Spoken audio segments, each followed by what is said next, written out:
Ginger. That's what you need. A mouthful of the good stuff and you'll see the back of any seasickness. Oh, thank you for your support, John. Don't suppose you actually brought any ginger? No, I don't get seasick. Terrific. Don't worry, Sherry. We've almost arrived at Cordona. I can see land through the porthole. So much for docking by tea time. The captain seemed more interested in his maids than in his maps. Oh, is Sherlock grumpy? Cheer up. We're back where we grew up. It's exciting. What's changed? What's the same?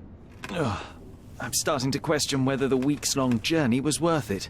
Travelling all this way, enduring this indignity simply to visit a grave. Even if it is my mother's. Ah, that's just Mycroft's nonsense, still rattling around in your head. Try to forget what he said. I have. I believe it was that this is a performative farce, a feeble excuse to avoid responsibilities, and that there was nothing to be gained from it. You needed to do this. Enough of the self-pity and doubt. So we're a little late. What of it?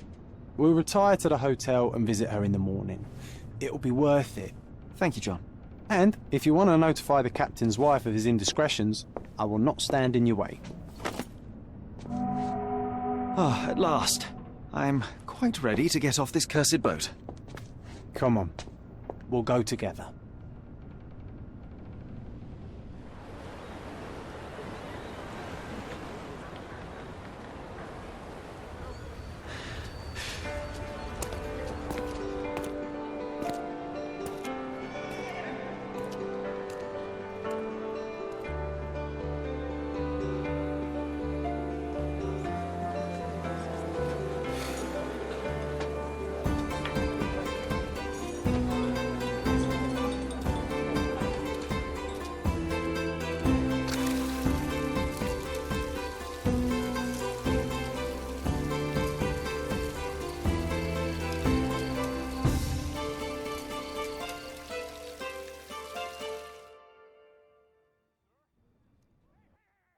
Hey, Sherry, come on, catch up.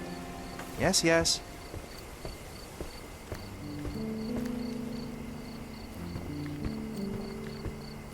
Welcome to Il Palazzo de Lusso, sir. If you need something, sir, please inquire at reception.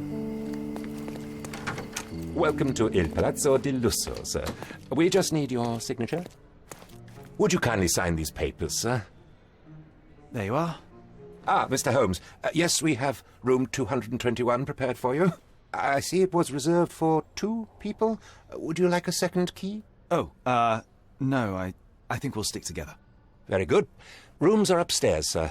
Welcome to Cordona. Hurry up, Sherlock. I want to see our room. I hope there's a balcony with a view.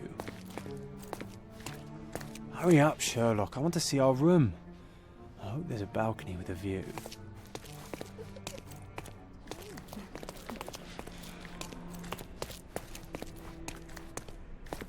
I apologize, sir, but your room is not yet ready. Perhaps, in the meantime, you would like to relax in the foyer? Tonight, the restaurant is offering a complimentary marlin ceviche to all our guests. Let's check what they have on offer.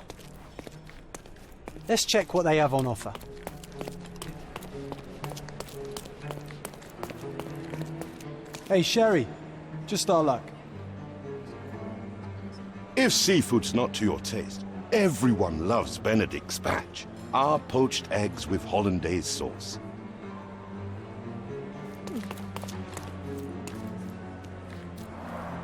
A medium, John. Haven't we been through this already? Come on, it's not like we've got anything better to do.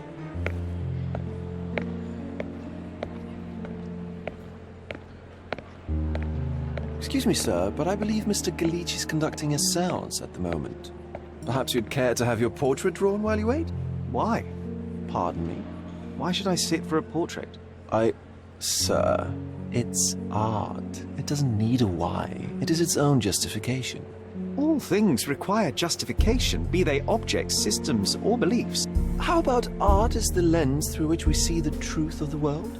That's backward. Truth is not subjective and not complicated. It's just the truth. It either is or it isn't. You do not need a lens to see it, just an open mind. Ha!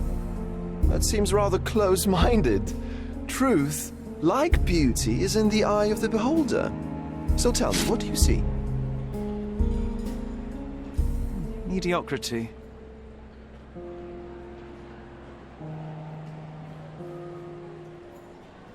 Come now, Sherry, what did he do to deserve that? The servant mentioned ceviche at the bar, Sherry. You should grab us some, and I'll find us a table. I'm starving. If seafood's not Okay, your time taste, to check if John everyone found us a loves nice table of Benedict these. spatch. Our poached eggs with hollandaise sauce. Sherry, I'm over here with my... Cordona's even quieter than I remembered. It's going to be a long evening. Ah, come now, Sherry. What say we amuse ourselves with a little game? What were you thinking? Oh, promise me it isn't nonsense. After being cooped up on that boat, I am itching for activity. No. As you can see, someone left a cane on our table. I simply thought you could identify its owner. Ah, so it is nonsense. It'll take me a minute, John, at most. Well then, you can deliver it to him as well. Deliver it to him? Then what are the staff here for? Aesthetics? Stubborn, Sherry, too stubborn. You wanted something to do. Slapping oneself in the face is also something to do. That doesn't make it worthwhile. But all right, let me take a look.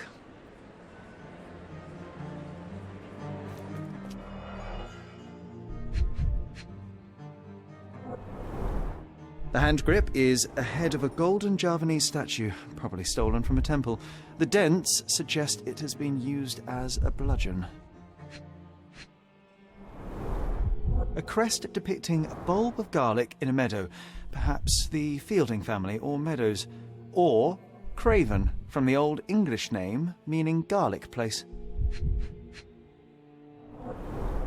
The cane is made of ebony, it's worn uncared for, and bears the scars of numerous hits. This cane is an expensive and ostentatious weapon. Its owner must be vain, volatile, and of noble English blood. Take it with you, Sherry. Let's return it to its owner. All right, I hope you noted down your observations in your casebook. But how are you going to find this nobleman? The cane itself is not enough. I may have to ask other guests if they saw who was here.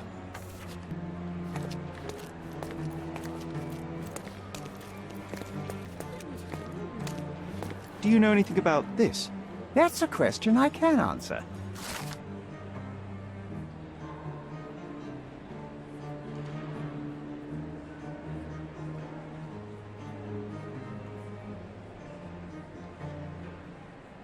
Well, even with your keen senses, Sherry, I doubt you'll find the cane's owner on your first try. Is this... I can't help And you with that, would sir. you be confident enough to bet on it, my friend?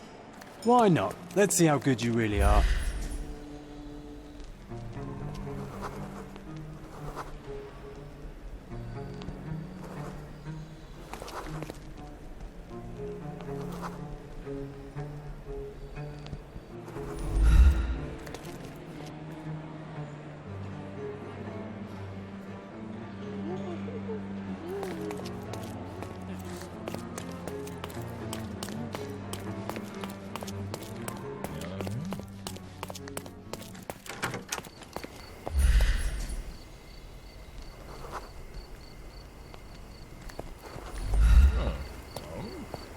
Can you satisfy my curiosity? My dear fellow, you're talking to the right man.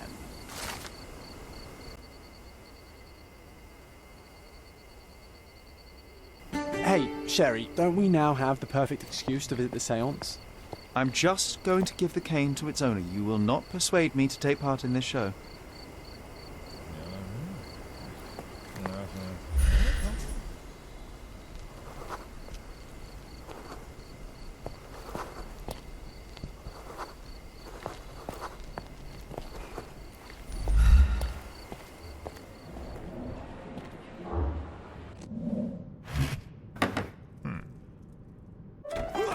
This hotel, this island, it's full of thieves.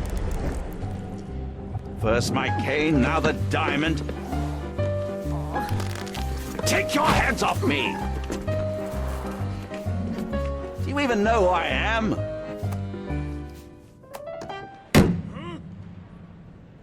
Hey, boy! That's my cane!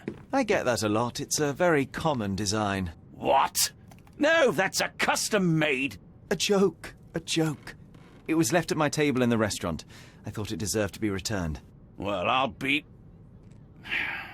It is rare to encounter a straight-fingered true penny these days. What a gentleman. But I must ask, how did you know I was the rightful owner?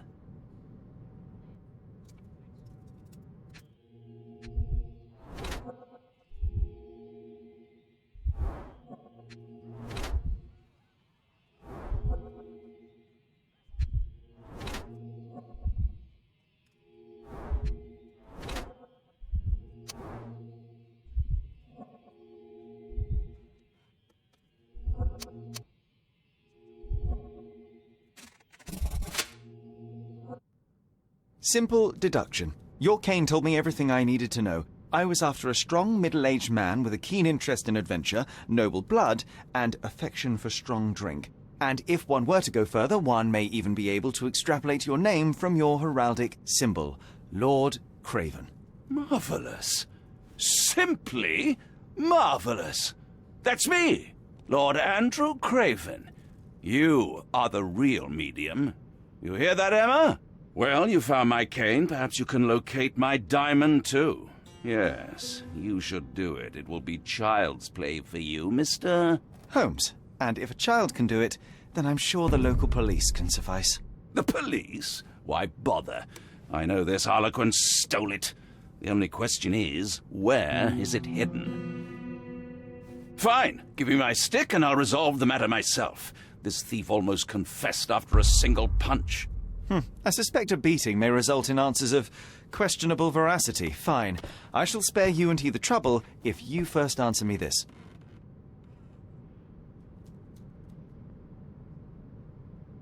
You insist the medium robbed you during the séance. But what occurred exactly? It was a dirty trick. We were sitting here in the dark, chanting and holding hands, as expected. Then something began to appear from the medium, like a cloud or a bubble. The swindler called it ectoplasm. Ah, yes. Common in the spiritualist trade, and quite the spectacle. Indeed, perhaps too much. My beloved Emma screamed in horror, and I stood to defend her, attacking that cursed ghost. How brave. But my hand hit nothing. The medium jumped away from me, and Emma fainted. I lit the candle, and the diamond was gone. How does a priceless diamond become the subject of a séance? It is an unusual accoutrement.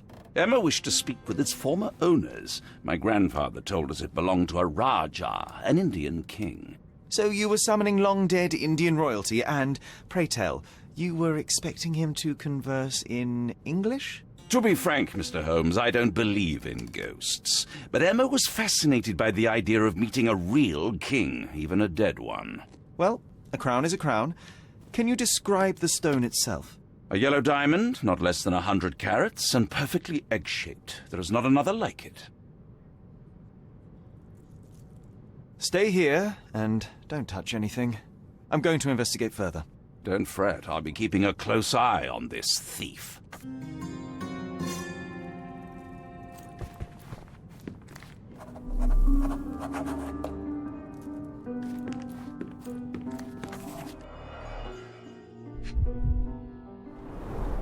This must be the ectoplasm. Too bad there's not enough for a proper chemical analysis. Ectoplasm. The ghost was here, Sherry. Half a glass of Balblair scotch and the remains of a poor Laranaga cigar. What else does a gentleman need?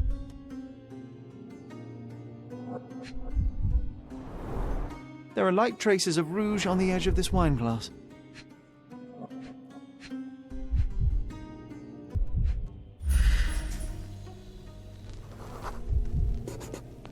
The diamond was placed on the table so that all participants could reach it.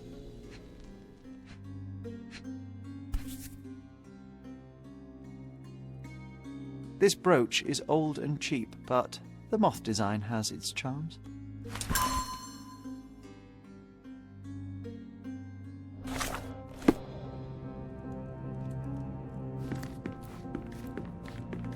Thank you for helping us resolve the situation, sir.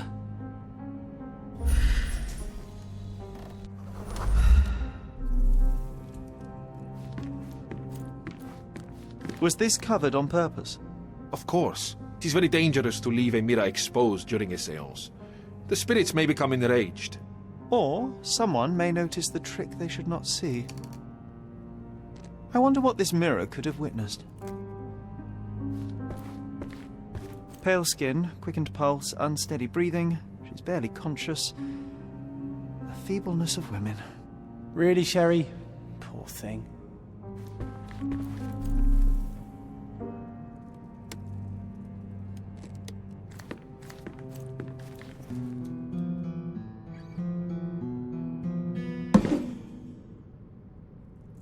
What happened here? I don't know. The ghost. I summoned it as usual, but then it all went wrong. The lady screamed and pointed at Lord Craven. And there was a shadow. Such a mystical force. It terrified the lady. And it must have taken the diamond. Who else could have?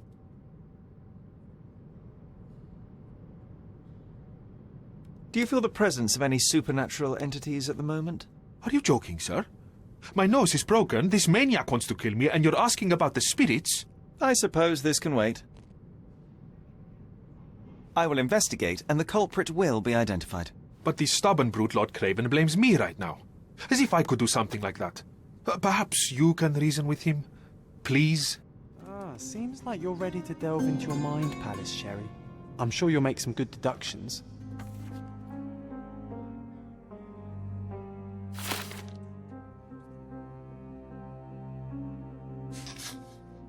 It seems there may have been an unexpected visitor outside the window.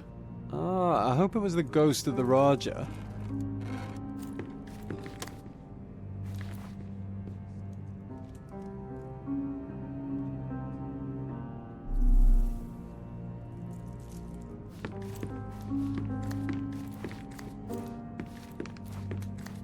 Ooh, I love the ambience. Nice and creepy.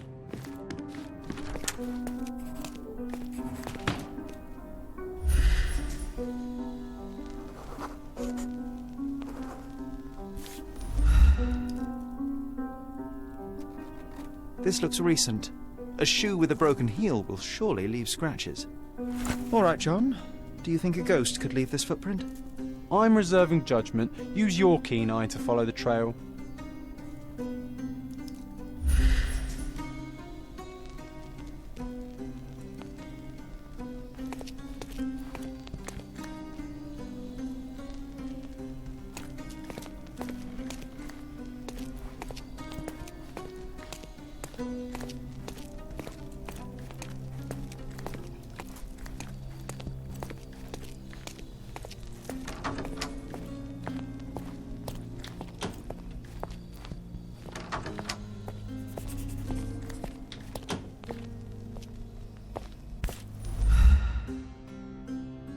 Rose D'Amour. All the maids in the hotel wear this exact shoe. Size 4 with a broken heel. So, definitely not the ghost of a Raja? Unless... No, what a shame. Our witness was a nosy maid. Searching the entire hotel could be difficult. Perhaps the other maids can help us find her.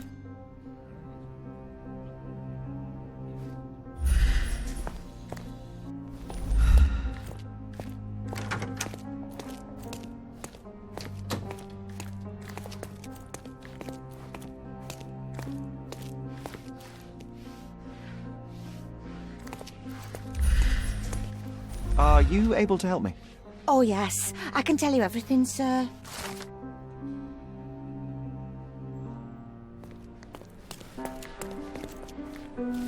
Finally, there you are. One would think a maid would be easy to find in this place. I'm sorry, sir. Do you need more towels? No. You are the maid who saw the ghost in the séance room, yes? How did you know? Simple. You changed shoes after breaking a heel while fleeing the scene. I'm sorry, sir, but if I may ask, who are you? A precious diamond was stolen during the séance. Lord Craven entrusted me with its recovery. I'm sorry, sir, but we are forbidden to discuss the private matters of our guests. Are you also forbidden from peeking into private rooms, Miss? Saletta. Lucia Saletta, sir. Tell me, Miss Saletta, what would your manager say if he knew you were spying on guests? Oh, please, sir, don't tell him. I have a family. I need this work. I won't, but only if you answer my questions truthfully. And don't play coy. I can tell. Describe what happened during the séance. A lady and 2 gentlemen were sitting at a table, touching their hands to something. The medium started to whisper and chant, and a ghost appeared. A ghost? You're confident? It was unearthly, sir. It grew from the medium's chest. A glowing cloud or a bubble.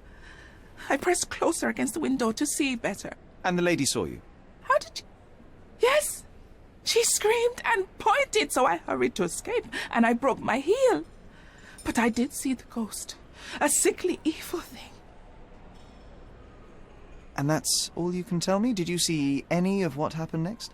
The medium, Mr. Galici, he was doing something with the ghost. He grabbed at it like he was trying to catch it. And then I ran. I suppose I should be grateful you endured these horrors for such a long time. All right, I have your account memorized. Good day. You scared the poor girl, Sherry. Did she really deserve that? We all got what we wanted. She talked. I stay silent. Oh, let's get back to the crime scene. I always love seeing you explain simple things to simpletons.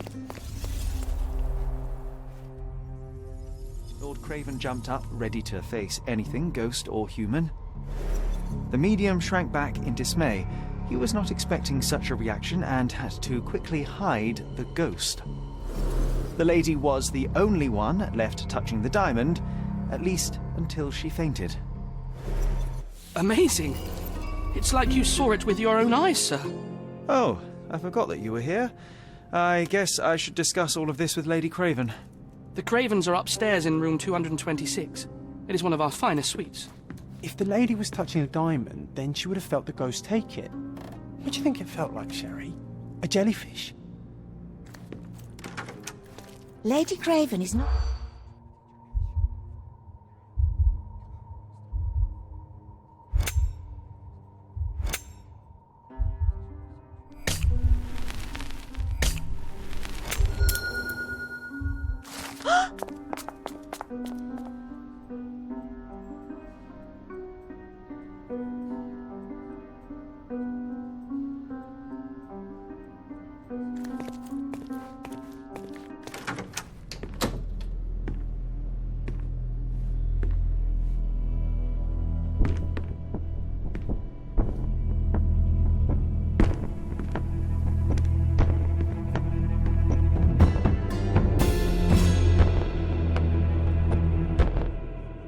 You're here, at last. I didn't do that. I swear, I found her this way.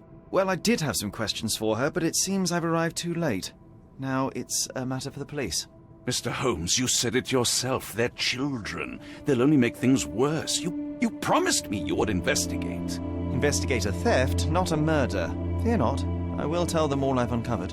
Please, help me. The police will surely accuse me of Emma's death. You were the only one who can find the truth.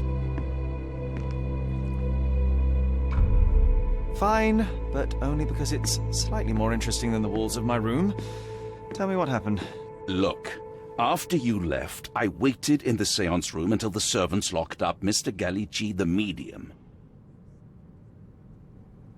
And was your mistress there too? Oh, so you know?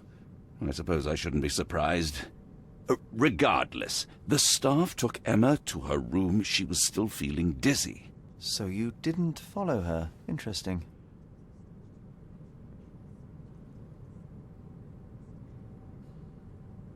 Where did you go instead? To the bar. It had been almost an hour. I see. And how long did you stay? I partook of a well-earned whiskey or two before retiring upstairs. Ask anyone there. Is Mr. Galici still being held? And where did the servants secure him? He's in room 225. But that pigeon-livered man at the reception desk refused to give me the key. Well, I will have to visit reception myself then. Perhaps he will listen to reason. Now we arrive at the tragedy at hand. So what transpired after your detour to the bar? I headed up to my room to find Emma on the bed. I didn't pay her much attention at first. I was still preoccupied with that damned medium. But when I realized she was silent, I drew closer and discovered she was dead. What's more, the diamond lay right there beside her. Oh, well, that is splendid news. Splendid? The return of the diamond will be cold comfort if I live out my days in a jail cell. You must help me. Let me see what I can find. Barely an hour has passed and you already have yourself a murder mystery, Sherlock. Why am I not surprised?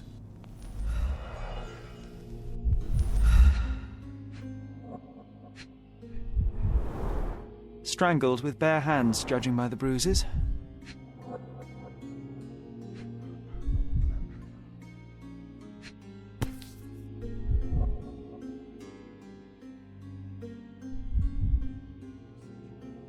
This must be the missing diamond.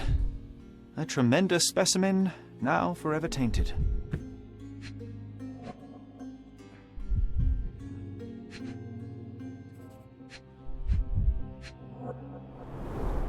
Everything was tipped out of the bed as if it was searched. You think she stole the stone? It's certainly possible, but we won't get her confession now. Well, there is a professional medium right next door.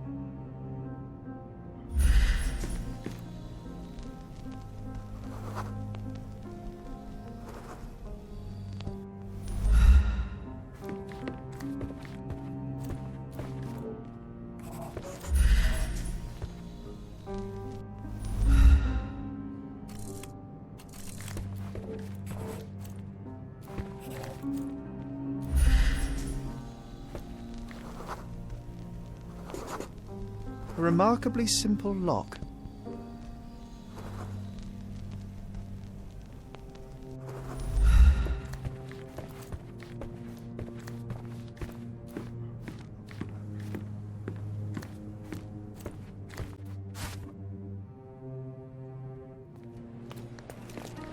Excuse me, just one question. You're fortunate to ask me, because I know that.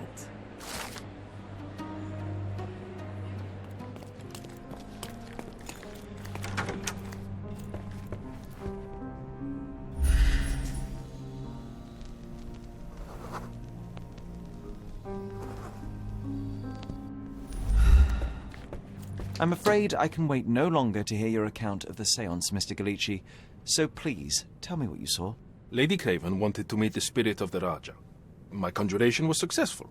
Perhaps even too successful. I am sure the spirit was the only one who could have taken the diamond.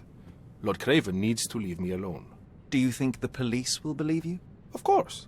I didn't take anything. And spiritual phenomena are beyond their control. Or should I summon the ghost again so they may attempt to handcuff it? I think I would prefer to begin my investigation in the physical realm.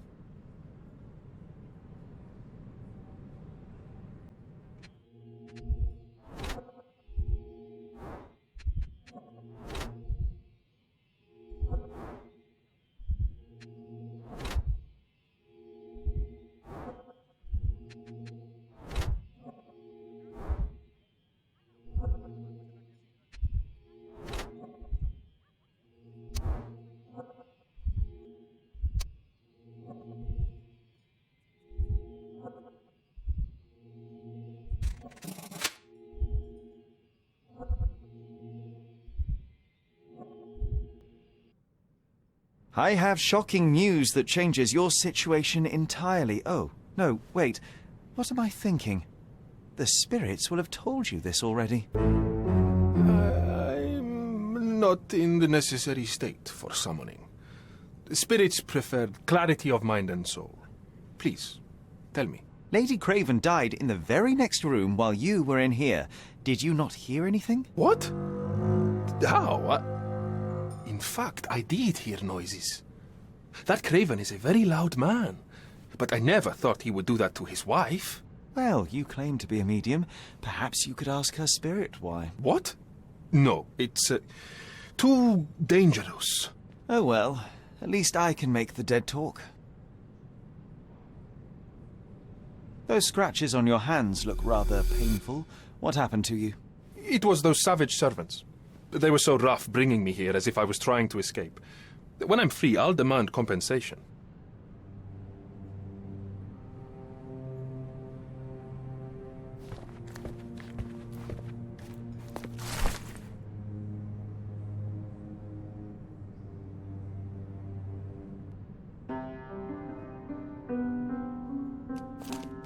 A familiar substance. It's the ectoplasm that stained the seance table, but this time there's enough for analysis.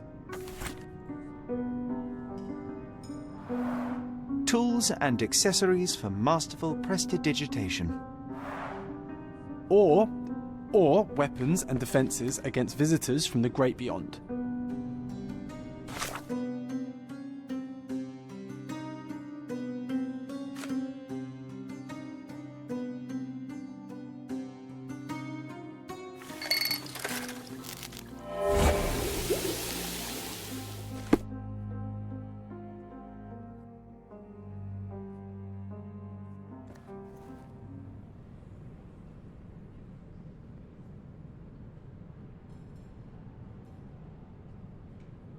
Do you realize just how dangerous it is to hold phosphorus in the mouth? I beg your pardon? I'll bet it makes your rubber balloons glow impressively in the dark, but you'll regret it when the hypertension and vomiting sets in. You mock my talent, sir. You shouldn't be so flippant about things beyond your earthly understanding. How ignorant one must be to compare a spirit's ectoplasm with balloons. It was merely a word of caution. We both know how match factory workers look after several years on the job.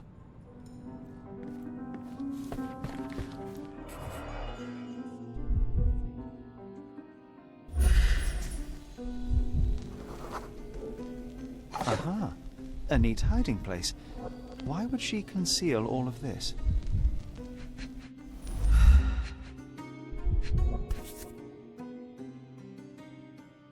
This ring looks out of place among the others, and the design is familiar.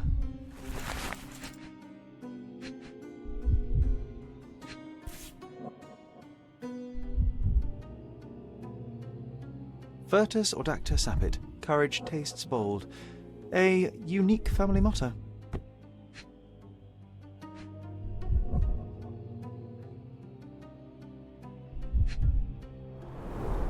Several £1,000s, that's quite a fortune.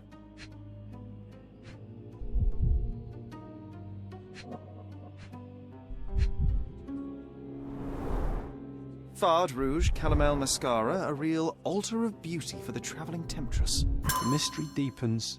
A victim with a checkered past and poor taste.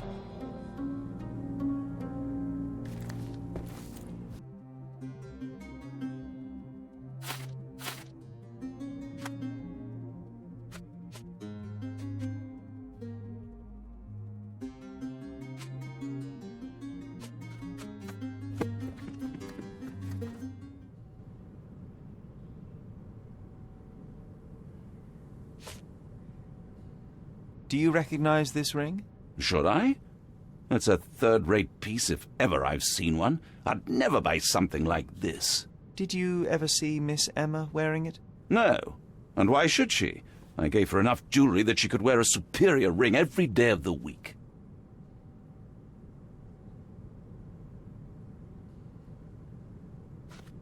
I found these jewels secreted away. Are you familiar with them? Ah, it cannot be so. That deceptive wagtail. How could she do this? That sounds like a yes. These items were supposedly stolen from us during our trip. I must have spent hours reporting it all to the police. And it turns out she had them all along. The trollop. I'd kill her myself were she not dead already.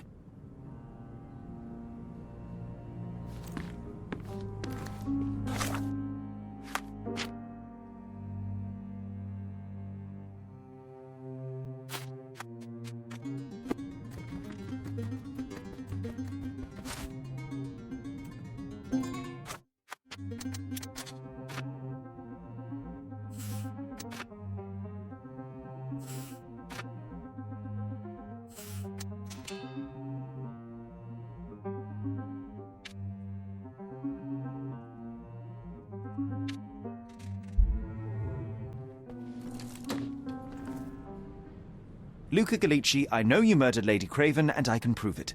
That would be a grand story for the newspapers. But where's your proof? I was locked in here and could not hurt a fly.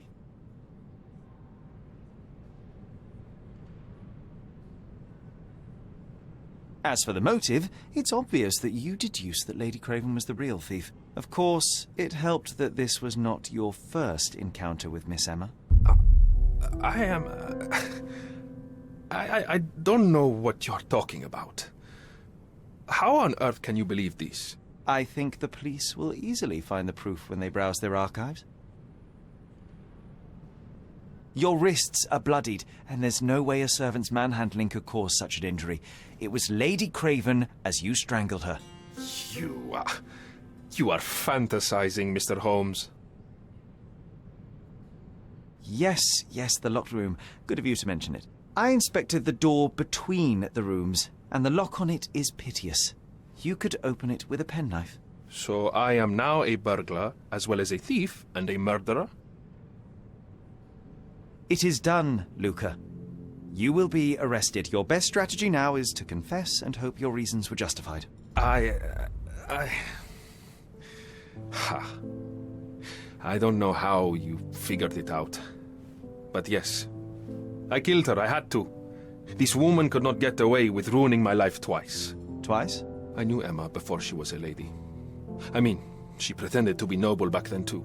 But only so our gang, the Moths, could steal from those snobs. She betrayed us, stole all our money and disappeared, leaving us to rot in jail. I was young. I spent 3 years in that hell. And tonight, she tried to set you up again. Did she recognize you? She didn't. I came to her afterwards, pleading that she drop this farce, but she laughed in my face. I just remembered my time in the clink, all I suffered while she indulged. And I grabbed her throat.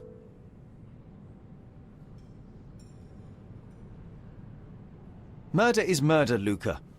You could have told Lord Craven the truth and seen Miss Emma's downfall, but you could not restrain yourself. He would never believe me. We will never know. Still, perhaps a jury will be more easily swayed. If not, you'll get to see your friends in jail again soon.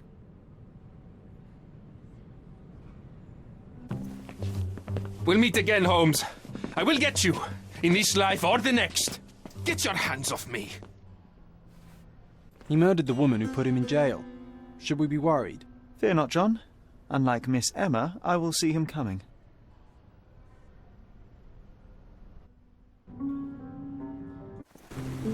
That was too much fun, Sherry. I'm buzzing. Buzzing. Wasn't it fun? A woman died, John. I was too slow to the truth, too hesitant to intervene. How can you... Oh, lighten up. Those people made their choices.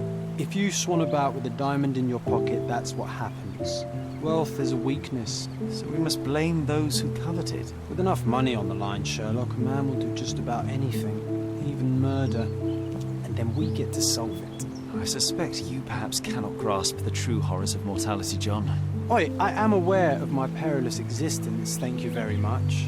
I must admit, even if the outcome of the adventure was imperfect, there was some pleasure to be had in the puzzle. Well, Cordona seems more depraved and decadent than we thought. I bet you'll get another chance. A bet, you say? Ah, figure of speech. Just a figure of speech. Ah, damn. Well, take one last look at the view, then we must be off. It's time to do what we came here for.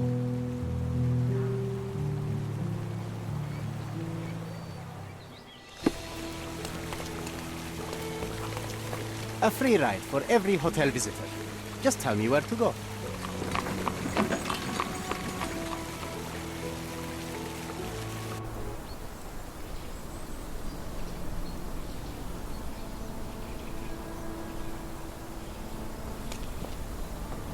Is everything all right? If you don't feel up to it, I won't tell anyone. It's just a goodbye, John. It won't be difficult. I've already come to terms with my mother's passing. So you really don't remember? To what do you refer? Funeral. Sherlock, you were distraught. At first, I thought this visit would dredge up those feelings, but you've been remarkably level.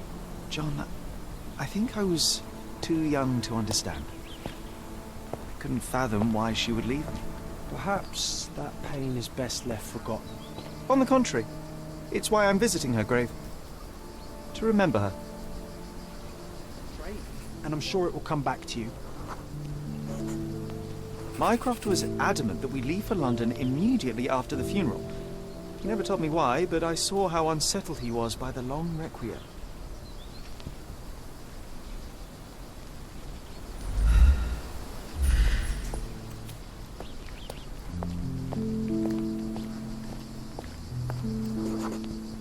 The service was sparsely attended.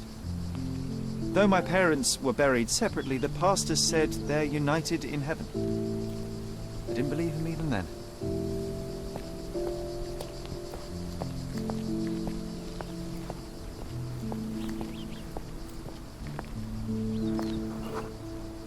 I wanted to see her one last time before the coffin was interred and say how I loved her.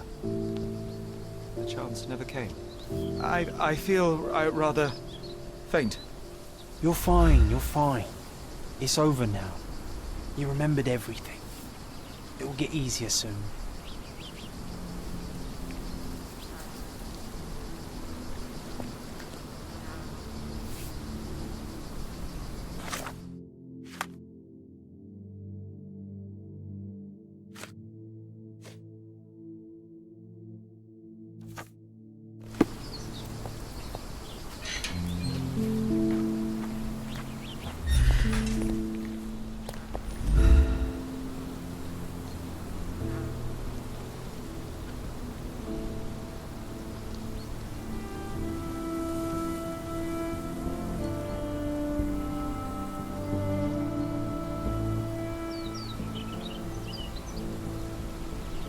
A pocket watch?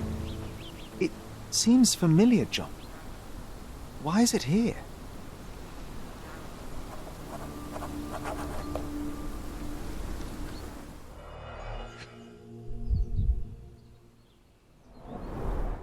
Rest in peace, Violet Holmes. Goodbye, Mother.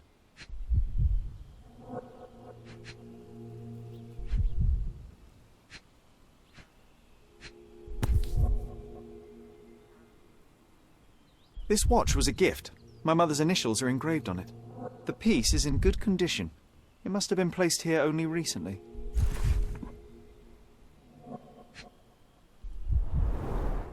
A candle in a small puddle of wax. It cannot have been lit for more than half an hour. Is this really how you want to spend this time? This is my mother's pocket watch, John. Who put it here and why? Are you not in the slightest bit interested?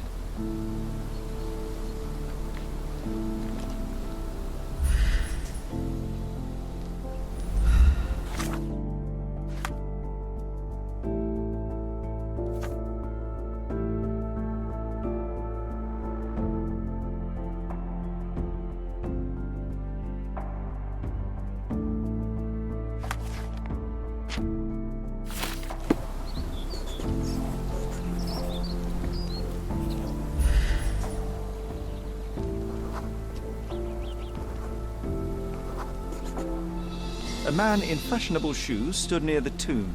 The size of the prints suggests he is approximately 5.5 feet tall.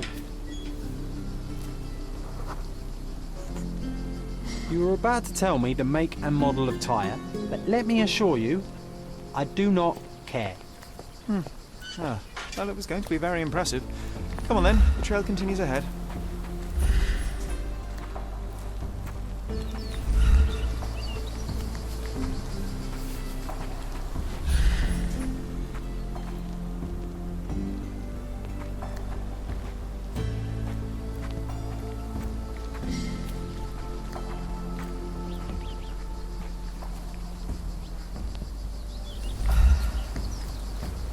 He mustn't be far away to leave it unattended.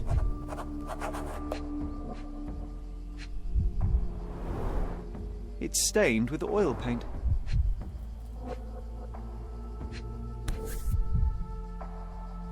The Hospitaller crypts. If memory serves, they're located at the far end of the cemetery around an old tree. I hope that inspiration strikes upon visiting these beautiful vaults. At the very least, you'll enjoy the view. Yours, Mercuria.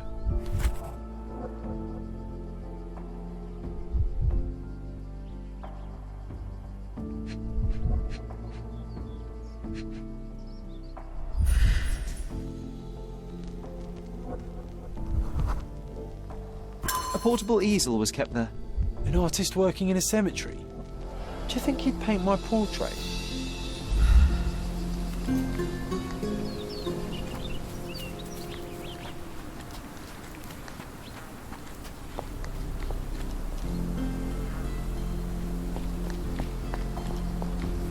Oh, it's that ridiculous artist from the hotel. Be nice, Sherry. Mr. Make Holmes, friends. did you come for another portrait? No, I jest. You gave quite the performance last night. The hotel was abuzz with your name. I must say I was rather absorbed in it all. The fallibility of men. Such scandal.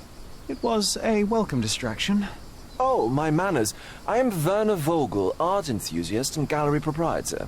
Mr. Vogel, I was perhaps too curt when last we spoke. Speak no more of it.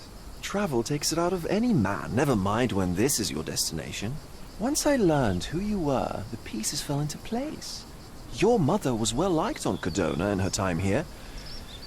I was sorry to hear of her passing. Does your gallery feature more than just portraiture? Oh, of course. We display landscapes, sculpture, modern pieces too. I am sure we have something that will move you. You must stop by. Only music moves me, I'm afraid. Then you have simply not found your artist yet. Someone whose work hits you in your core. You're still young. I am sure we'll find them. How did you come to possess my mother's pocket watch? Oh my! It is quite something to witness those powers of deduction firsthand. Yes, I left you her timepiece. After her death, there was an estate sale. All of Cordona's elite picking of her remains. I couldn't let such a lovely thing go to those vultures. When I learned your name, I could no longer keep the watch in good conscience. It is yours by right, and I knew you'd find it here. Thank you. I'd forgotten all about it, but the moment I saw it, I knew it was hers. Amazing what the young mind forgets and the older can recall. Rather odd, loitering in a cemetery. I suspect you'll win, but I'm here for my art. There's beauty everywhere if you look, even in decay. A little darkness brings out the light.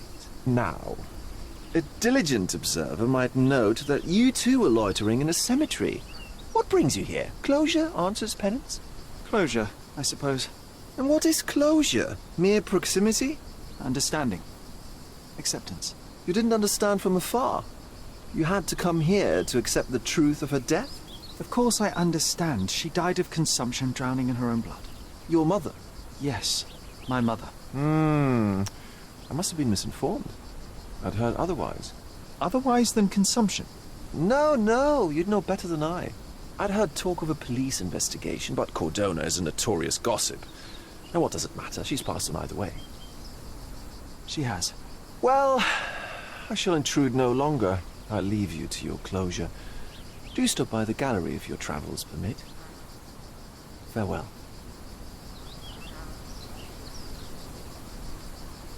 Are you all right, Sherry? Take as long as you need. Whatever I need, it isn't here. We should explore Cordona. Perhaps there are archives that may shed further light. Stark do this, Stark do that. I'm not a clerk, damn it. How am I supposed to get those records now? Yes? What is it? Would you like to report a crime? No, I wouldn't. My name is Sherlock Holmes. I want to use the police archives. Wouldn't we all? I'm serious. So am I. Officer Logan locked himself inside and he's not letting anyone in. But why the archives? Won't that stall everyone's work? You bet it will. He's looking up all the thieves in Cordona over the past decade. Say one thing for Logan. He's persistent. What happened exactly? A tailoress from Scaladio's been robbed. Logan spent 2 whole days at the shop sketching the thief, and she still insists that it's all wrong. That shrew drove him up the wall, she did. Would you mind if I talk to this tailoress? I could get you the sketch in no time. Get off your high horse, mister. You think you're better than our sketch artist? Actually, I'm quite certain I am. Let me prove it. Well, I see no harm in it, as long as it gets Logan out of there. In fact, I need to look up some records too. Here's the address. Good luck.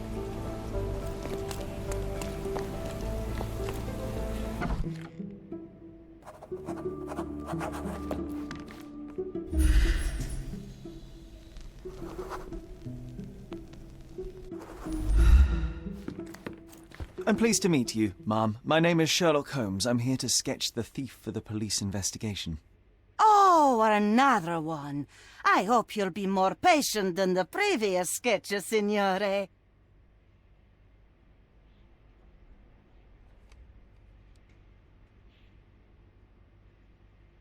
I suggest we do it differently.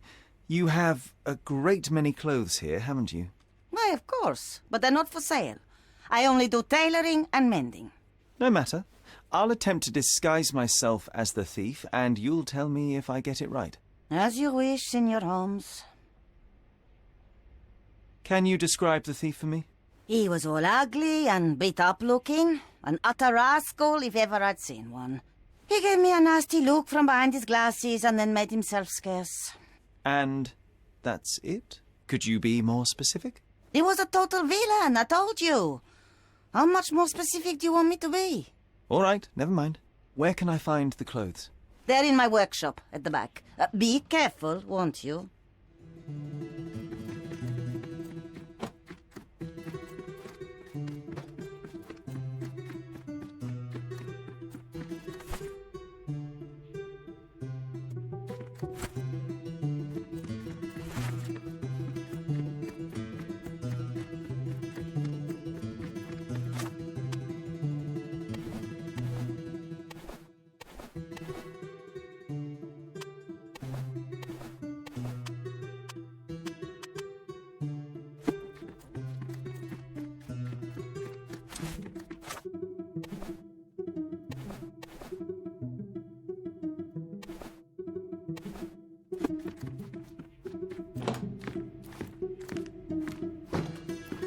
No, those clothes are wrong.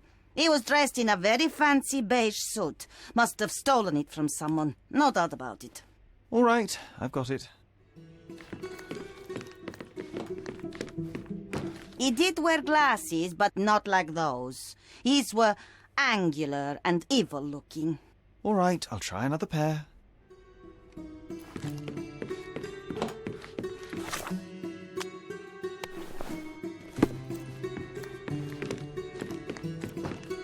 Your face is too innocent now.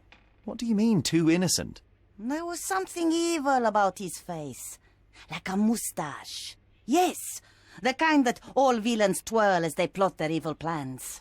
I'd say that not all villains wear moustaches, but I get your point, Ma'am.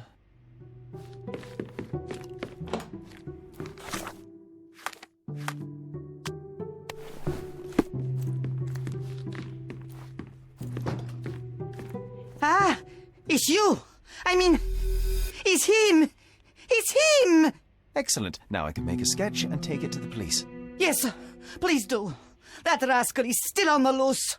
I hope they are better at catching than sketching. Before I go, Ma'am, are you quite certain that you don't have any clothes to sell? Well, I suppose you can take the police uniform. An officer forgot it here years ago, and I don't have any use for it. If you want to buy clothes, visit the outfitters. You can find them all over Codorna. I hear they even do free rentals now. Let me show you where the nearest one is. Thank you very much.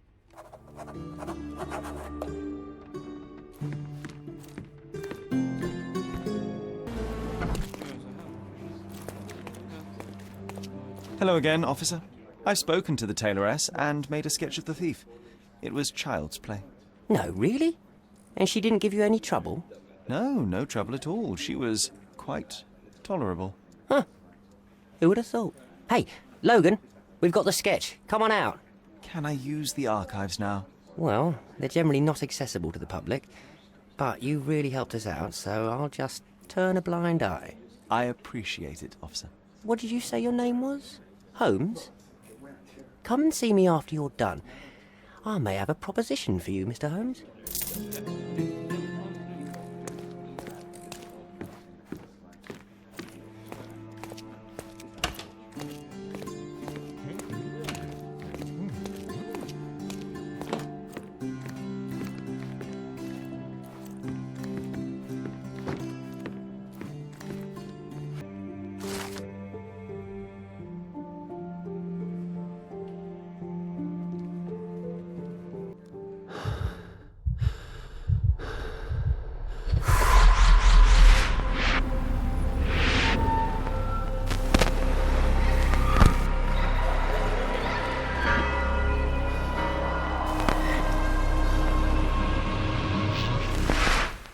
John, I just recalled that we were living here on Cordona in a manor.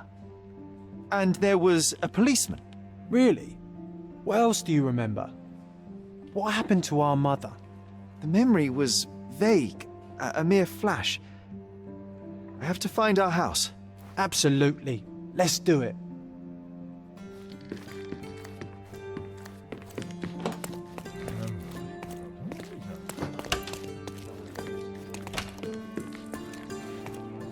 I'm done with the archives for now. Can I help you with anything else?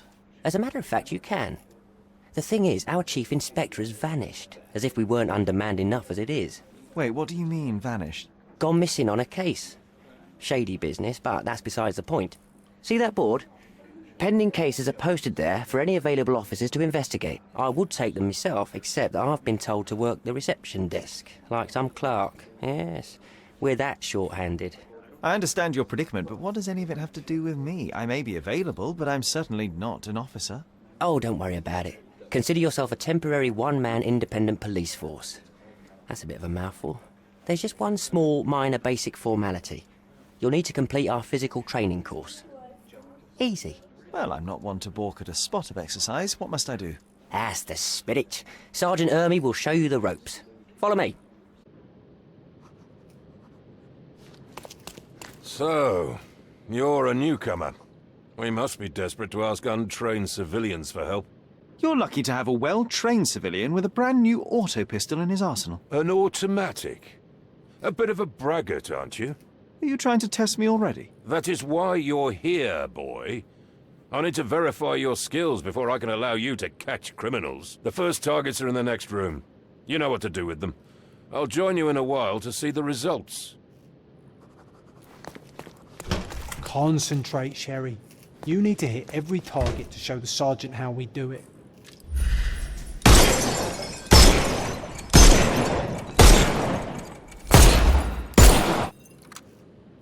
Hooray! Proceed to the next room. Meanwhile, I'll fill out the paperwork. Come on, Sherry. It's just like in childhood.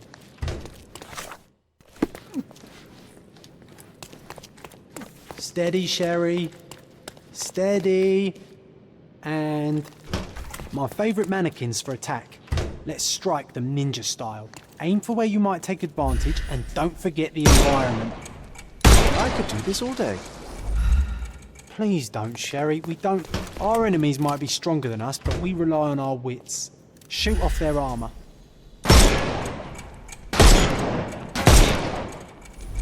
Hooray! All right, let's move on, Sherry. If you stand here and use your snuff box on them, you can definitely overcome them, Sherry. It's all calculated. Look at that helmet of his. You won't be able to get the powder past it. Helpful advice, John. I would never have guessed. Good job, new boy. Well, I'm almost finished with the paperwork. Let's talk about your results. Well, I must say your results aren't as bad as I feared. Perhaps you're not completely hopeless, but true combat is quite different from shooting stationary targets. I'll handle it just as easily. Well, that's what we're going to find out. Now, we'll test you against our men. Your task is to detain them, not to kill them. So don't go shooting anyone in the eye. That goes for in the field as well. Even though you'll be working with the police department, that doesn't mean you have a license to kill. Here, take these. They are blank rounds. So, are you ready? Always ready. Then let's get cracking. Worried? Not at all. I can hit them all with one shot. Good luck, Sherry, and remember, the surroundings are your playground.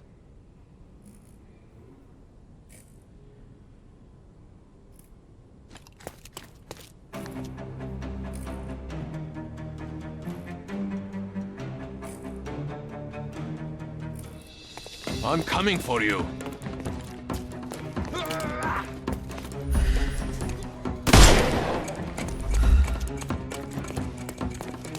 May I?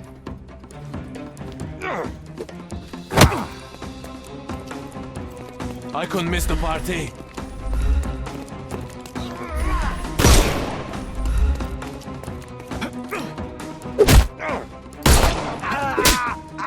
Too simple.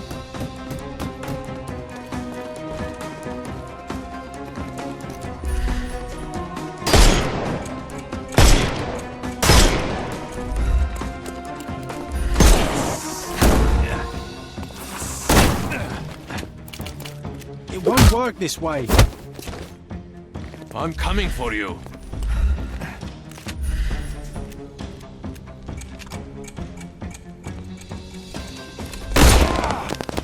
Terribly sorry. Take a rest. The snuff's ready.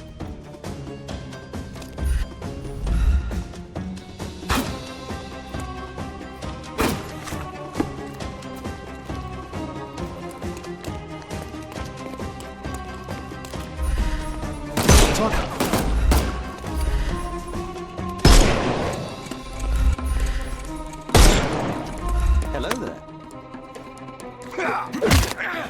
Too simple. Give him the pepper snuff. That's enough. You've proved yourself. Congratulations on the arrests. I can't believe you did so well with the close combat. I did tell you that I'm well trained. Well, do the same on the street, and you'll be well rewarded for every arrest you make. Here is your certificate. You are now an authorized crime scene consultant. Well, it's now your duty to make this city a safer place. Cordona won't ever forget it, but at the same time, it will never remember. I'll tell Stark all the necessary details about your successful certification. Congratulations.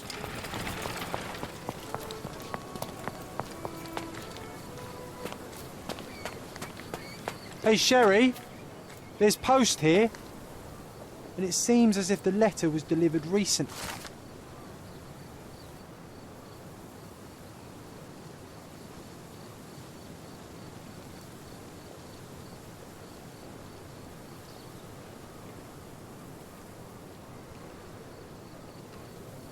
After reading that, I am even less eager to return home than before. Let's investigate our manor. That's the Mycroft.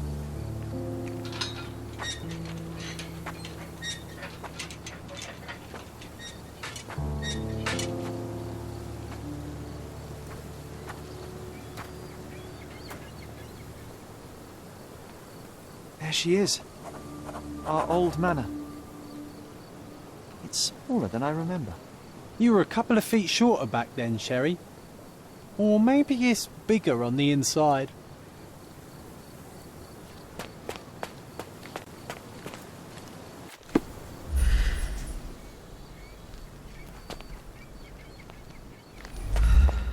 Look at the ash all over the door. I don't recall hearing of a fire. We don't have to stay here. You can afford another night or two at the hotel. It's stuck. Oh well, let's just head back. They probably haven't even stripped our room yet. Come on.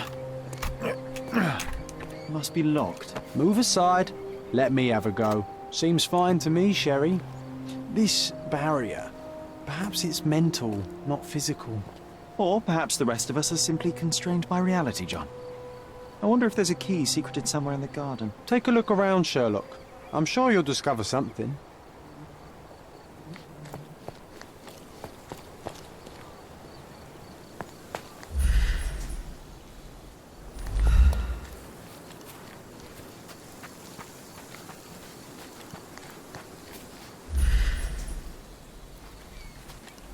Why does this barn give me such an unpleasant feeling?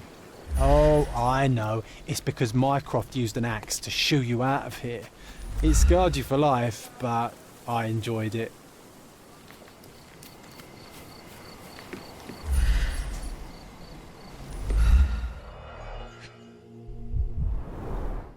I did not expect these to still be here. It was enjoyable to practice using real handcuffs to make an arrest.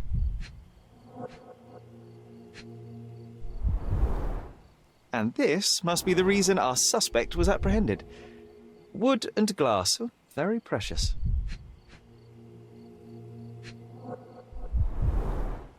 Hey, that's Wooden Joe. He was always the best at playing criminals.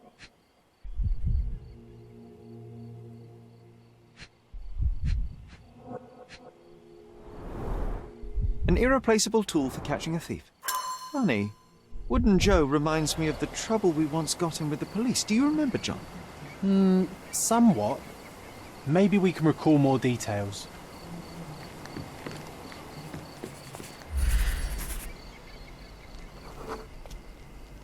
The policeman brought us both home, John. That's why he was here.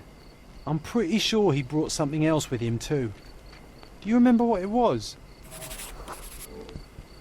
I bet it was our reward. No, we were not so lucky.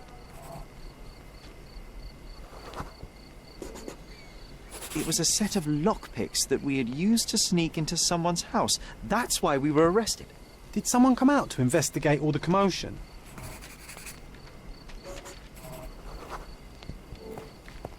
It was Mycroft. He smoothed things over and convinced the policeman not to press charges. The officer left and never returned. But we had to endure a serious talking to from my brother.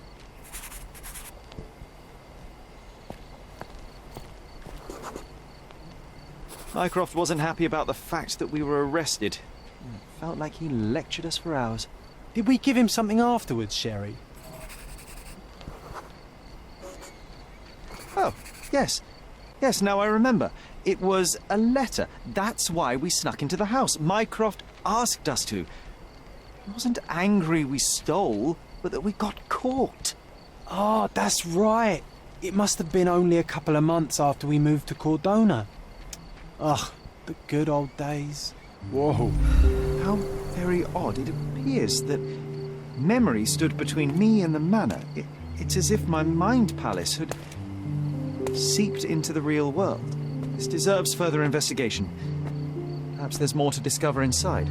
As long as there is a comfortable place to put my feet up, I'll be happy. Maybe a chaise longue. Aha! In we go.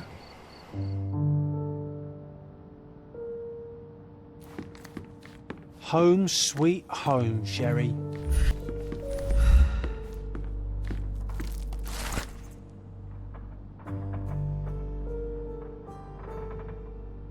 And I was wondering why it's so empty in here. There may be a small chance that some of our property could be found among local traders' wares. It is worth a look, wouldn't you say? Hey, this is the luggage we brought from London, isn't it?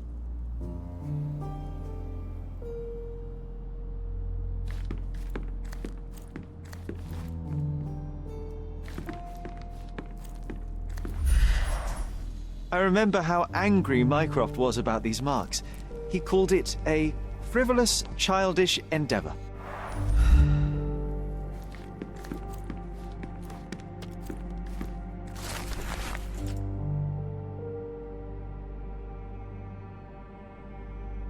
Something did happen that day, but no one can tell us the details. How can that be?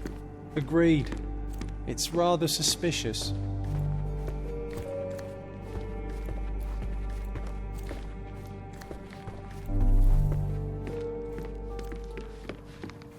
One of the first things I saw when entering this house as a child. It's like déjà vu. Mycroft's umbrella, the only outgoing thing in his wardrobe. Another memory incoming, Sherry. Strange. I struggle to recall anything about the day we moved in. The only detail I'm sure of is that it was raining early that morning.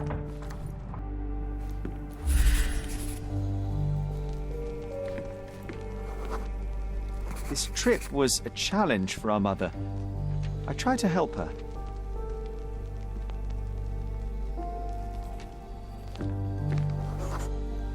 Our mother brought a slew of belongings with her. She refused to leave a single thing in London. Mycroft had to spend the whole day dealing with it.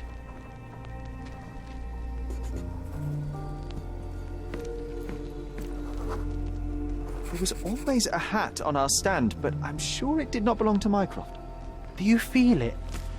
Is it the air shimmering, or is it my imagination?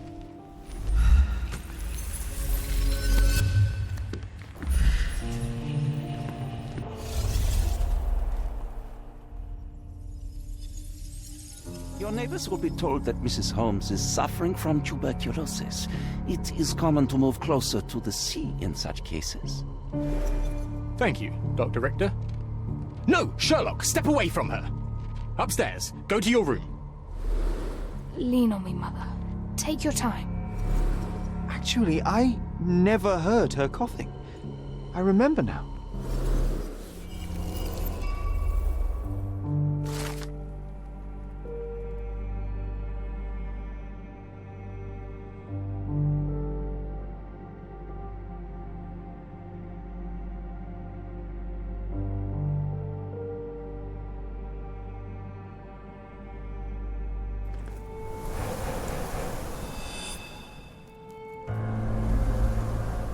Oh, I feel dizzy.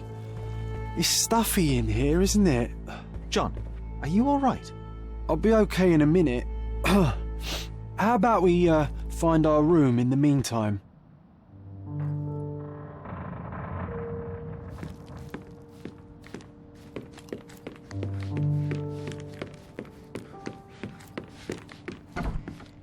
Look at this. It's like travelling 10 years into the past with a single step.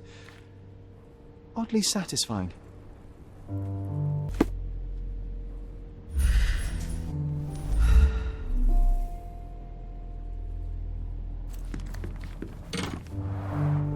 Coal dust from Miner's End, sandy dirt from the old city. We scoured the island top to bottom for these soil samples.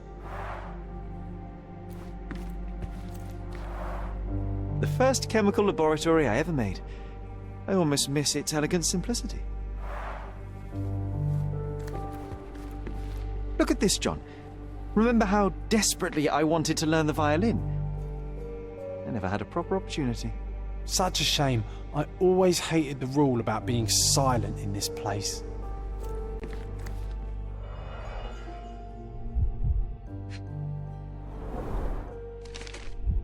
Interesting. What's that over there? This doorknob has a cross-shaped end. Too intricate to be merely a handle. You know what? That definitely looks like a key. Let's poke around and see if we can find any secrets. The only fiction book on my table. I can still hear my mother reading it to me. So many pleasant evenings were spent here with the Encyclopedia Americana.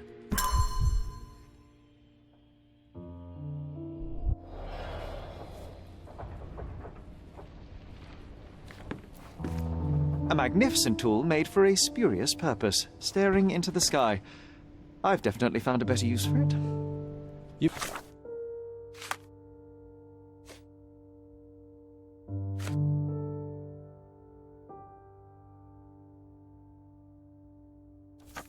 mean, for spying on people?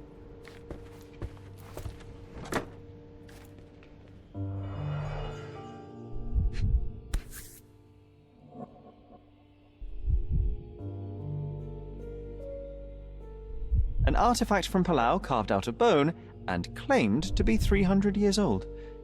My mother proved it was a fake. My very favourite plaything.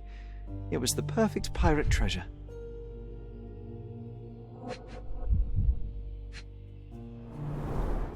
Cannot believe all my toys are still here.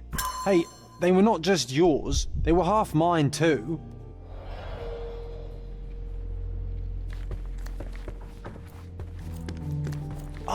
Oh, it reminds me of our neighbour.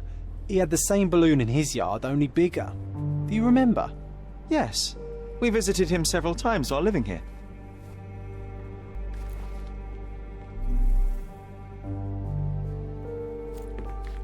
Need to repeat this one day, but with bullets. I'll never forget how challenging it was to obtain this simple sketch.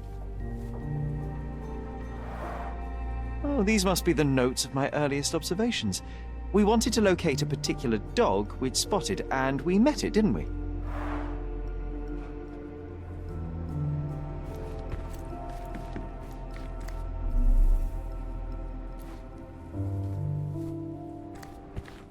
This time I was first to pick beds.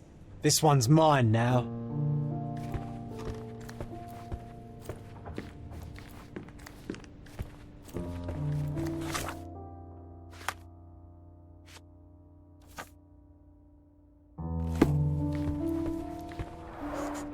The first chemical laboratory I ever made. I almost miss its elegant simplicity.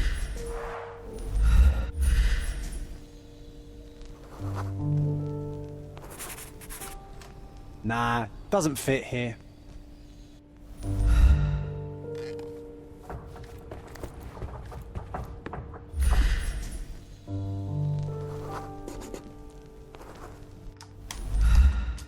Perfect match.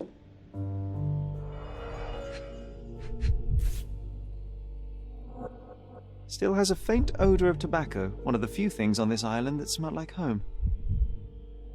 Made of cherry wood, Father's favourite.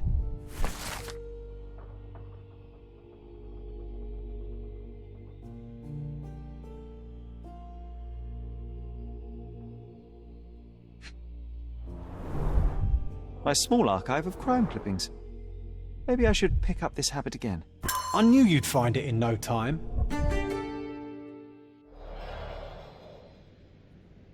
Wasn't that neighbour missing a finger?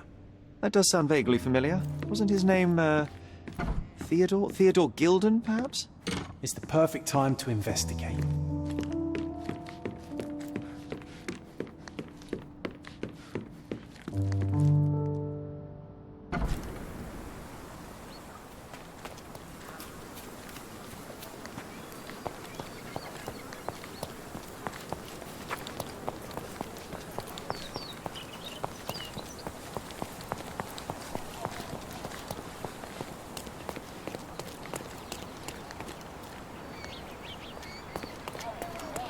That wretch Goliath would murder us all. Mark my words.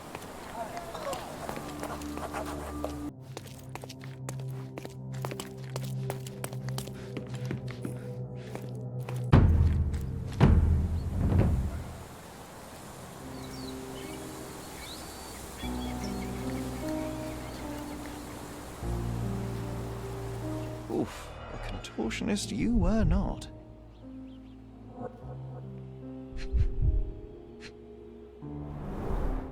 A missing pinky, middle-aged. It's none other than Theodore Gilden.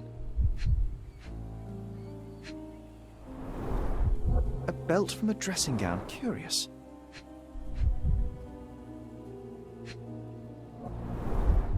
A kneecap reduced to splinters.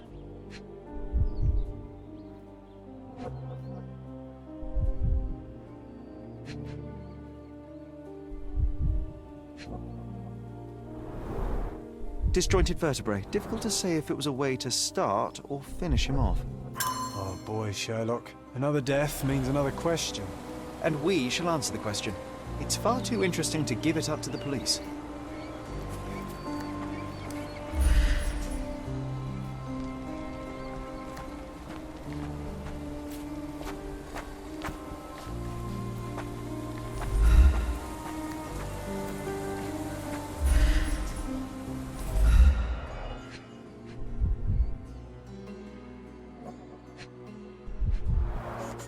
A strong pull broke this leash.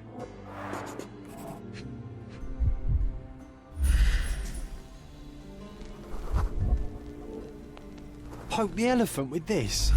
Really? People are hopeless.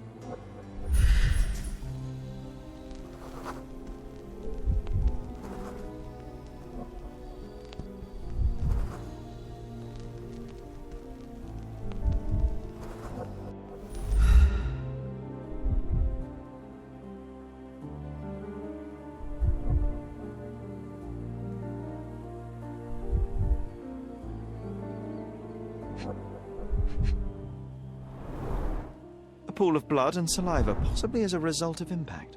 Sherlock, take a picture of the footprint. It's valuable evidence.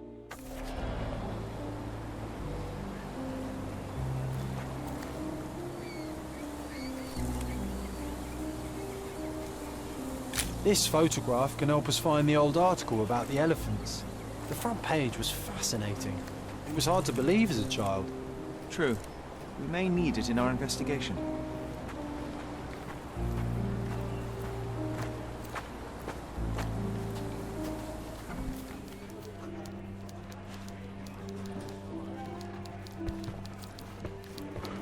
Stop the presses. Who is Cordona's handsome stranger?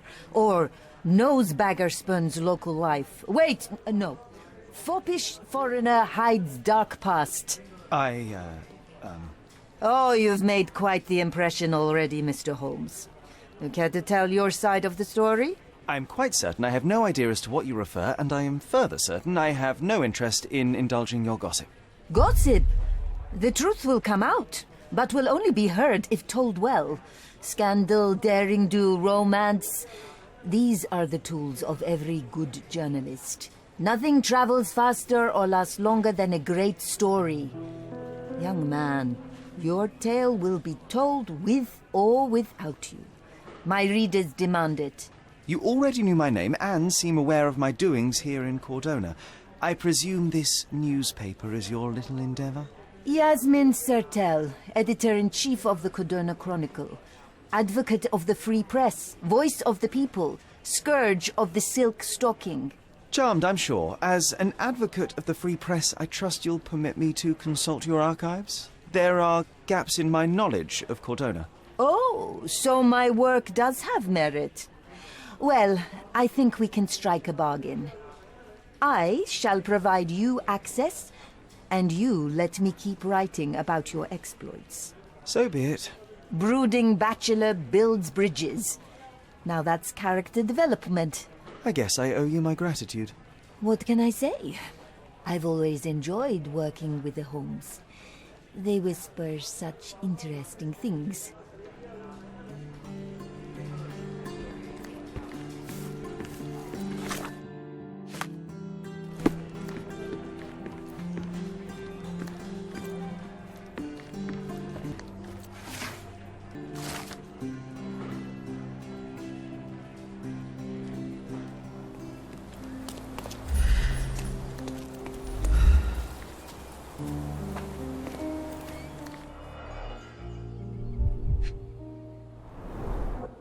Coal gas tank.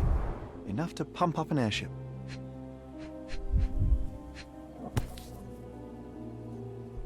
A sailor's knife, useful for cutting wet and thick ropes.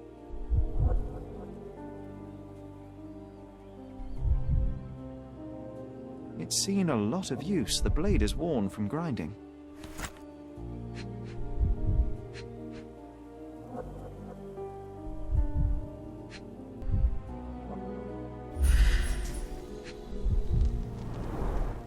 Fresh signs of impact.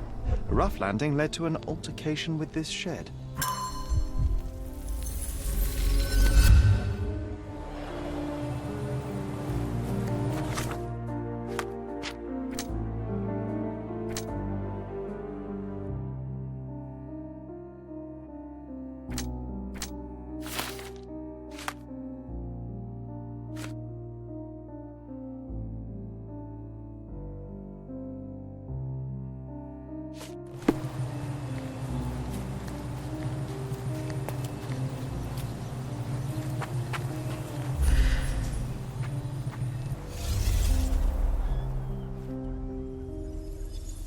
In a fit of rage, the elephant broke the chain and threw its victim on the ground with a fierce power. Escaping the scene, it pulled the body with it, but dropped it at the gate. At least some of this was witnessed by a third party who was hurled against the shed. The elephant can't have gone too far. I can still track it. Well, suppose you find it. Then what? Push it all the way back to the manor?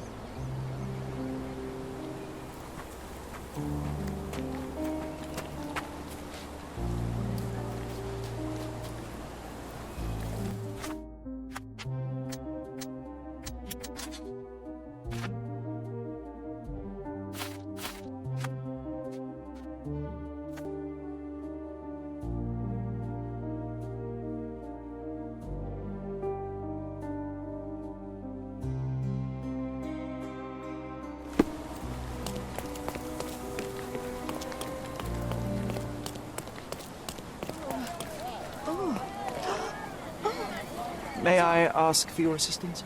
That's a question I can answer. Great.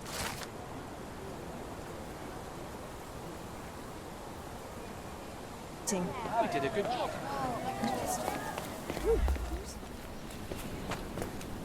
This elephant is quite clumsy.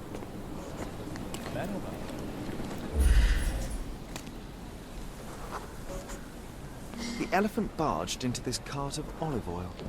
What if we're lucky and he slipped and fell somewhere along the way?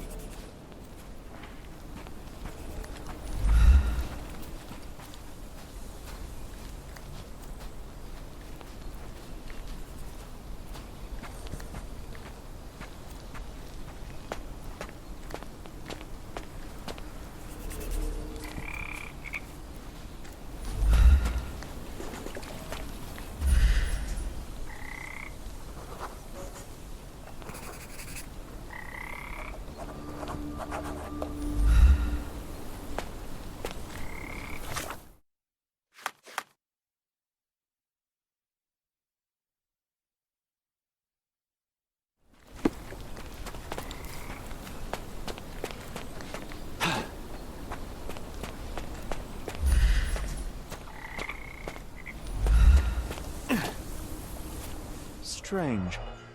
It was hung with care.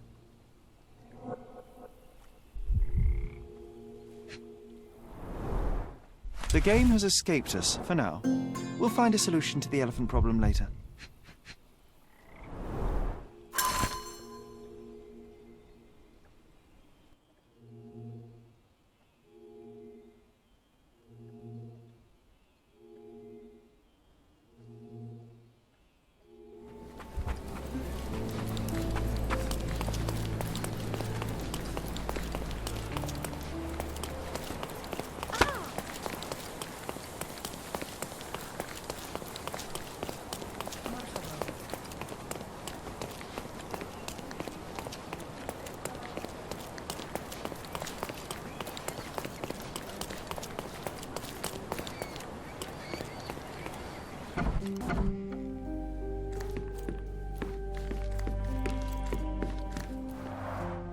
I can always recognize the spirit of a true artist.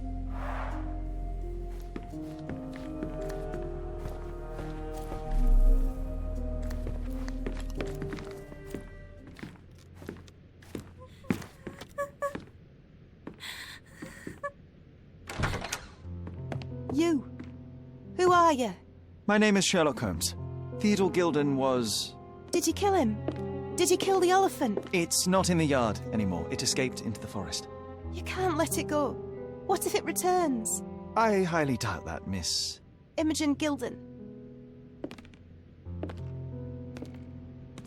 Please, I beg of you, find that dreadful beast that killed my father. I suppose we do need to learn what happened.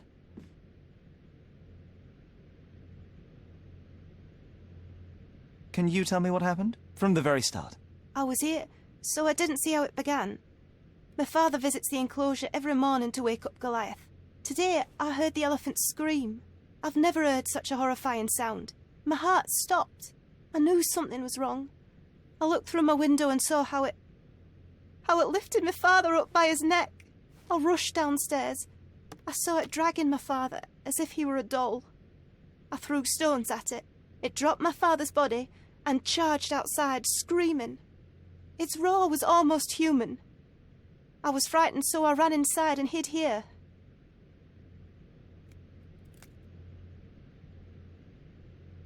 That is a terrifying experience, Miss Gilden. I'm sorry you had to go through it. Thank you. Goliath must be caught, Mr. Holmes. Well, thank you for the information, Miss Gilden. I did have some questions for your father. Perhaps you might help me with them? I wasn't privy to much of my father's life, and it's very hard to think of anything at all with Goliath still loose. Please, Mr. Holmes. Very well. Do you mind if I ask you more questions if I find anything that might help? Anything to catch that monster. Miss Gilden, I was on this island 10 years ago, and your father knew my mother. I believe I even had the opportunity to ride that balloon outside, but I do not recall seeing you. I lived at my late mother's in Sheffield at the time. I'm in no spirit to reminisce right now. The elephant is out there. You've never heard the name Violet Holmes before? Perhaps your father... Please, Mr. Holmes. With that beast roaming free, I can't think of anything. Very well. I have to leave you for now.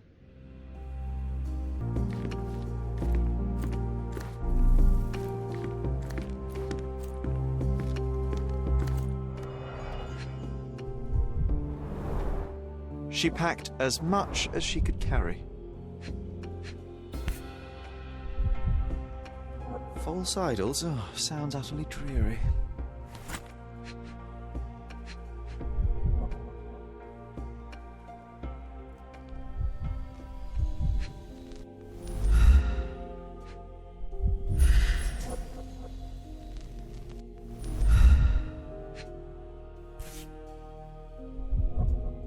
The same dull poses on all romantic photographs. So idyllic. Enjoy your happily ever after before it stales. Hey, Sherry, we need to talk. You found false idols. We need to find the remaining two.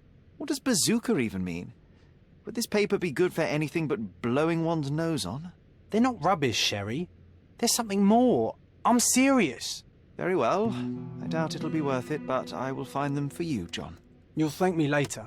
They're some of the most imaginative books I've ever read. What did you say? Speaking aloud helps me think.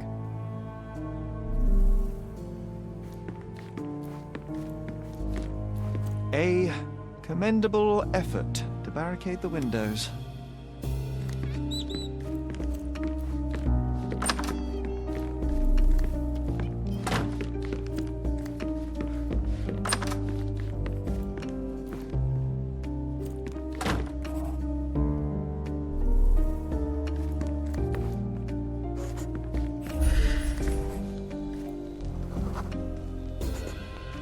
The nicest spot in the room.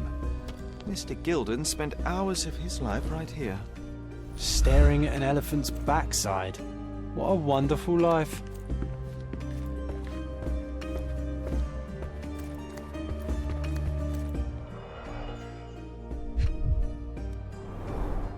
A relatively functional choice to replace the finger.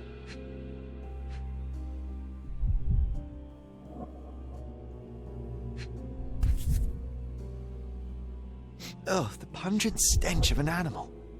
Did Theodore seek some pink elephants with this?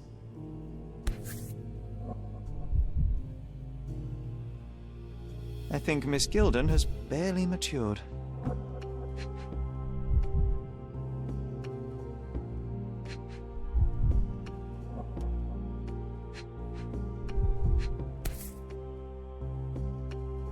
I think they were closer than you and me, John. I'm hurt.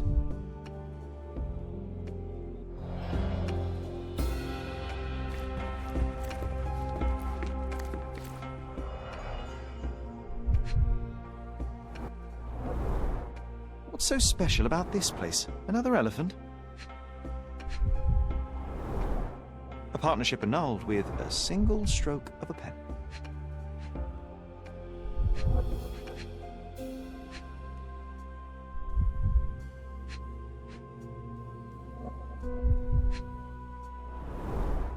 A catchy title. I should take a photograph of the plans. I don't want to carry them around.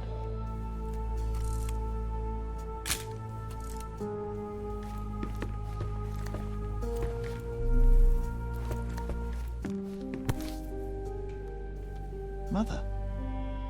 It's nice to see her young and smiling. From before Mycroft was born, our family loves to prod at the past. Holmes's desire to rake up the past is hereditary. Quite the spectrum. From the history of the Roman Empire to conspiracy theories of the French Revolution.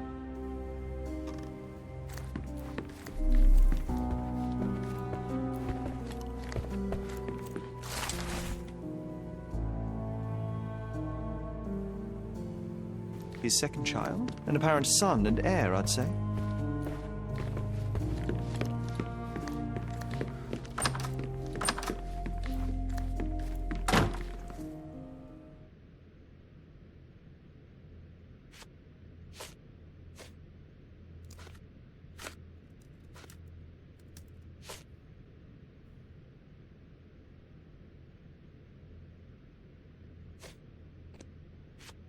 Did you observe anyone else in the yard? Any of your servants, perhaps? Servants? Do you imagine that we would have any with Goliath? No one wishes to work in this house, even for double pay. I didn't see anyone else. Only my father and that diabolical beast.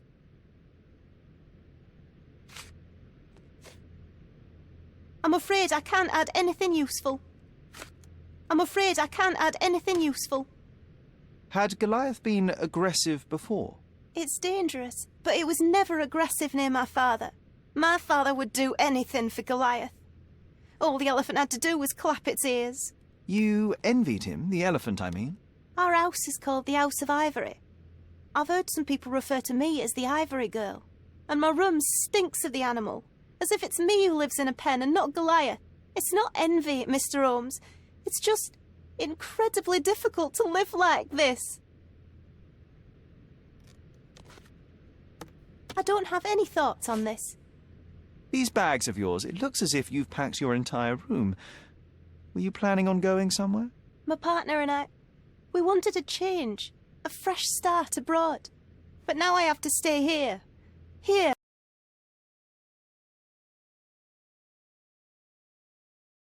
I found this.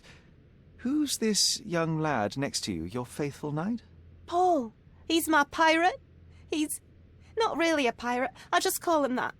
It probably sounds very silly. Your secret is safe in my hands. Does Paul work somewhere? What is his surname?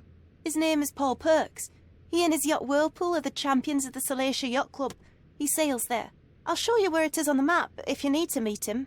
A yachting champion? Well, that will be a first. I prefer dry land. And so does my suit. How can you read something like this? It's hard to swallow, and that's not due to the hard cover. You're hardly serious. Any library without Nabe and Laura is incomplete. If you can read, then these books are an absolute must. Love and adventure. They're about life. Oh, I wasn't aware that exploding pyramids were a part of daily life on Cordona. You haven't seen life, so you might try reading about it at least. And, which part of the elephant is in here? It's quite pungent. Oh, that. It's elephant sweat.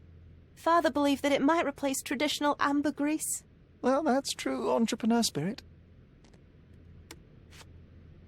A. Swift, is this name familiar to you? Your father had it removed from this plan. Oh, that's Arthur Swift. I've seen him a couple of times here. He works with my father in the old city, digging up something ancient. He is an archaeologist? That's the word, yes. But to be truthful, I really don't think Mr. Swift is fit to be one. I've just learnt a lot about archaeology from my favourite book series. Oh, they are page-turners. Inspirational, I'm sure, but would you happen to know where this Mr. Swift might be found? I don't, but perhaps you can find out somewhere. My father's work with him is all official. Lots of boring legal papers with signatures and stuff.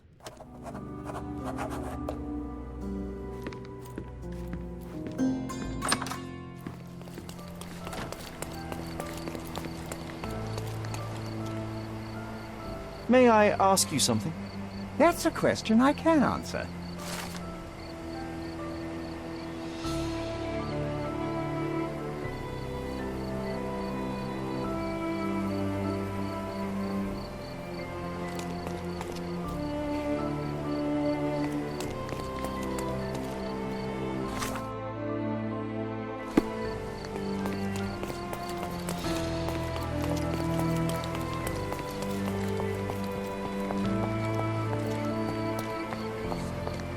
Do you know anything about this? Excuse me? What? I'm not sure I know.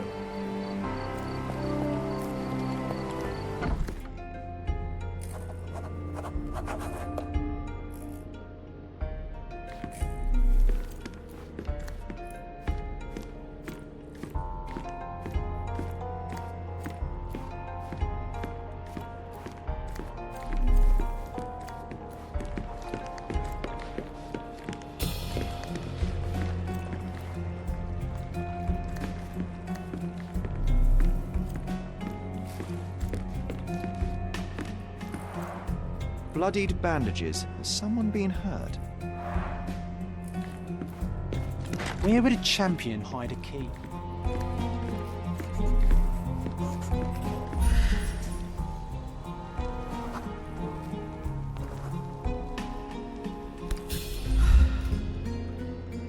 I hope Paul is more skilled at yachting than he is at hiding keys.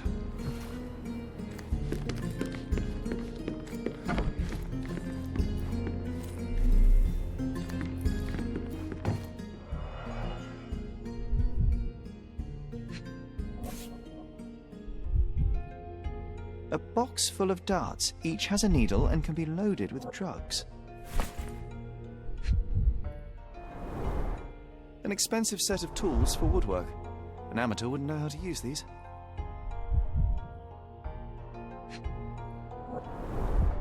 Shipbuilding, shipwright's tricks, sail weaving.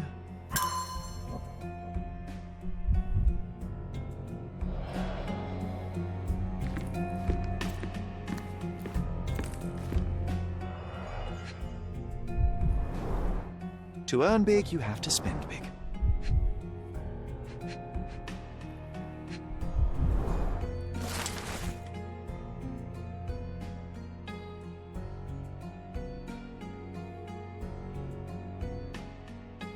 Mr. Gilden wasn't afraid to get his hands dirty.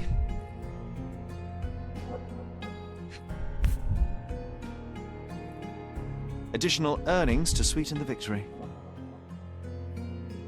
An interesting place for a message to a champion. Old betting slips. Paul always bets on Whirlpool. One victory after another.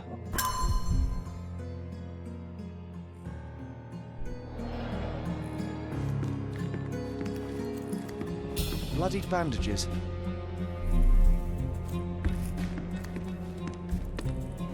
Too ordinary a room for a champion.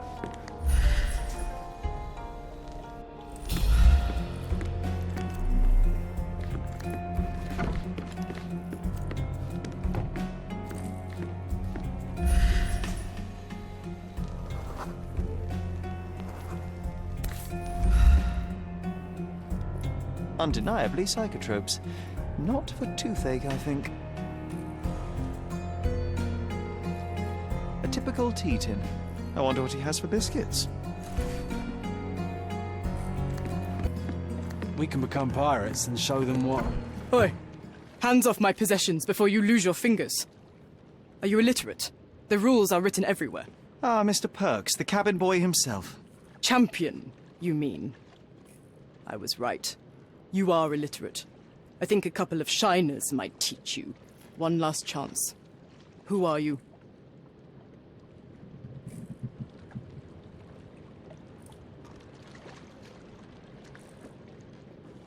I am a friend of Theodore Gilden. My name is Sherlock Holmes. I need a few words from you about... Get out of here. I'm not joking. Leave this place before you have cause to regret it. I will use force. Do the police still throw people in prison for smuggling? Oh yes, with you helpless and handcuffed, I'd learn a few more secrets. We don't need to compete with our egos now, surely. Oh no. I'd rather you tell me something more, so that I might have more reasons to punch you out.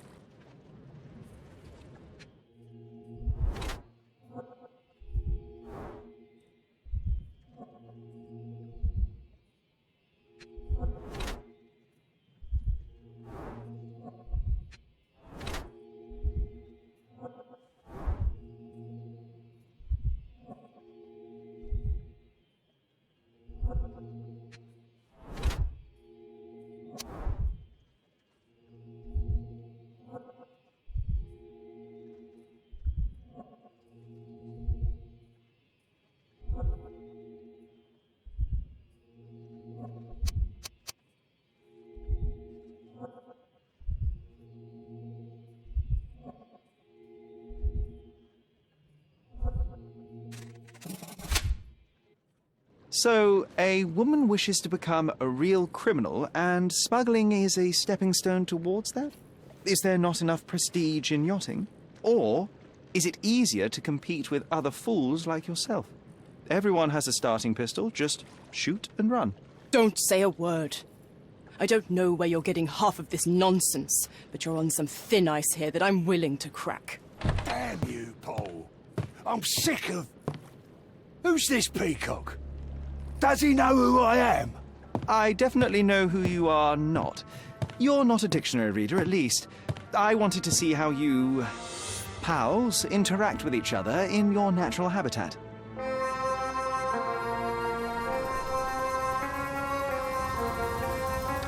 But I'm afraid I have to interfere.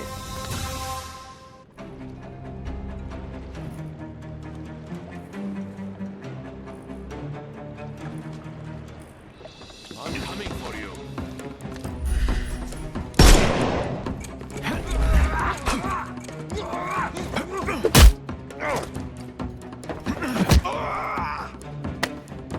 Take a rest, my friend.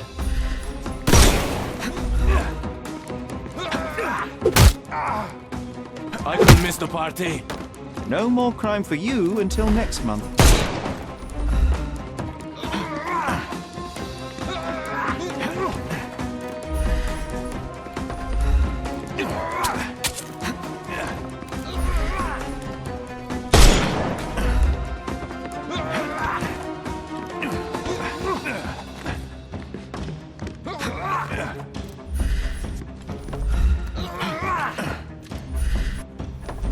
snuff...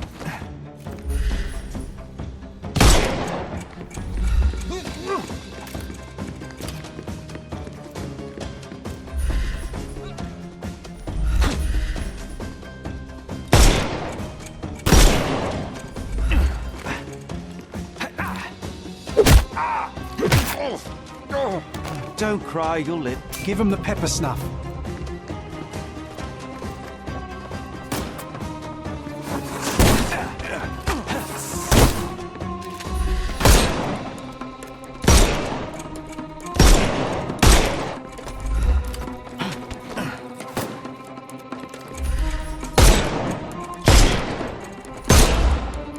No, you've killed him. Can overcome the brute now. Good day. No more crime for you until next month. The snuff's ready.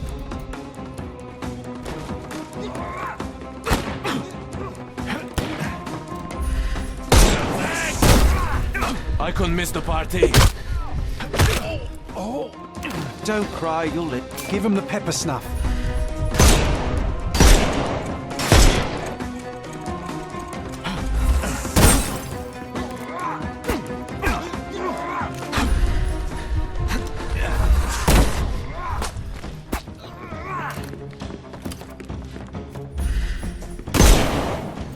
Time to knock this guy out. Hey, you could have kept him alive.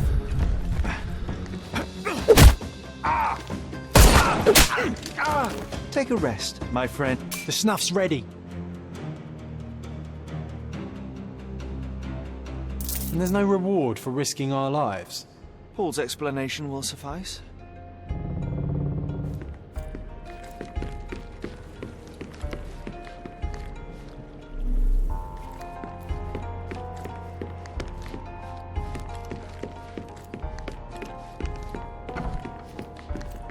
Your fellow mariners have a strange way of showing hospitality. They were not my friends.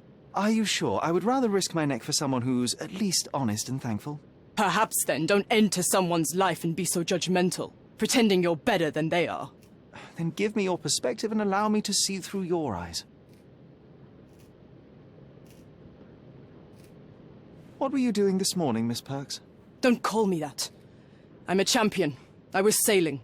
The other club members told me that you missed the race this morning. Do champions not need to practice? Ugh, you've talked with them already. No, I wasn't racing. I visited the doctor after that attack on me, and then I had to honor the deal with the bandits you just took care of. I tried to tell you before, but your partners interrupted. Have you heard the news? Theodore Gilden is dead. Do you have anything to say? Well, what a shock. To me, he was an angry old ogre. Good riddance. Was it Goliath that killed him? Did it crush him? Break his bones? Come on, tell me. I want all the details. You have an unusual way of showing grief. Imogen wouldn't appreciate that. But yes, the animal could have been involved. It's poetic in a way, isn't it? It takes a beast to kill a monster. I wish I could have been that elephant.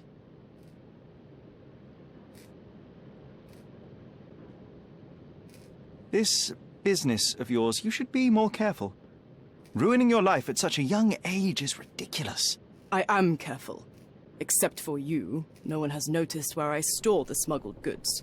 If the police arrive, there's no link to me. It's common storage, not exclusively mine.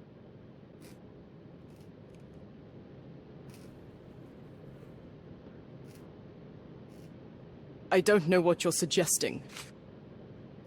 I'm clueless. You smuggle illicit psychotropes on your yacht. Not a delivery for the hospital, I'm sure. Of course not. I've had to cut corners to earn some money. How might a person afford to pay for a yacht in an honest way? I don't know, although I'm smart. The buyers are my customers. Adults who are willing to pay for their pleasure, or weapons for jewels. Whatever they want me to deliver. Nothing criminal. Well, it's your lucky day. I'm not here because of smuggling. Have you tasted this tea yourself? I wouldn't have been a champion if I had used it. It's just a side business that keeps my career afloat. It's quite expensive to compete in yachting. Sometimes I cut corners. Such as fixing Whirlpool yourself? Exactly. And sometimes I just have to pay. That's how I earn money. I don't sell slaves or take the last mangear from a poor family. It seems as though Theodore Gilden hung a sword of Damocles over your life and career. Were these only words, or something more serious? Check my forearm. Pulled muscles and bruises. Small cuts. Nothing that you could call serious. I doubt that a man in his late 50s could wrestle you. It wasn't him. He behaved like a rat and hired brutes. His boys tried to lock my hands behind my back, but I was faster and I escaped. Was he so protective of his daughter, or was it your feminine secret that provoked him? My guess is that he was protecting his property. As he saw it, he owned Imogen, and he treated her like a piece of furniture. He didn't want his daughter to be loved by anyone. What's more painful is that Theodore didn't allow me to love his daughter. Typical. I'm not sure that your relationship with Imogen could be described as typical. Are you afraid of a woman in trousers? Now that's typical of men. Look what I found. A box full of darts. Hey, that's mine. I confiscated it. These darts appear to be filled with something. Poison? How powerful is it? It's strychnine. Enough to instantly kill a small rodent. I haven't tried it on a human. Yet. I hope you know what you're doing. Could it immobilize a larger animal, say, an elephant? I've never tried, but I have wondered. Between yachts, darts, and notes from bandits, I've discovered many fascinating facts about you. But this, an installment of Nabe and Laura's adventures. Why did you sully your library with this? It's a gift from Imogen. I didn't buy it. I might have turned a couple of pages, but nothing more. I swear. I will give you the benefit of the doubt, but your literary taste has put you on my blacklist.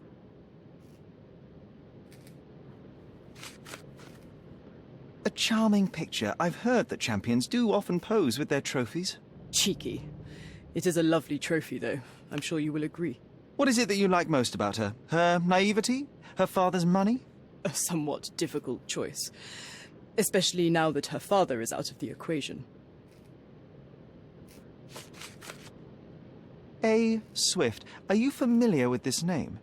The gentleman had business with Mr. Gilden. Likely just another strange and wrinkled fellow like old Gilden was. Perhaps this Swift person has a rhino, and they wanted to see which pet was stronger. In other words, I don't know who he is, but I bet he's crazy like Theodore. I doubt that Cortona has ever boasted a battle arena for that size of mammal. You have an interesting imagination. I don't know what you're suggesting. Imogen doesn't strike me as an industrious young lady, so I find it strange that she was busy packing up all her belongings when Mr. Gilden died.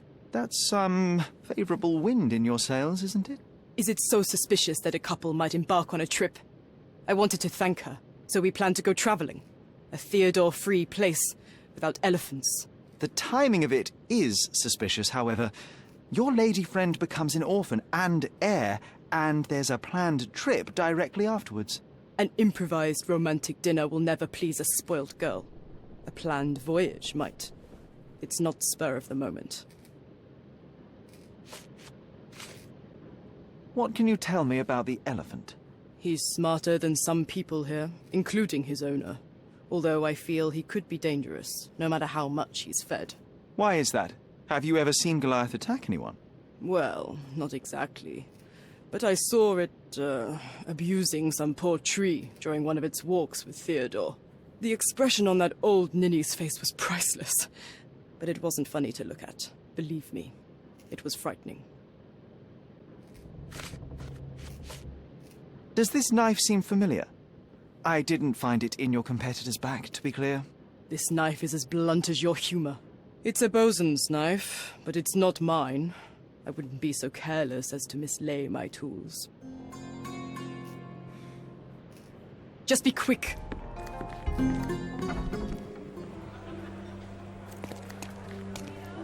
Are you lost, sir?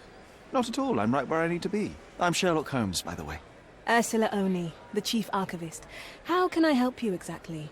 I need to take a look at the history of Cordona and its islanders to retrieve some, hopefully, useful information. Your brother Mycroft told me that you were direct, and now that we've met, I can see that is true.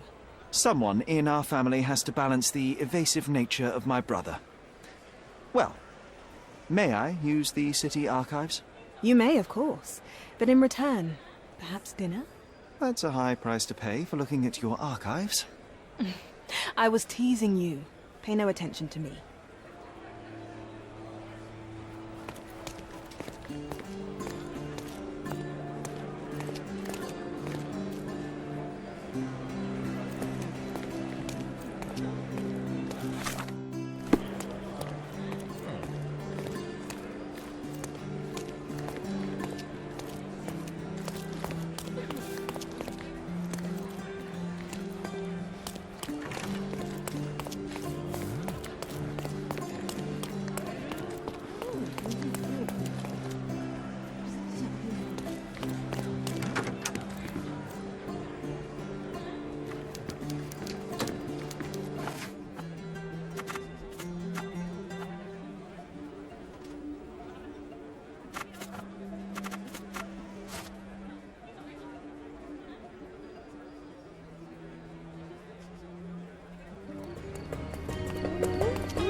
From day to night, I don't sleep.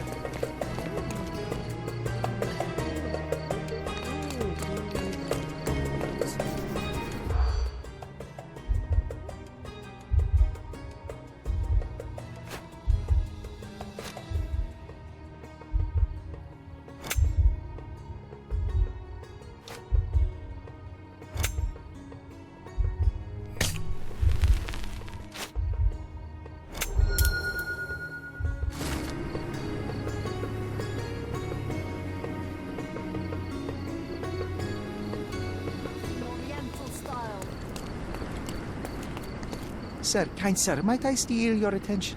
I'm not buying. Ah, that is the thing. You won't waste a single mangir. I am a digger, you see, and I have heard of a dig site so deep it clogs your ears. I want to be there. Why are you telling me this? I have heard of a man recruiting for such a dig. A man with a scar, such as the one that you're hiding. And your boots are dirty with the deep clay I am so familiar with. Oh, I hope it wasn't too rude of me to point that out. You have a good eye. And you just want to dig? Dig deep and that's it? What's the catch? Are you in desperate need of money? Oh, there is no catch, sir. I won't even ask for advance pay. Just give me a shovel and I'll dig a hole like you've never seen. Huh. Is that so? Well, I have to ask you an important question first. Would you be fine working for Brits? I am all for them. Well, you say that, but can you prove it?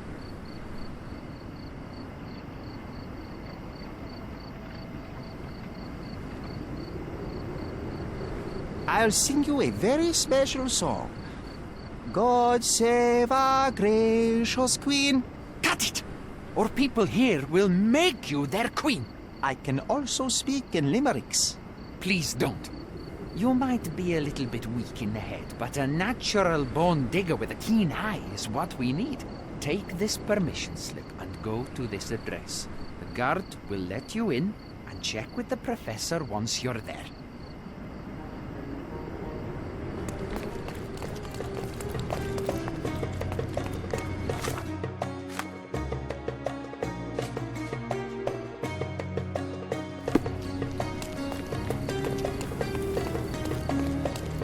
Stop loitering and get inside.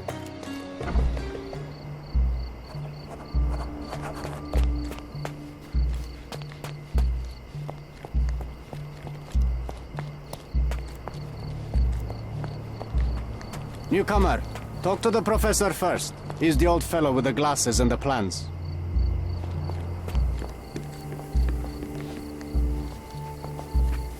Where's the fire in your eyes? Where's the smile? I am sick and tired of seeing apathy among the new workers. Sir, believe me, I do have the spark. I want to start work straight away. It's as important to me as it is to you. Ah, That's the spirit. I'm on the verge of a great discovery.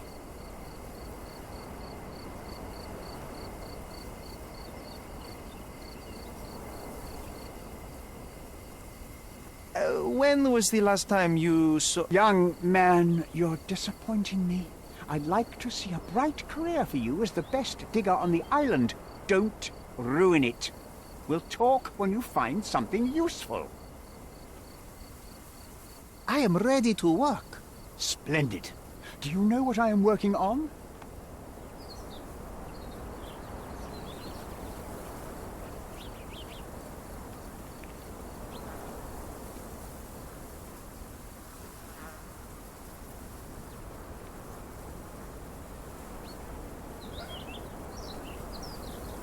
Archaeological treasure.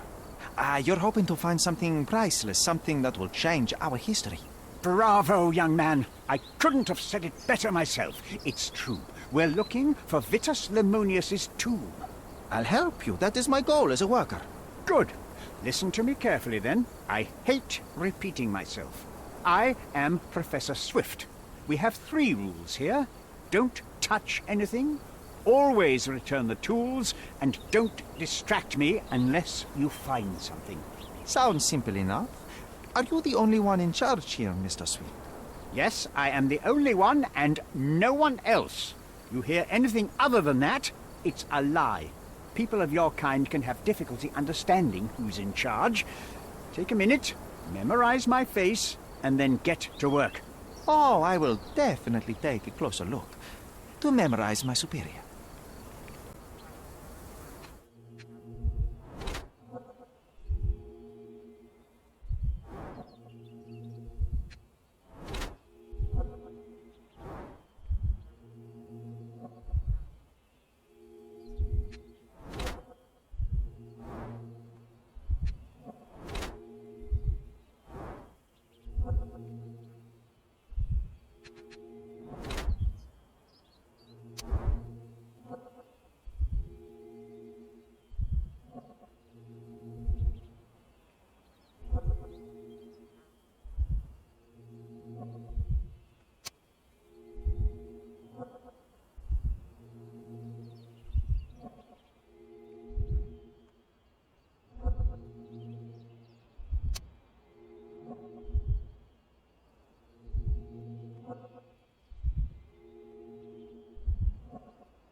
I wish I could be as passionate about something as you are, Mr. Swift. You value knowledge and dedication over everything else. It's a long road, young man. A sharp eye and attention to detail are the only stepping stones along this path. You have to sacrifice everything you love for the larger prize. Exactly. So much in life is superficial. I wish more people would understand. I never heard a truer word, lad. Folk will ignore what truly matters in life, and for what? Convenience. Bold words indeed. I doubt that many scientists would be willing to support their bragging with fieldwork. The academic world is full of restrictions. Our honorable professors are too afraid to dirty their hands. God forbid if they have a stain on their shirt. You can follow in my footsteps. You can start learning by returning to work. Show me what you can find.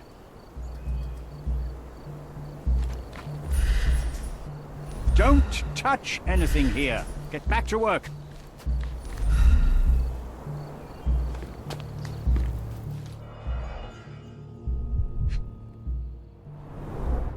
This reminds me of my father's room.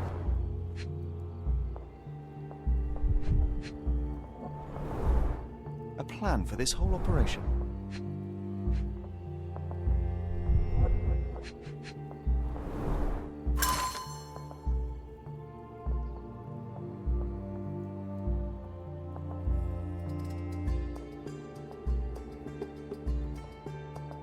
This might prove useful. I'll note it down.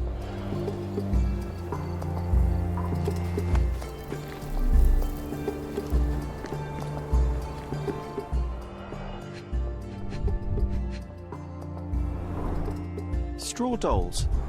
Eerie, but effective for a scene recreation. Oh, I want one of these. Or two.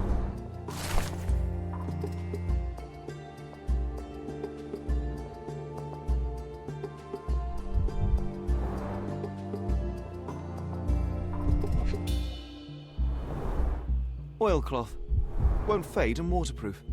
Enough here to make 10 sails and more.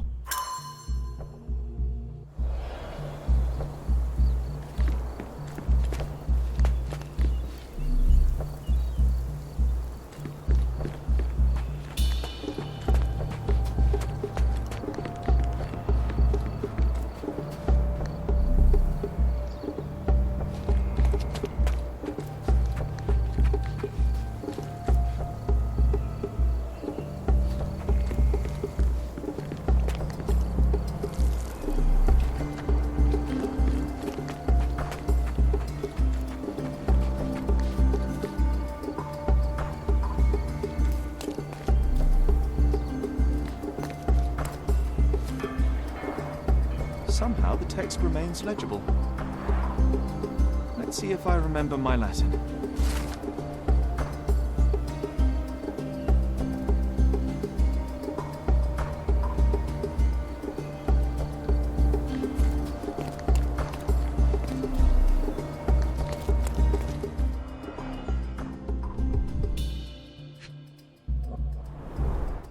A sickle for harvesting. The ancient Romans honoured the seasons. A goddess? A mother? Someone's wife?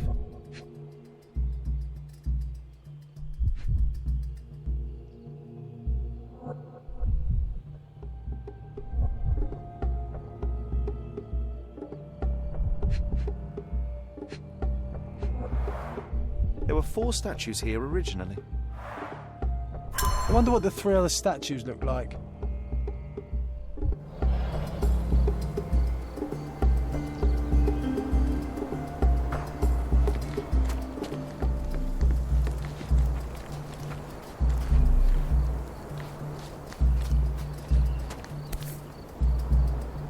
Sharpest pickaxe. A guilty pleasure of the real archaeologist. Missing your Laura, Mr. Swift? Hey, a word about the trilogy. Right then, you literary expert, you, what was so important about these books? Or did you simply need some kindling? It's inspirational. I have a plan. Are you listening? I wish I wasn't, but I am.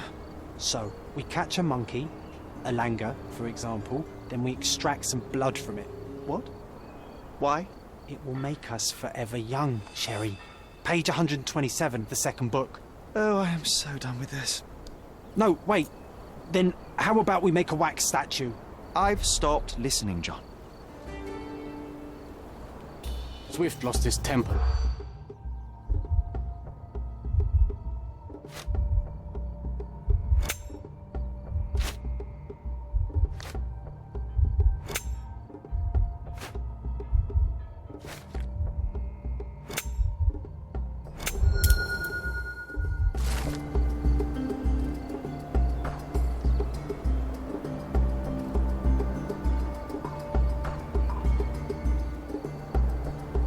I see now. Mr. Swift didn't realize the significance of the statues.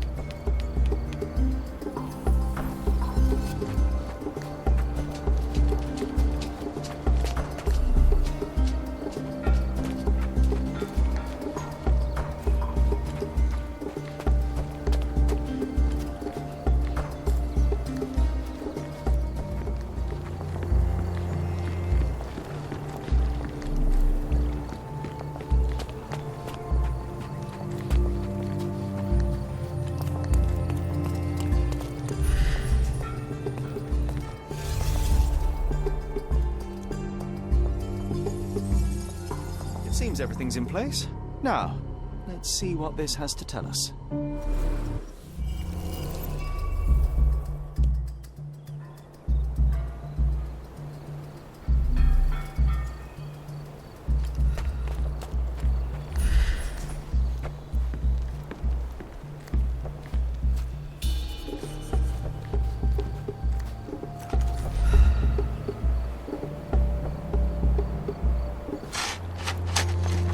Here is your discovery, Mr. Swift. Hey, look at this.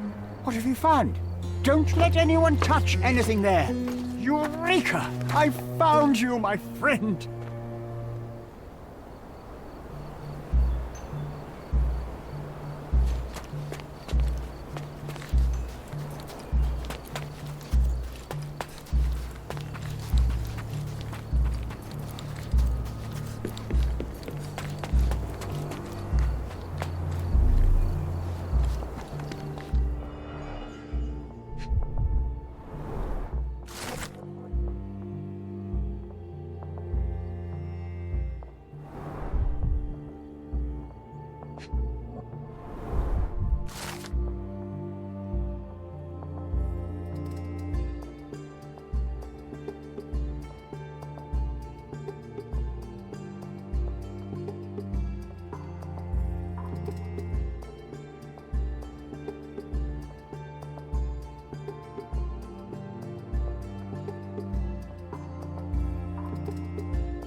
Box of darts.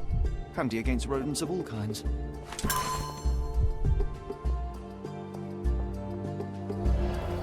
Trying to take over my research, are you? I come here to pick up my diary, and I find you snooping around. Explain yourself. Mr. Swift, if that were true, I would have been on my way to the newspaper. My name is Sherlock Holmes. I didn't have a chance to introduce myself properly. Outrageous! You deceived me, sir. What is the reason for your being here? Who sent you, Mr. Holmes? Theodore Gilden's premature death brought me here. Theodore is dead? How can that be possible? I'm thinking of all the possibilities, and I'm not crossing out anyone who might have been involved. Even his elephant. The land you're excavating belongs to Mr. Gilden, does it not? Did I hear an accusation? I have nothing to hide. You can ask me whatever nonsense you've prepared as a token of my diminishing respect towards you. Very well, Mr. Swift. I appreciate your cooperation.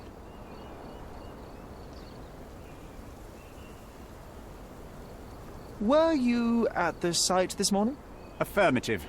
This project is taking a lot of my time, as you see. I spend more time underground than on the surface. When did you learn about Theodore's death? Just now. You just told me. And you aren't surprised, shocked? I won't tell anyone if you shed a tear or two. Weren't you partners, after all? We were. And it is a real shame. But I've seen too many deaths in my life, Mr. Holmes, for the news to truly shake me. When was the last time you saw Mr. Gilden? A couple of days ago. We discussed the site. I believe in the tomb and its secrets. Theodore's patience was stretched, however. He was already inventing new projects. It wasn't a long conversation. I suppose that his daughter will inherit everything now, along with all of the eccentricities and problems. And not forgetting Goliath. Eccentricities and problems, Mr. Holmes. One of many. Will you allow me to return to my research, or are you insisting on remaining an obstacle? Oh, I haven't even started yet.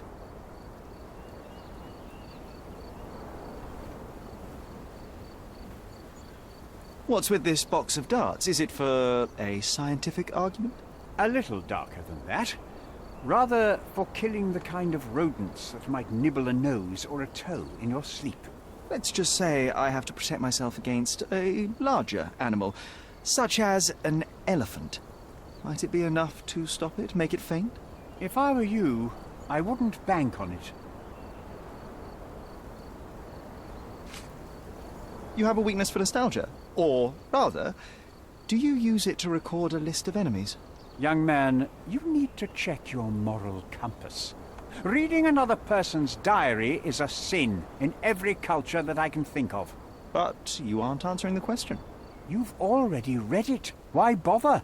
I simply record my life to keep my memory clean from misinterpretation. Letters and pages don't lie. But the writer of the text can. With this book, you attempted to plan an attack on the elephant? Your insinuations are out of place. Goliath is a frightening animal. All I wished to do was to understand the creature. As any scientist would do, I researched, analyzed, and drew conclusions. And what conclusion did you draw? That Theodore Gilded made the animal miserable. He couldn't provide the proper environment for the beast. My interest in the subject ended there.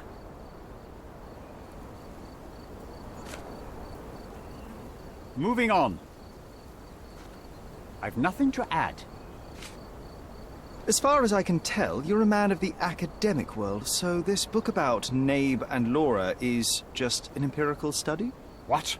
That nonsense? I'd prefer to lose my eyesight than read such trash. So, you know nothing about it? I know nothing. I wish I'd never heard of it in the first place, this caricature of science. Do I hear traces of envy? You're still relatively young that you might find your own Laura. Perhaps I envy Nabe, for I cannot simply blow people up for distracting me. That's all. You happy now? Wonderful. I've nothing to add. What's with this intricate recruitment process? Pro-British workers charge less? As a head of this organization, I need to secure a productive environment.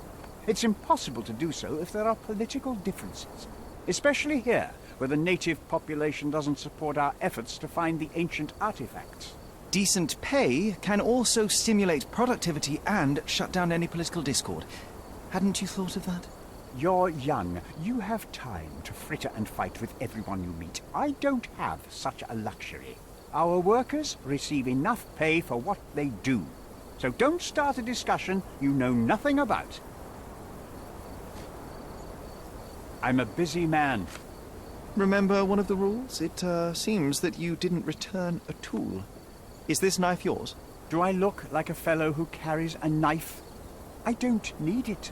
There are plenty of uses for it on the site, and outside of it. I have other people to cut ropes for me, Mr. Holmes. I've nothing to add. Gilden's elephant is quite an unusual addition to Cordona's fauna. What is your scientific opinion on that? No matter how much Theodore loved it, it still remained a wild animal trapped inside a stone pen.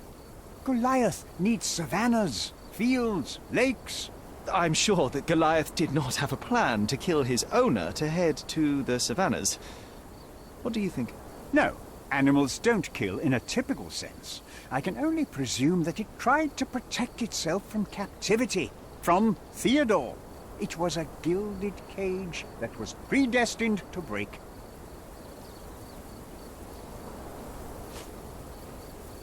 I've nothing to add. I'm a busy man. Your partner had a very specific attitude towards the things he treasured. Was this habitual for him? That would have been too much even for him. Don't get me wrong, he had a harsh temper. Like a true businessman, he was ready to burn his competitors to the ground. But threatening someone physically would have been something new even for him, am I correct? Absolutely. Besides, I had never seen him this angry. The fellow who received the letter must have been extremely alarmed. I'm a busy man. I'm a busy man. Have you seen this person before? The one beside Imogen Gilden? No, but he's with Imogen, so I suppose that he's a friend of hers. That girl always has her head in the clouds. I could have said Theodore was different, but that wouldn't have been entirely true. Away with the fairies, was he? That's one way of putting it. Either way, I don't know much about Imogen's life or her friends. The type of elite that pretends to be educated. Did this plan cause a rift in your business relationship with Theodore Gilden? Nothing like that.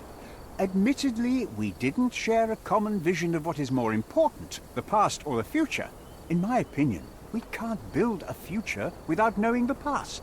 So you wanted to save the tomb of Vitus here, or perhaps your control over the research?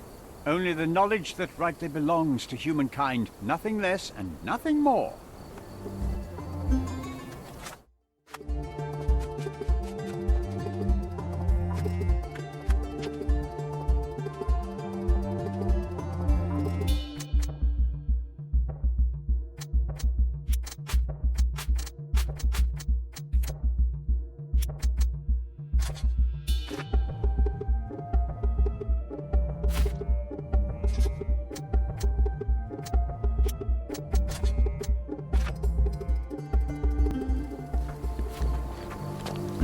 this fabric will work.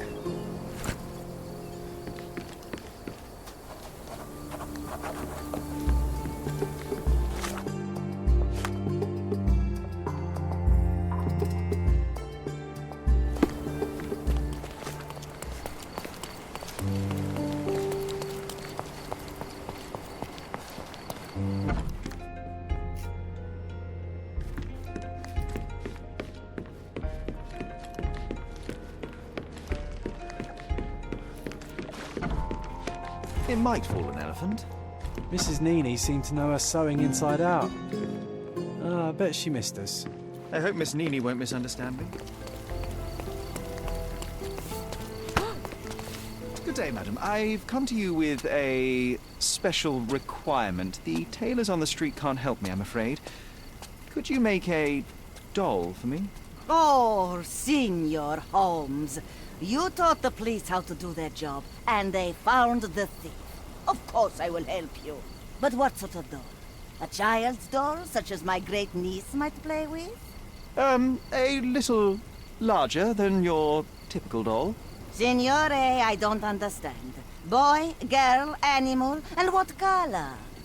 Animal, a passionate, perhaps amorous animal. Ah, Signore, you talk in riddles. I am an old lady who's seen it all. Tell me what you need. I need a life-size elephant. I think Mrs. Nini outdid herself with this one. Is that a tail? That's a trunk, John, but I must agree with you that it's her masterpiece. Well, let's not waste any time.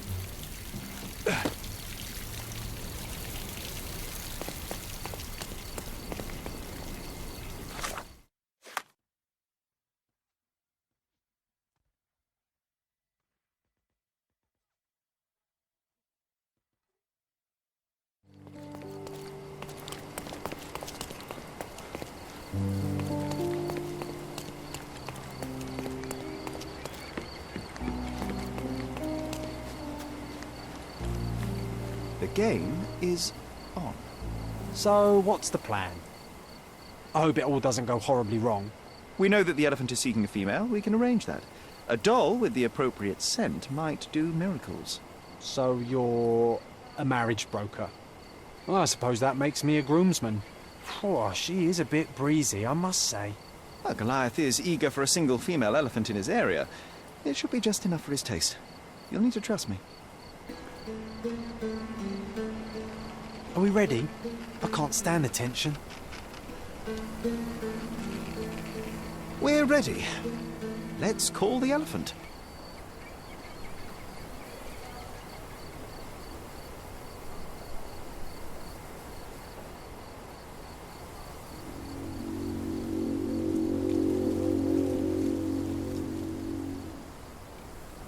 How could anyone resist?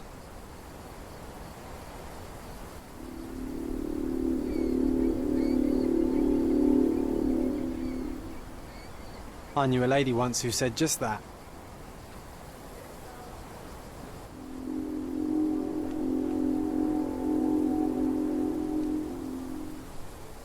Too bad I'm not an elephant.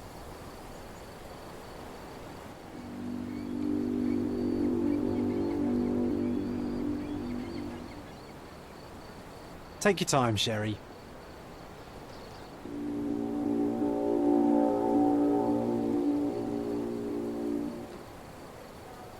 That deserves a slap.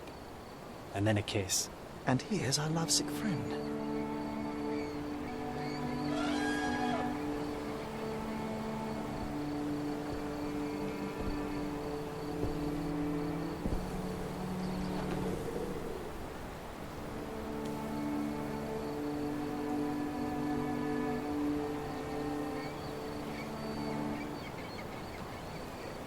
What is the meaning of this? Why are you bringing it here? I won't allow you to leave it. I assure you that it is only a temporary measure. It won't be long until the elephant is gone, I promise you.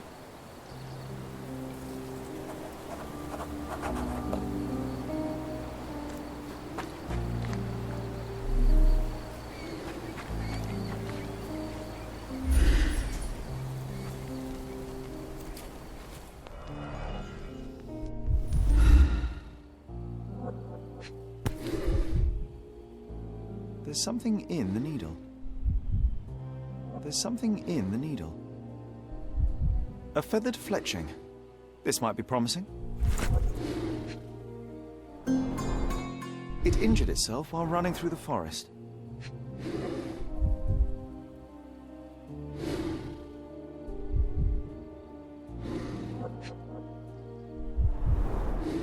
Peaceful and compliant, almost a gentleman.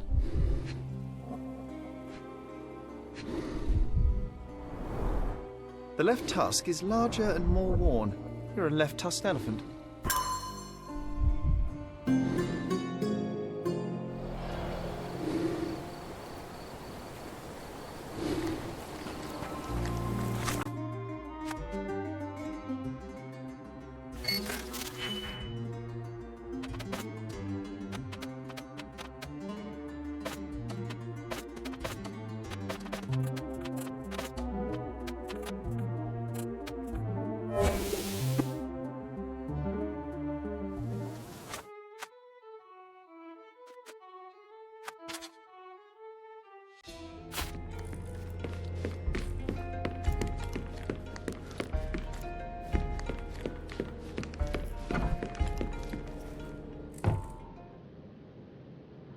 Did it feel good killing Theodore Gilden after the humiliation and threats?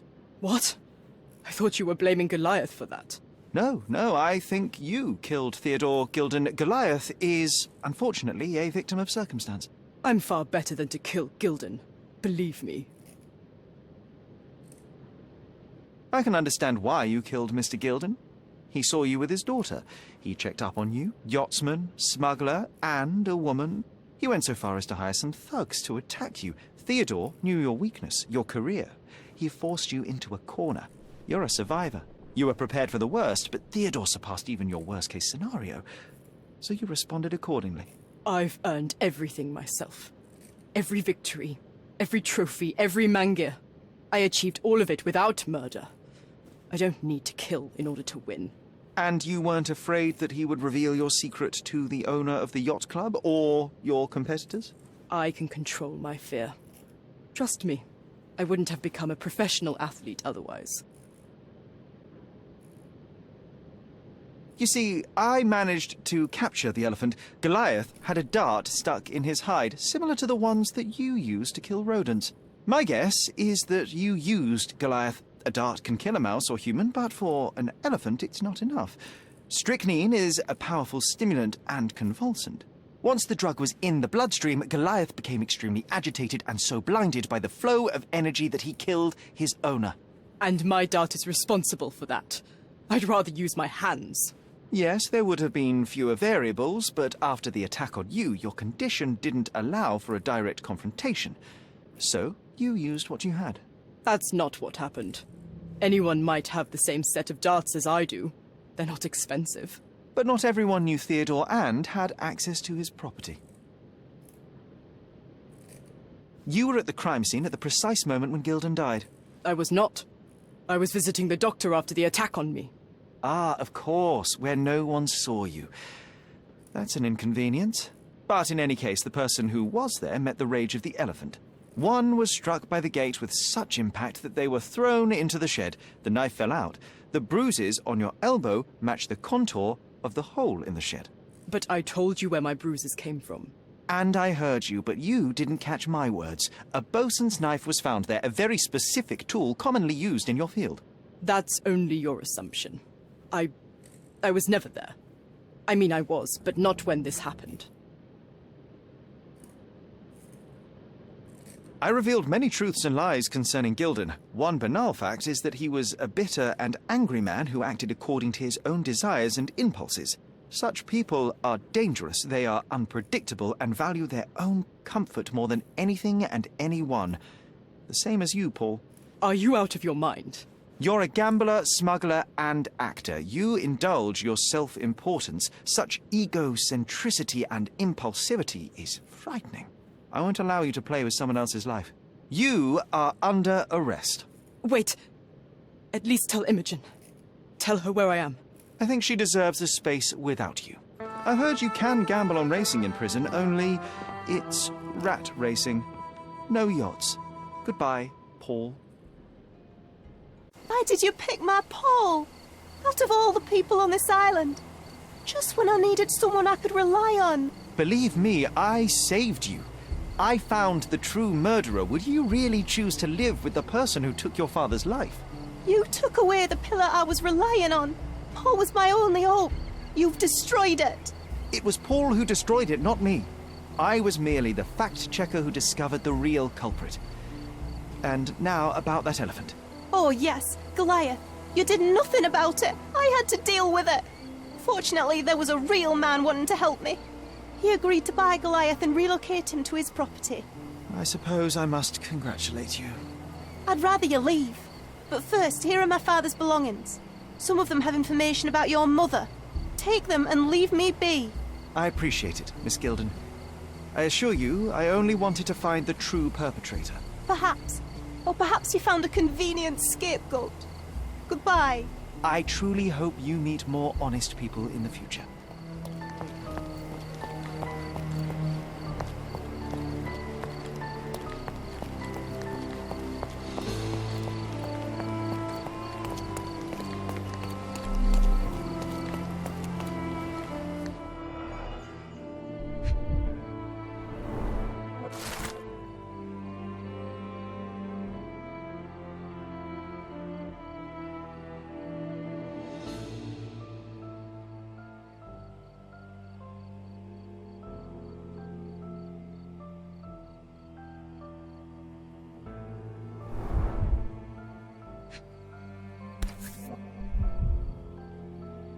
My mother always wore this around her neck until one day it disappeared. I was wondering where it went. She said it was a birthday present from a good friend.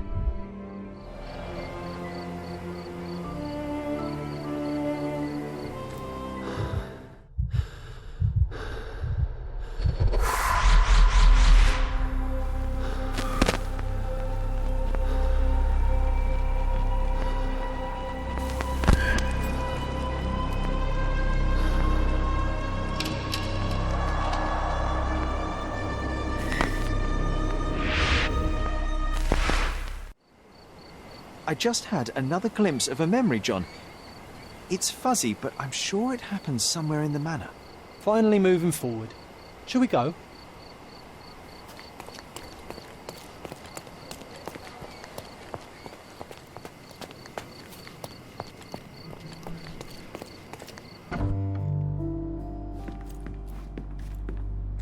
You know, I won't ignore you.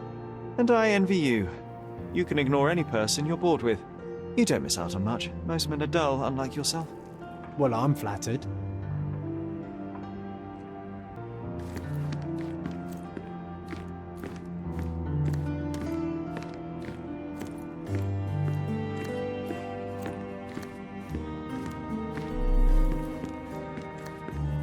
Another one. There must be something important behind it. I can feel it.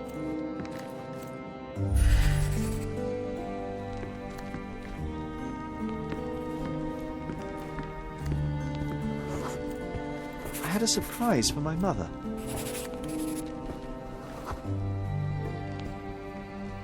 You had a shovel with you, John. I was holding an ancient Greek vase, or rather, quite a big piece of it. I remember now, we dug up the vase from Greek ruins here on Cordona, and were eager to show my mother right away.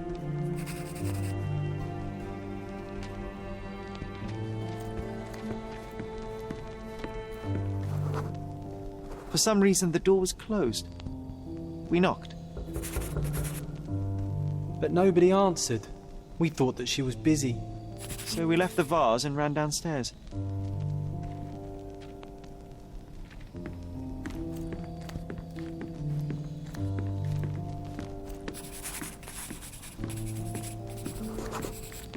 I decided to gather some archaeological tools in order to take a closer look at the vase.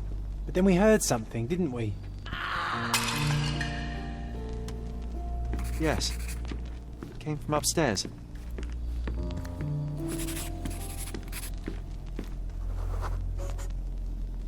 The vase was broken, shards scattered all over the floor.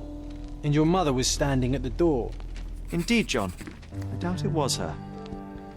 Let me concentrate. Otto Richter was standing there, furious at us. Dr. Richter told us never to disturb my mother when the door is closed. He said she had broken the vase. But we didn't believe him. I bet he smashed it.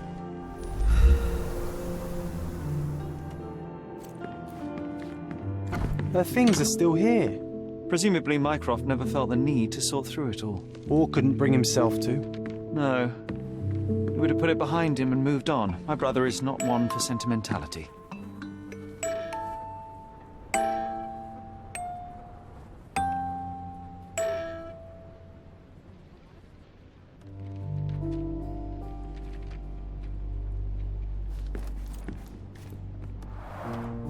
Looks like it was damaged by a blunt object. This room always reeked with an acrid medicinal stench. And here is the reason.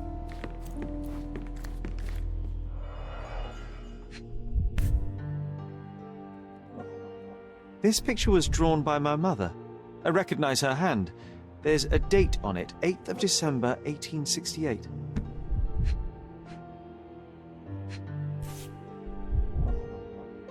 This seems a bit odd. I can recognize my mother's style, but it's far too sloppy. Dated 12th of February, 1869.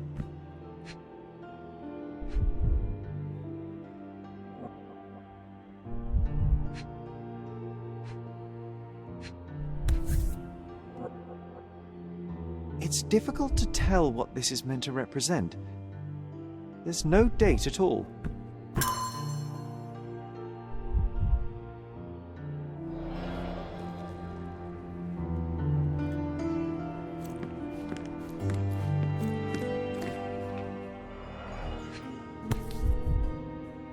Seems this was the most frequently used medication.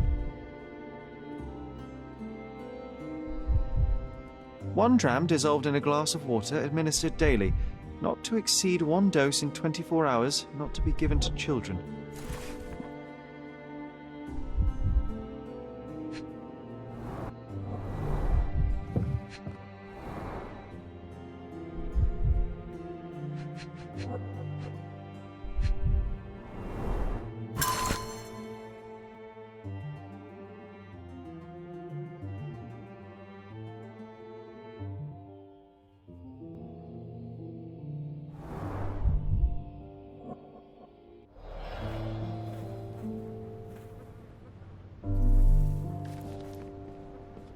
Straps on the bed.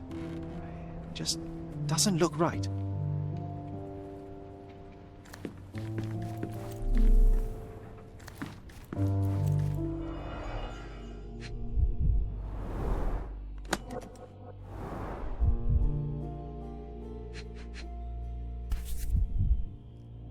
No labels.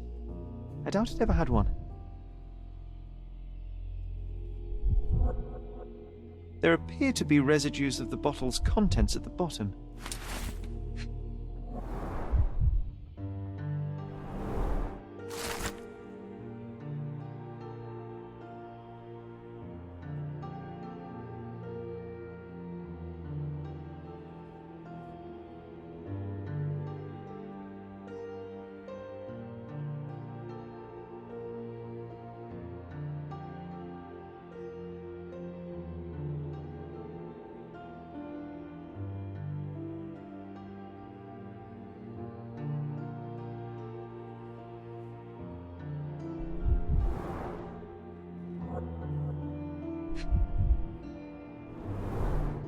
Do you think the doctor could have used these tools here?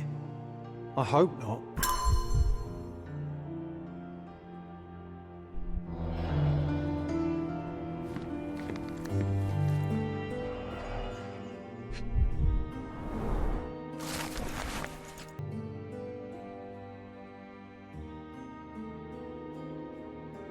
It's a strange feeling to read about my father's death in the newspaper.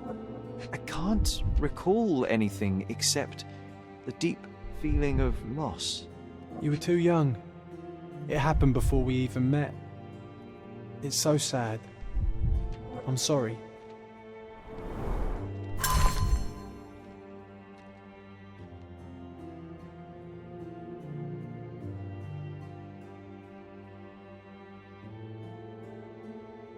Oh, it brings back some memories.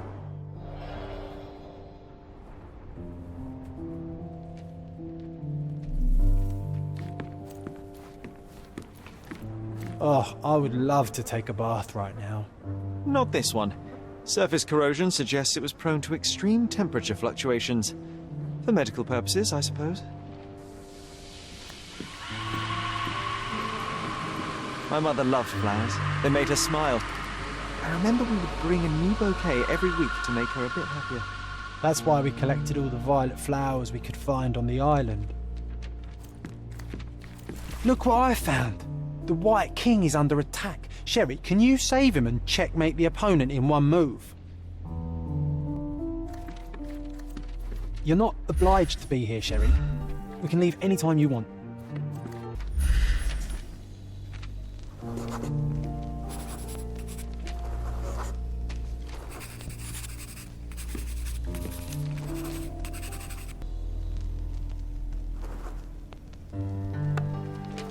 Oh, nice move. You saved the king and checkmated the Black King with the rook.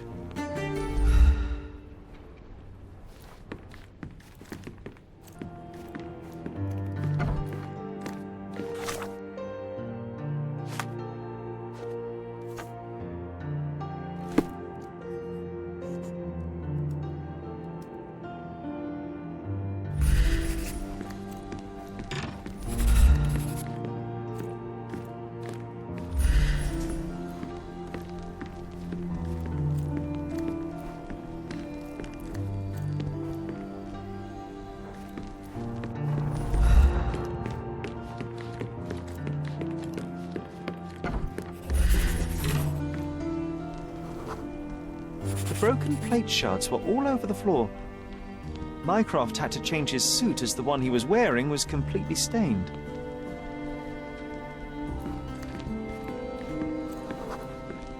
Mother was troubled that morning. Something we did upset her. Dr. Richter tried to calm her down.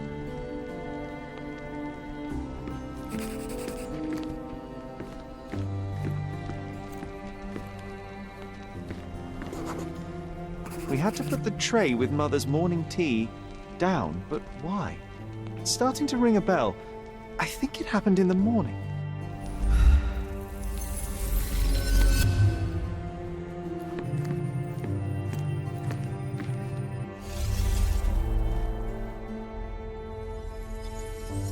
I don't believe you! Liars! Get away from me! It's not true! It's not real! What?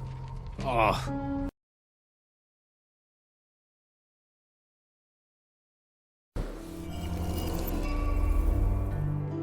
It was the morning of the 9th of April, the day my mother died.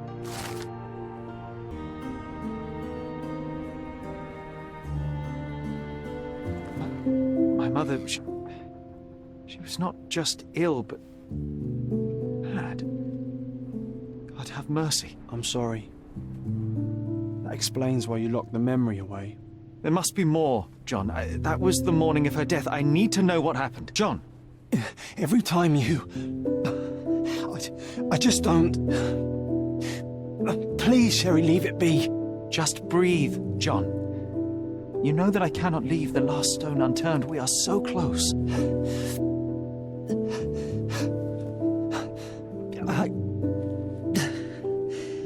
I know. But can we at least leave it for another day?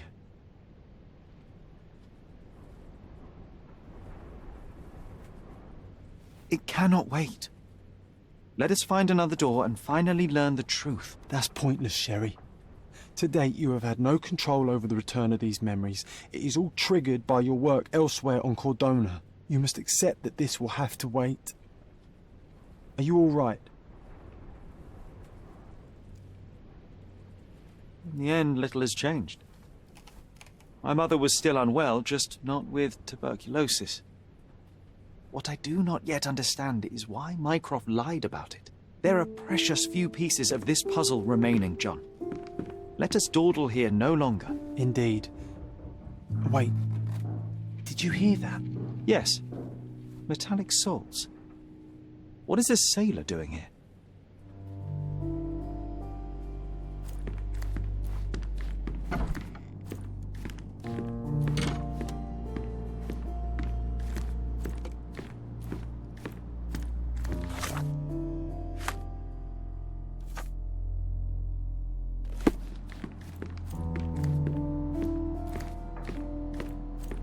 Sherlock Holmes, isn't it?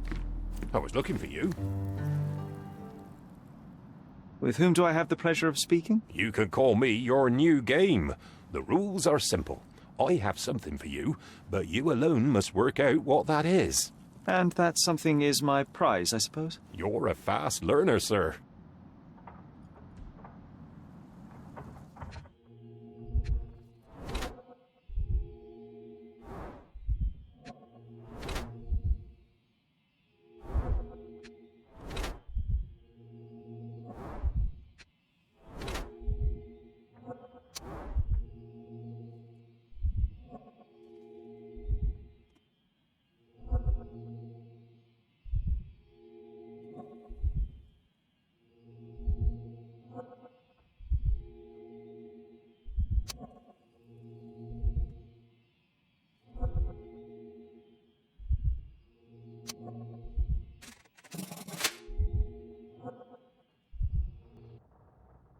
I cannot believe that Mr. Vogel has somehow successfully called my attention to his gallery. You're here with an invitation to visit it, obviously. My word, you are fast, Mr. Holmes. Could you explain how you came to that conclusion? Of course. Explanations are my favourite part of any conversation. Hands without any sign of regular physical activity, in contradiction to one who would most usually wear such a uniform. The paint in your hair is pink. I don't know of any military service that paints their ships pink, unless they have launched a new fashionable fleet. A sailor with the soul of an artist? I would suggest rather a gallery employee disguised as a sailor to mislead me. How many artists on the island know where I live and of my passion for deduction? Werner Vogel is clearly at the top of the list. And you've been attempting to conceal something square-shaped within your pocket. An invitation, I suppose. An invitation to Mr. Vogel's gallery. That was remarkable, Mr. Holmes. Mr. Vogel was right about your genius. I think he may have even underestimated you. This is your invitation. Please tell Mr. Vogel that the seed has been planted. He asked me to tell you to do so, if you win this little game. Farewell.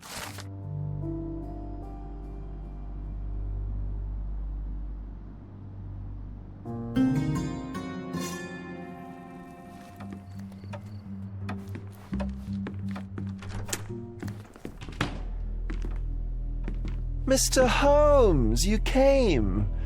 Oh, how kind. Though now, of course, I realize it is because of my game, not the works on display.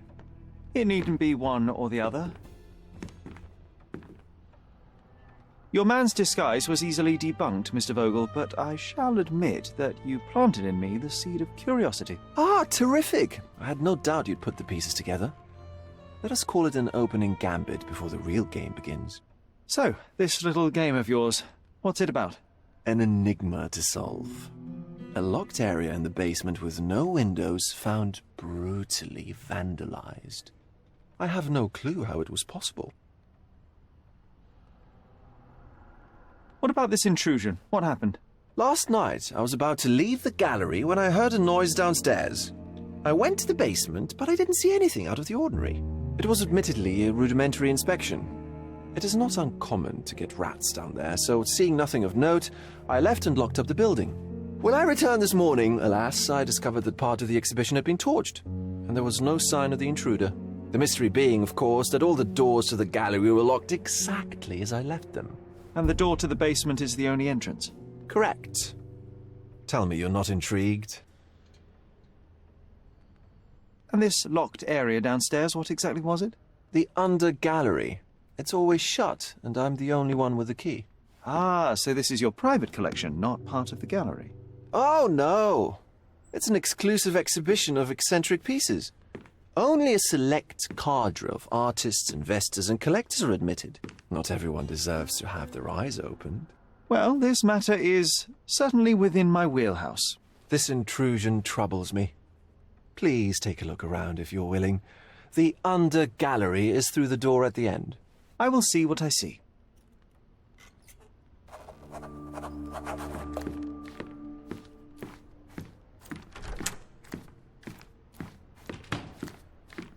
You sure you don't like art, Sherry?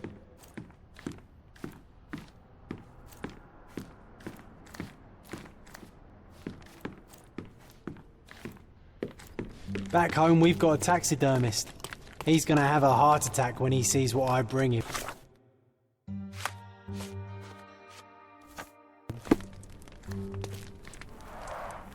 A simplistic attempt at provocation.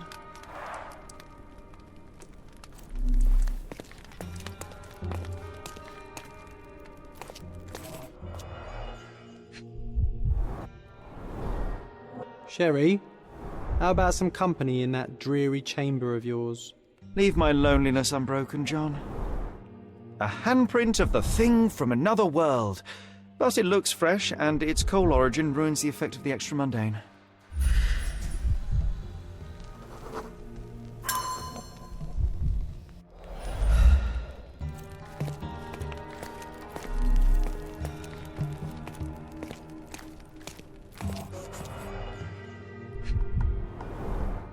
Old, and hasn't been used for a long time.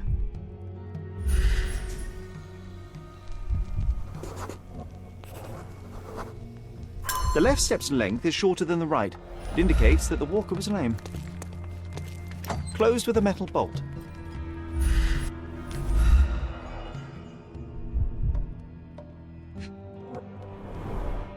Footprints. Size 9.5.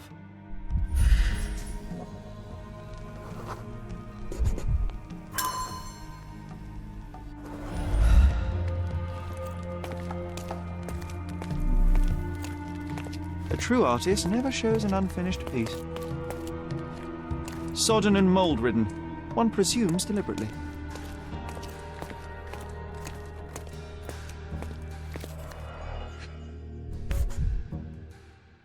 Coal fingerprints. I think we're looking for a man with a coal moustache. A Malpal butt.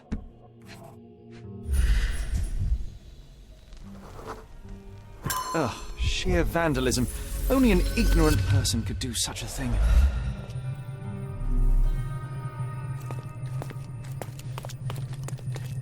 The parasites of creativity. Or just a reflection of the artist's recreational interests. Saturn devouring his sun. Oh, grim composition. Unflinching in its ferocity, yet somehow beautiful.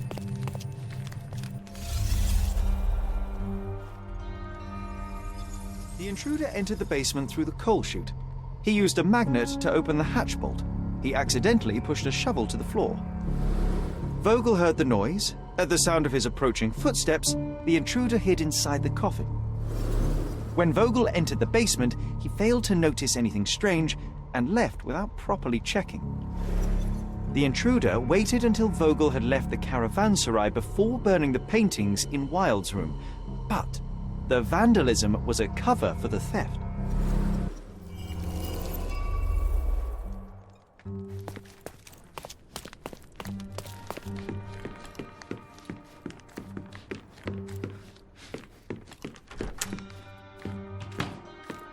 The pieces are not what I expected.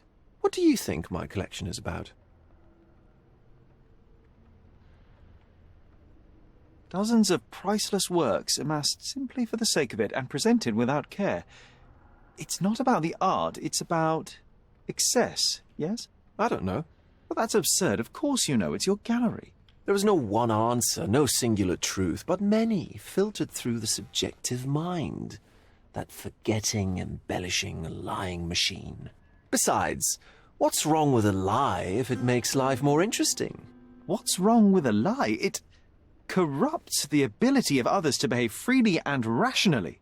Men never act freely and rationally anyway. It matters not what is or isn't in the end. The only important thing is how you feel. And I simply want to feel and consume as much as I can. Don't you? Feelings are simply one's animal ancestry trying to wrest back control of the brain. I try to avoid the distraction. You try not to feel, even in a place like this? None of it moves you? To be frank, I struggle to maintain even a whit of interest in art. But, Mr. Holmes, it is joy incarnate, mankind's greatest achievement. Mankind's highest achievement above all others is objective and rational thought. I see, then, why you dislike art, for it means whatever you want it to. Or, perhaps, Mr. Vogel, I was lying. Aha.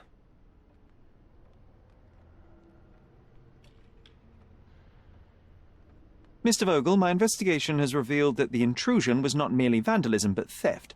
The limping visitor left your place with a canvas. That's very impressive. This thief was familiar with the gallery, and he was sporting a limp. Do any of your clients or artists come to mind? My, your attention to detail is remarkable, Mr. Holmes. I should introduce you to Bosch's works. Alas, I'm afraid I cannot suggest a culprit. The fire was a clever attempt to hide a stolen painting, even if it didn't fool me. I found the remnants of an empty frame in the pile of ashes. The canvas had been removed. Do you know which paintings in the Wild Room may have interested a thief? Were any particularly expensive? Those pieces belong to a well-known artist named Boniface Mercurio. They're controversial, but not of a notably high value. The intruder entered the basement through the coal chute. He used a magnet to open the latch and dislodged the shovel while doing so. That's the noise you heard yesterday. When you went downstairs to investigate, he hid in the coffin. It seems I should have checked the space more thoroughly. There's something more, is there not? I can see it in your eyes. Indeed. There is another intriguing angle. I recently received an anonymous offer for one of Mercurio's works.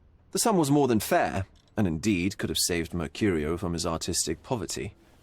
But he declined it. Was it a performative whim? Some artists lionize pain and hardship as if their work would be worse after a meal and a hot bath. I cannot tell. But not only did he refuse the deal, he insisted on displaying the painting in the public space. I was hoping to change his mind, but artists are a special breed of stubborn. So where can I find Boniface Mercurio? I know he lives somewhere in Old City, but couldn't be more specific. He's a prominent figure, so finding him shouldn't be a problem. What was depicted in the piece? A bound woman, wrapped in robes, being penetrated by a red devil that stared at us, the viewer. The beast had numerous tails growing from his back, and a large crowd gathered around the pair, silently watching the orgiastic scene. Okay, well, given the nature of the other works on display, it's hard to see why that one stood out.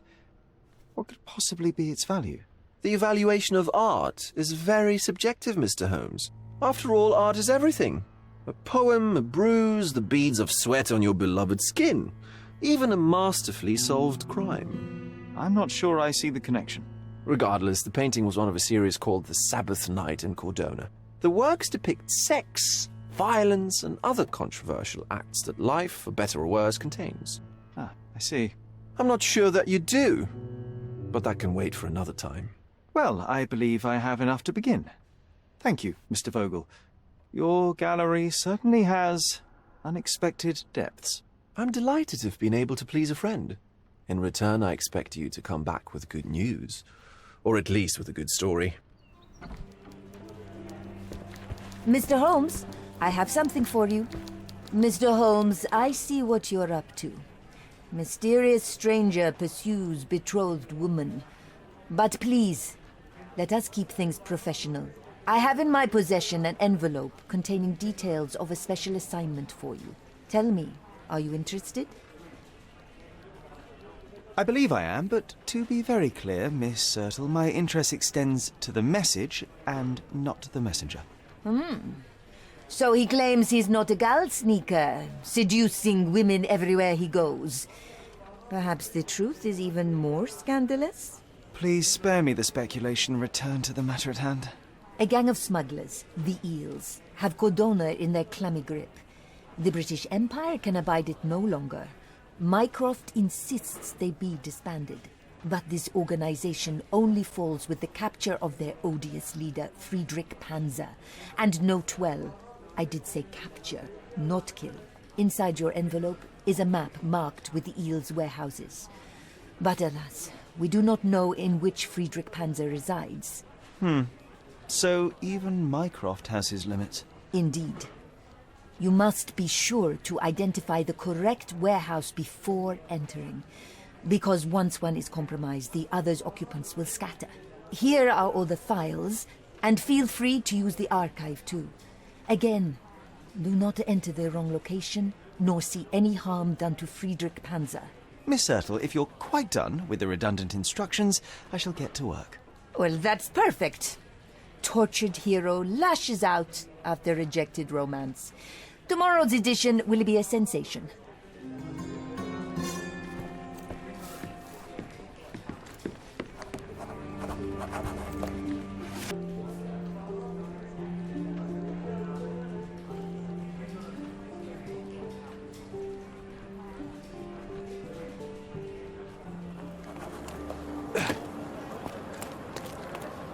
Excuse me, young man. Where do you think you're going?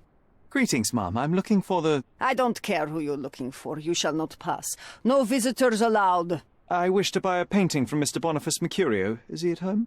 Dearie, tell me, because old age has made me blind. Did someone write Information Bureau on my forehead? Because I'm not here to answer your questions. Entry is for residents only. If you aren't a resident, please leave, or I shall report you to the police.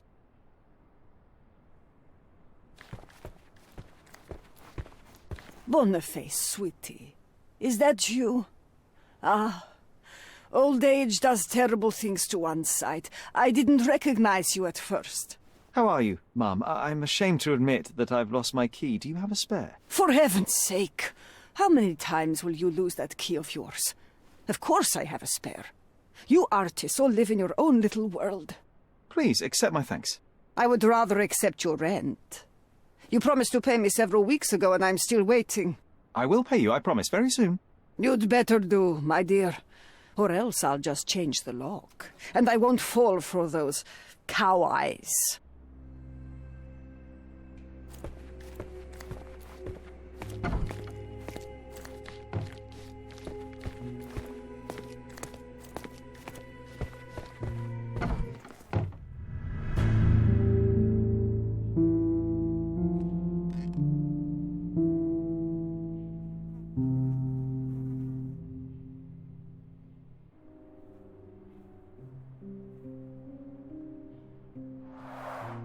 The blood has dried.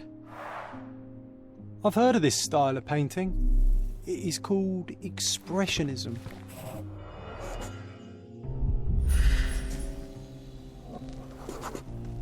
Judging by post-mortem rigidity, the body lay here for 1 or 2 days. The wound is precise. It was inflicted by a razor or a knife. Soaked in blood. It seems as if the puddle of blood was here before the rags.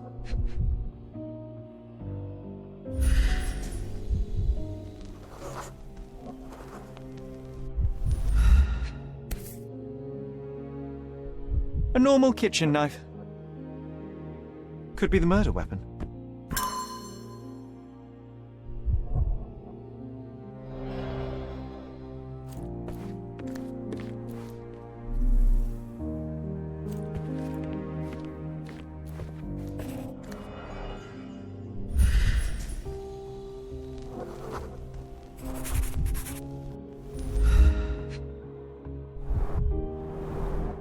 I wonder where he got that fancy camera. Despite the overall tendency towards mess, you cannot sit with the drawer pulled out like this. Someone left it after searching. It appears the wine was truly awful.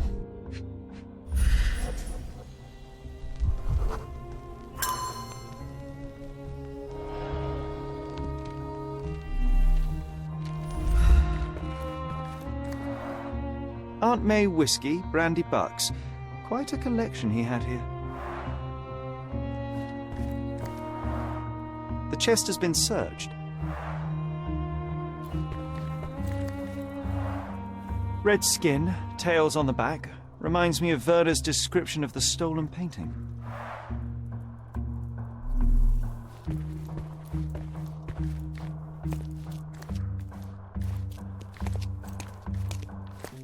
The photograph was not pulled out in time.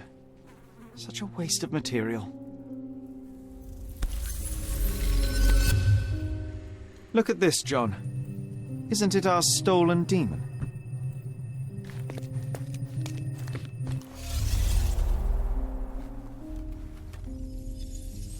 Mercurio heard him coming. While the thief was searching the chest, the painter ran towards him with a bottle in his hand. He smashed it across the thief's head. The intruder had no choice but to defend himself, and the weapon of opportunity happened to be a kitchen knife. Mercurio stepped aside to grab the painting, but the wine-blinded thief attacked Mercurio's throat. When the thief came to his senses, he saw Mercurio bleeding on the floor. He grabbed the rags and tried to bandage him, but it was too late. Why did Mercurio attempt to snatch the painting in the middle of a fight? To strike the intruder? Not with his painting, it was too important to him.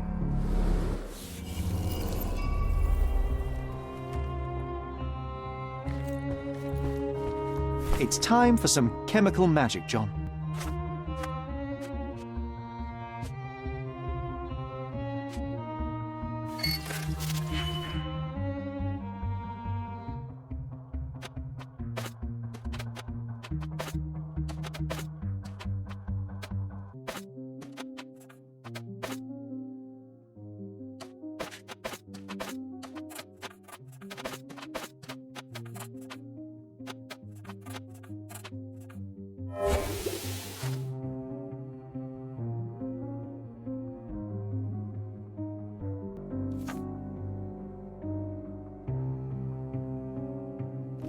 That doesn't look like the painting we need, Sherry.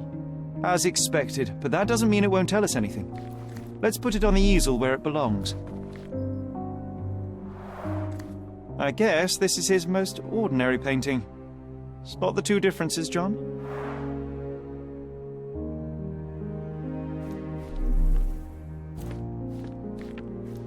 If the intruder didn't take it, the skull should be somewhere here. Nothing behind it.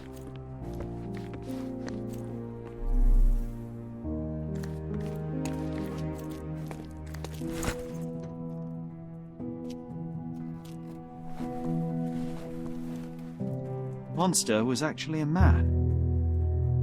Poor girl. John, you ought to be thrilled. We are now hunting the devil himself. What were you saying, Sherry? I was too busy sketching the scene, you know, crimes and such like, daily routine. Did you find something? A photograph. It depicts a man in a red suit with tails sprouting from his back and multiple people in masks watching the scene. It all adds up. But the act of love, it wasn't given willingly, John. It was a violation. And the girl, she was with child. Give that to me now. Did you recognize someone? No. Although the victim is not from Cordona, she is African. Look at the ritual scars on her face. Get that image out of your brain. You have to continue the investigation. I must speak to the landlady. Perhaps she saw or heard something. Sherry, you cannot tell her the truth about Mercurio. It will hurt her. John, that's illogical. Sooner or later, she will come here and discover a corpse, and I still need to talk to her. Just avoid mentioning corpse, all right? Stick to the character, tell her to call the police. I'll take that into account. And wait here. I've redrawn the people in the photograph. Now you can proceed with your investigation without those horrific details.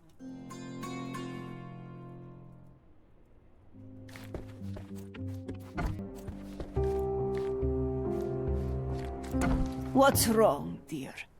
You look like you've seen a ghost. Can you tell me if anyone else has recently entered the flat? Oh, you're talking about that limping man. I'm sorry I let him in. I was scared. And I thought maybe he would motivate you to find money so that you would pay your rent. No offense, dear. Can you describe him? Oh, so you weren't at home. I was so certain you didn't leave your flat that day. He was of average height, had a limp and a tattoo on his neck, and he was smoking Malpal cigarettes. My husband used to smoke those. They have a horrible smell I can recognize from a mile away. Can I ask a favor? Of course, dearie. Please call the police and ask them to enter the flat, and don't look inside until they come up. What? What trouble have you stepped in this time? It really doesn't matter. Thank you, Mum.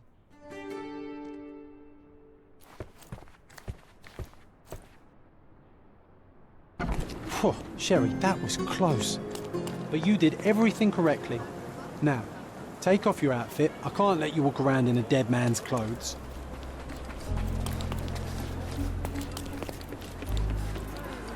Beasts!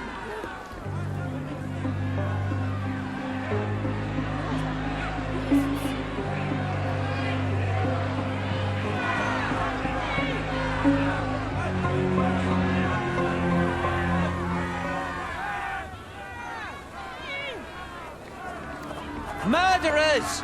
They're completely livid. First they come to our land, then they murder our people. Sir, this place is off limits to the public. Please state your business or leave, or I shall request that the police escort you out. My name is Sherlock Holmes. I'm a private investigator. I'm looking for a witness for a case. A private investigator? Really? Even so, you're not authorised. I can't let you in. And you are?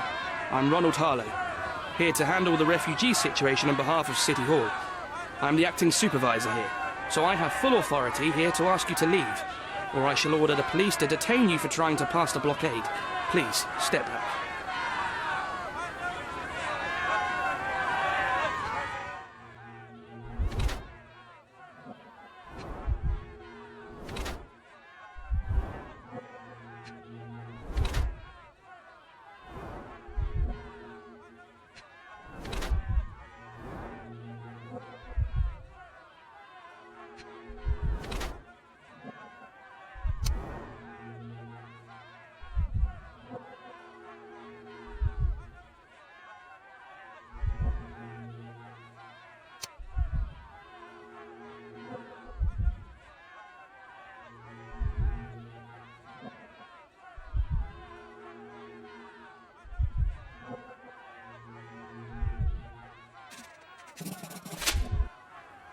What about the murder that this crowd keeps shouting about? It's mere assumption. I assure you that the situation is under the police's control. I know you want to deal with this in the right way. You are obviously a professional and a responsible person, but you clearly have never handled a situation like this before. I am handling it, Mr. Holmes. Don't question my capability here. And tell me how you do it. You can't even calm this gathered crowd, and as for the police, they're not quite managing it either, are they? You consider yourself a problem solver, but until today, you've been solving problems sitting at your desk in a dark corner of a city hall room. Here, you need a more practical approach. What are you driving at, Mr. Holmes? I can help you to handle the situation if you're truly interested in solving things quickly and quietly. And how exactly would you manage that? Simply tell the police that I'm with City Hall and I'm permitted to investigate the scene. I'll work out the rest, but in return I need your help finding my witness. She's a young refugee. She's with child or was with child recently. Look, there is indeed a dead body inside the camp. So even if the girl you are looking for is there, all the refugees are now being detained and interrogated by the police. They won't allow you to speak with her, and I can't do anything about that until the situation settles down. So it's in our mutual interest to settle it. Oh. I suppose that things are bad enough that I ought not shy away from help. All right, Mr. Holmes. I'll tell the police to allow you to come inside. Just tell me when you're ready. Mr. Harlow, how did the refugees end up here exactly? Oh, so you're not from around here yourself? I've been away for some time, but I read the papers. Yes, this whole story has been in the papers for almost a year now. They were smuggled to Cordona on a ship from Africa. Smuggled? Then why didn't you deport them? The smugglers managed to sneak them to shore and hide them inside an abandoned warehouse. When the police raided the warehouse and found the refugees there, the ship was already gone. We aren't even certain as to which ship it was. We have busy shipping routes with other colonies these days, you see. So you decided to lock them up under a bridge? There was no other option. We're still trying to work out what to do with them. I only hope we'll find a humane solution and not put them on a raft and float them out to sea. Mr. Harlow, what exactly do you do here? What are your responsibilities? What I do and what I am responsible for are two different realities, Mr. Holmes. On paper, I am in charge of the camp territory, security, provision, and the refugees in general. What I actually do most of the time is knock on every City Hall door trying to obtain some funding, or at least rations for the camp. Are the police here on City Hall's behalf too? They are, minus those who came here after the body was found. The governor won't let the refugees disperse into the island, so there's a significant police presence guarding the camp. Naturally, they answer directly to the police. I have some influence here, but I'm not their direct authority. I'm ready to take a look at the scene. All right. Go inside the camp and find Inspector Tewkesbury. He's the officer investigating the scene. Tell him I sent you. Say you're an independent expert from City Hall. He'll fill in the details for you. I'll find my way with words. Thank you, Mr. Harlow.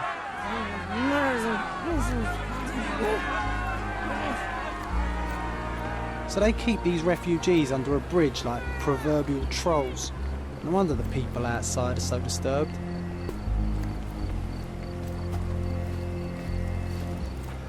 Who the hell are you? How did you get in here? Mr. Ronald Harlow let me in, sir. I'm Sherlock Holmes, a surveyor of refugee affairs with City Hall. You're Inspector Tewkesbury, I presume? A surveyor? What does that even mean? In short, I've been sent to conduct an extensive report on the incident for the Colonial Office and to assess all the damage inflicted on state property. Got it. Another paperworm sent to count money and get food for archive mold. Go on, look around, but don't make yourself too at home. As if I didn't have enough problems before you appeared. Could you first tell me what happened here? What happened? People from the bridge above the camp heard a woman screaming and saw a mass of refugees attacking a man. Clearly not a refugee. When the camp guards came by, the man was floating in the sewage canal with a knife in his chest. Bam. A murder. Big news for Cordona. I'm sure. Thank you, Inspector. And none of the refugees were harmed? One fellow was cut. He's lying over there near their kitchen. He's in a bad way. You mentioned a woman screaming who attracted the bypassers on the bridge. Was she harmed? No, she's all right, but perhaps the whole debacle started because of her. She started wailing and the refugees stood up for the girl. And where is this young woman now? Back there in the shacks, same as the rest of the refugees. She's been questioned by my men, but she's just some refugee girl. Can't understand much English. Did you learn anything about the dead man? The fellow looks like a thug. I've had dozens like him fished out of the sea over the past 20 years. Ever since these refugees arrived, there have been people on Cordona with bad blood in them. My best bet is that this thug had something against them too. And no clue as to his identity? He had some items on his body, but nothing to indicate who he was or where he was from. I think I should catalogue his possessions in my records. Go on. They're on the table near the body. Do you have any suspects yet? You're joking, right? I've got a whole camp full of suspects. And if you ask me, this bloke had it coming. Better bury him and forget about the whole thing. And now there's a crowd gathered at the camp, and my superiors say we must thoroughly interrogate the refugees. At least those who can understand any English. Do you believe that your superiors wish to get rid of the refugees? I think that both our superiors would rather keep the story quiet. Since that's an unaffordable luxury now, they're looking how to protect their public image. That's why I have to waste my time waiting for my people to turn every stone and befriend every refugee.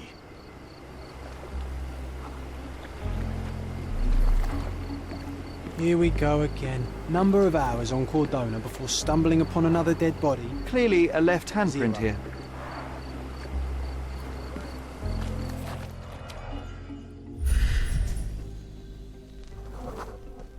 A furrow in the ground. A blood trail leading to or from the canal.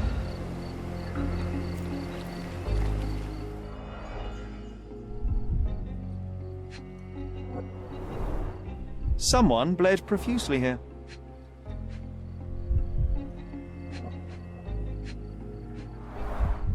A fresh crack, as if the crate was hit recently.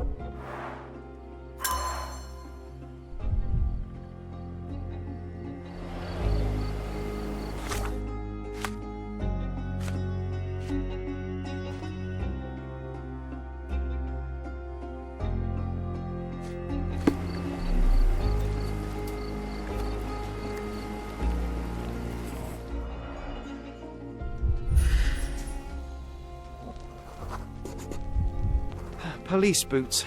Always happy to trample evidence. A heavy boot with a worn-out sole. A man's footprint.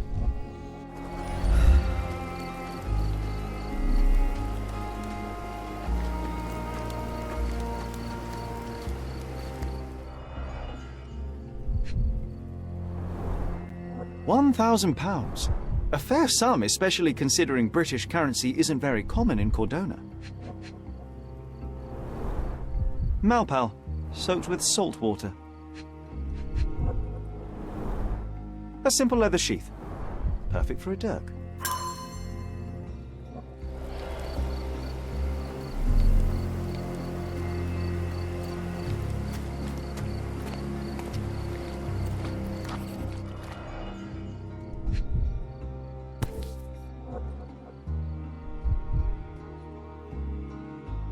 A steel dirk, sharp. A common accessory among sailors and soldiers.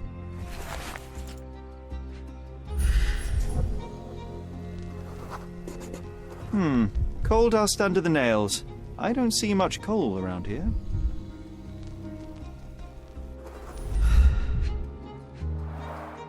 An interesting tattoo. Does it mean something?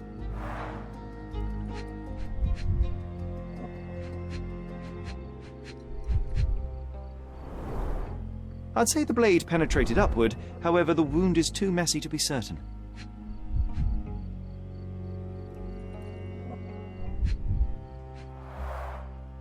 Heavy boots, with one sole far more worn than the other. This man was Limping John. A violent death. But this man, limping, coal dust. I think we're onto something here, John.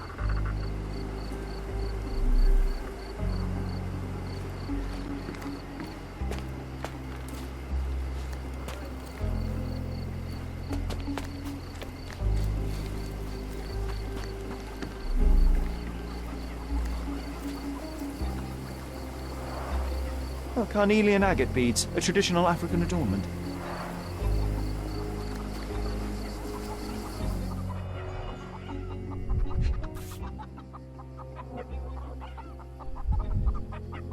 No hint of blood or impact.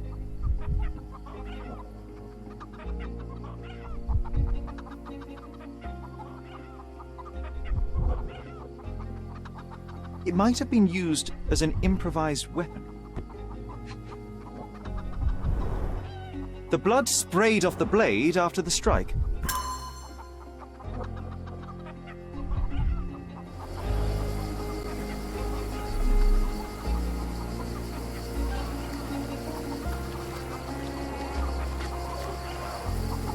Someone was dragged against their will.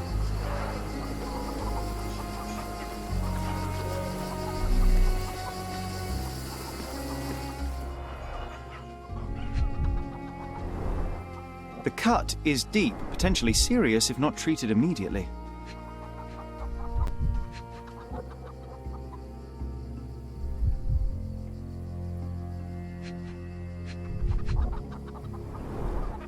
He is in shock, feverish and dehydrated. Sherry, you know first aid. Surely you have a duty to help this man. You can't leave him to certain death. You know what? I'd like to understand. What? How did our dead man end up inside the camp in the first place?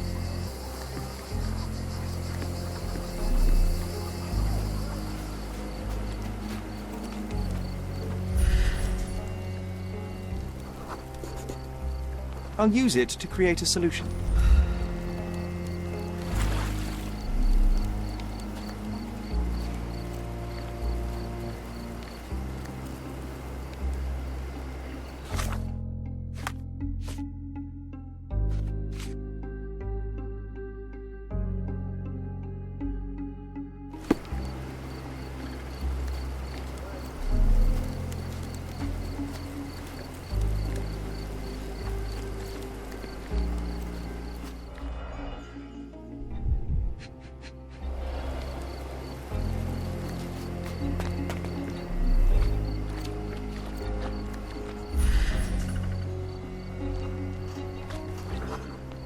I'm afraid these leaves can only be added to tea.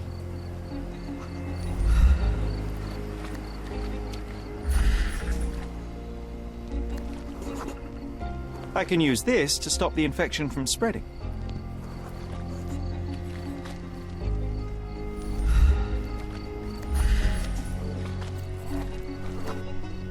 Nausea and stomach pain is not what he needs now. If they find out about the passage, everything will go to hell.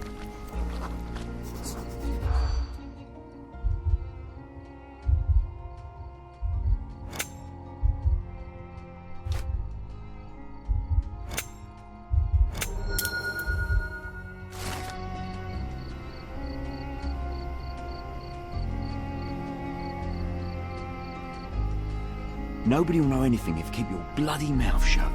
The coppers smell fishy here, Sherry. Sherry, just look at this. Living quarters in a sewer. Just wash. What kind of a Better than genius nothing to bureaucrat bandage the came up wound. with this idea?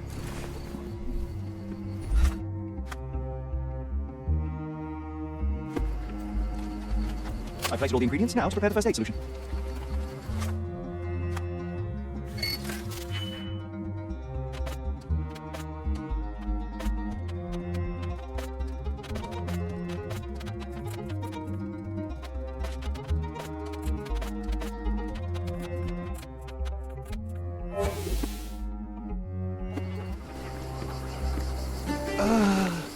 Thank you.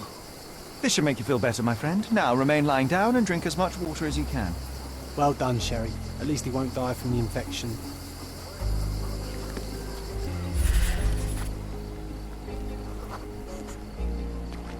It's unlikely anyone could get in or out of the camp by water without alerting the police guards.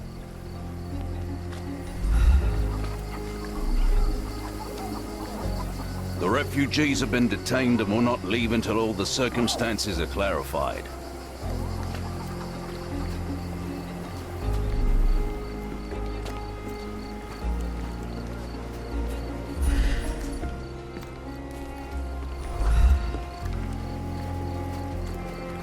May I ask you something? Nothing I can tell you, sir, but others might know more.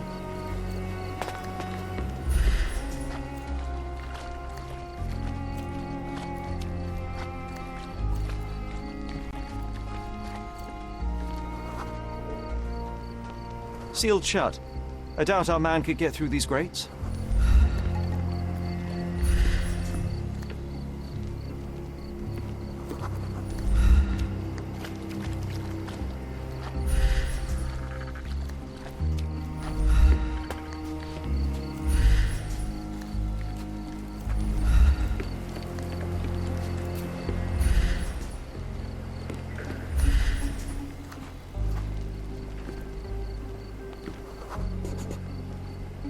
No, it's too short for these walls or cliffs.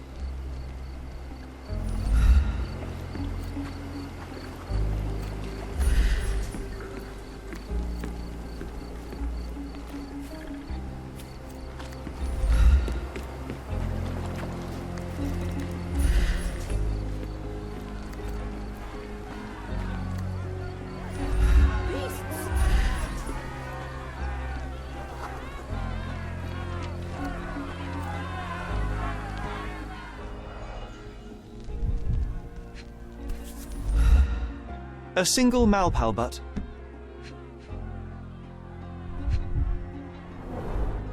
Roadman cigarettes.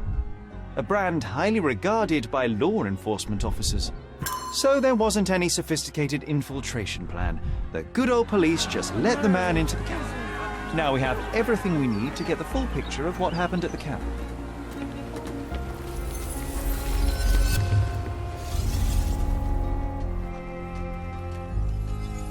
So, we have a thug who came to take a refugee woman with him. She resisted, but he dragged her by force. One of the refugees stood in his way, armed with a stick, yet he could do nothing against a cutthroat with a blade. The man didn't anticipate that the other refugees would intervene and stand against him.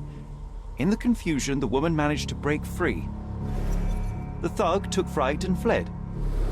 He was stopped by the falling crates. He stumbled and fell, piercing his chest with his own blade. However, the wound didn't cause instant death. He managed to stand, but still bleeding, he lost his balance on the bridge and fell. Before all of this, the man had freely entered the camp through the main entrance. The police admitted him after they had a short smoke together. You live by the sword, you die by the sword. In our man's case, it's the same sword.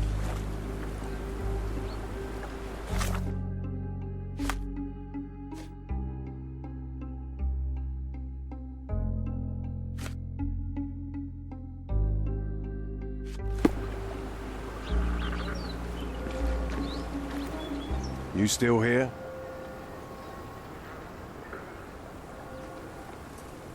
Inspector, I believe I can aid your investigation.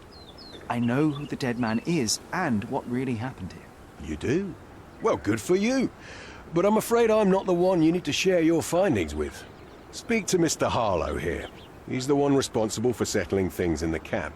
You don't even care to listen? Oh, I do care. Maybe even more than I need to. But I'm only here today to lock the place up, question witnesses, and file the facts. It's sad, but coming up with conclusions is not among my tasks here. You fellows at City Hall do that. Anyway, speak to the supervisor. I'll just stand by and listen to what you have to say. I've already told you all I've learned. Don't bother someone else with this, son. The guards at the sewers were speaking about taking refugees out of the camp. Do you know anything about this, Inspector? Less than you do, obviously. And this doesn't bother you as an officer of the law? I can neither punish them nor put them on the right track, if that's what you're asking. Maybe your friends at City Hall could do something about it, but I seriously doubt that. To be honest, I'm sick and tired of being frowned on for my uniform. If those fine gentlemen you've eavesdropped on are in some shady business, that's on their heads. Mr. Harlow, your refugees didn't murder anyone. What? Pray tell me what you've learned. All right, listen carefully. This might solve one problem for you, but will create a few more. Oh, well, that's a great start. The man came to the camp intending to kidnap one of your refugees, a woman. What he didn't expect was that the refugees would stand up to protect the woman. A brawl had broken out. In the chaos of it, the man stumbled over those crates and fell on his own blade. How do you know he fell on his own blade?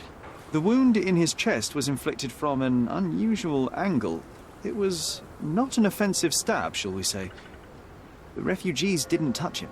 And judging by the blood at the scene, the intruder managed to raise himself but was unable to walk very far. He ultimately fell into the canal. But how did he sneak into the camp? Why didn't the police see him? And this is where your new problems emerge, Mr. Harlow. What do you mean?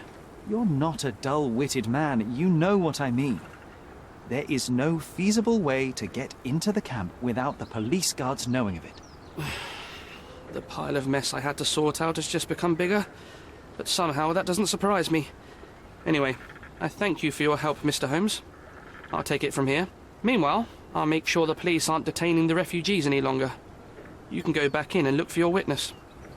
You think one small clock can make any difference in this place? Who knows, John? Just one ill-fitting cog could make the whole machine crumble. You're the one who tended to our man's wounds.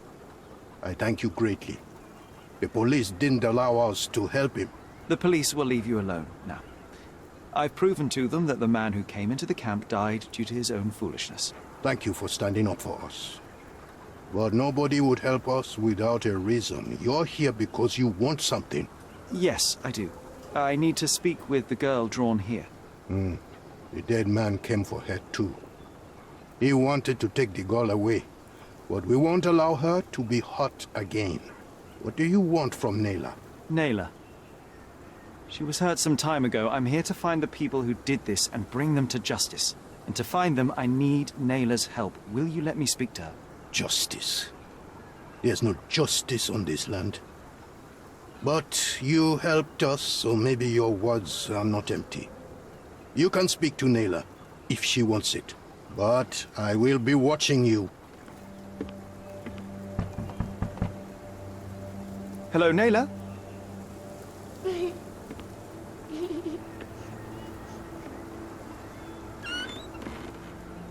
My name is Sherlock. I know someone hurt you. I am here to help. I'm trying to find the people involved and bring them to justice. Please. There is a photograph, and I'm sorry, it is terrible, but I simply must ask. Where did this happen? What can you tell me about these people? Christ, Sherlock. Nayla, I'm sorry. I'm not very good at this. You come here for me, but you are rude and cruel and condescending. A cross. the man had this cross. Now go away. Leave us be. I do not need another white man's help. Oh, glad that wasn't me. Not my best work, John, by a long shot. Naylor doesn't want us meddling. I'm starting to wonder what this all achieves. But she helped you anyway. Now we know that maniac's face and the cross he wore, we can still catch him.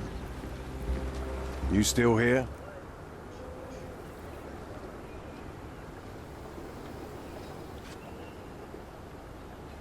The intruder has a most peculiar tattoo on his neck, 2 lines and a point. Do you know anything about it? You really want to know, kid? Why? You want to play a policeman or something? I'm sure you have it in your records, so it won't hurt if I have it in mine. In my records, it's just a tattoo, as it should be in yours. Ah, to hell with you. Suit yourself as to what you're going to do with it. Off the record, though, such tattoos are often connected to a man named Mr. Niccolo Bernadotti. Bernadotti, you say? A respectable businessman in Scaladio. His company imports goods and wines, and smuggles everything that can be smuggled between the colonies and the mainland. His people can be identified by an obscure tattoo, just like the one over there our friend has. But these are all merely rumors, you see. If Mr. Bernadotti was a criminal, he'd be in prison now. Or hanged, right?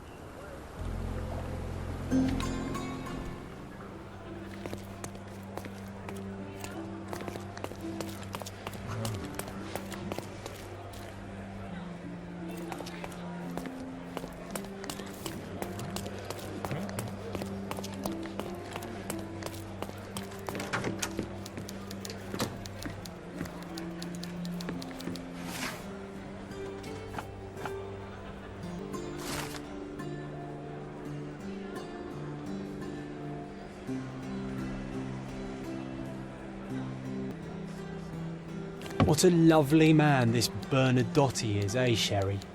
Can't wait until we get to meet him.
If you're here on matters of signing up for military service, come back tomorrow. Our department needs to straighten out some business.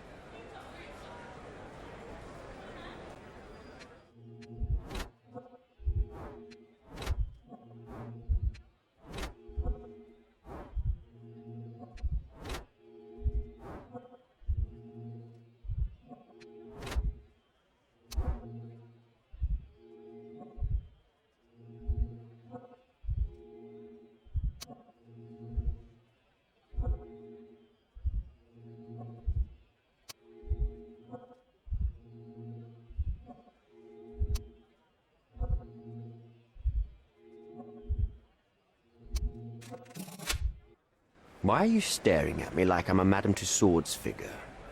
Didn't you hear what I just said? You blame yourself for what you did. It won't be any good unless you confess to me, so I'll try to be polite. What sort of did are we talking about? Are you from the press? I'm here because of Naylor. Who? You don't remember her name.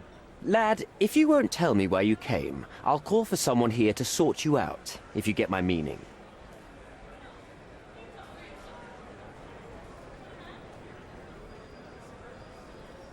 Do you recognize this man? We definitely look alike. But you have the wrong person. Really? Then you won't mind if I pass this along to the newspaper? All right. All right. Is this about money, as you said in the letter?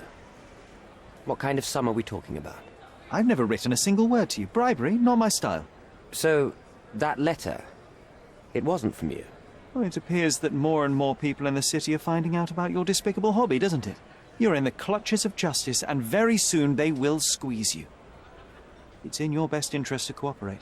Fine. I suppose now we have a nice long talk. Do you drink, Mr... Sherlock Holmes. And I do not. Shame. All the best discussions are accompanied by a glass of whiskey. But out of respect for you, I won't drink either. Respect? That's an unusual word in your mouth, Mr... Where are my manners? My name is Thomas Norton, a British envoy in Cordona on a military mission. So, where do we start?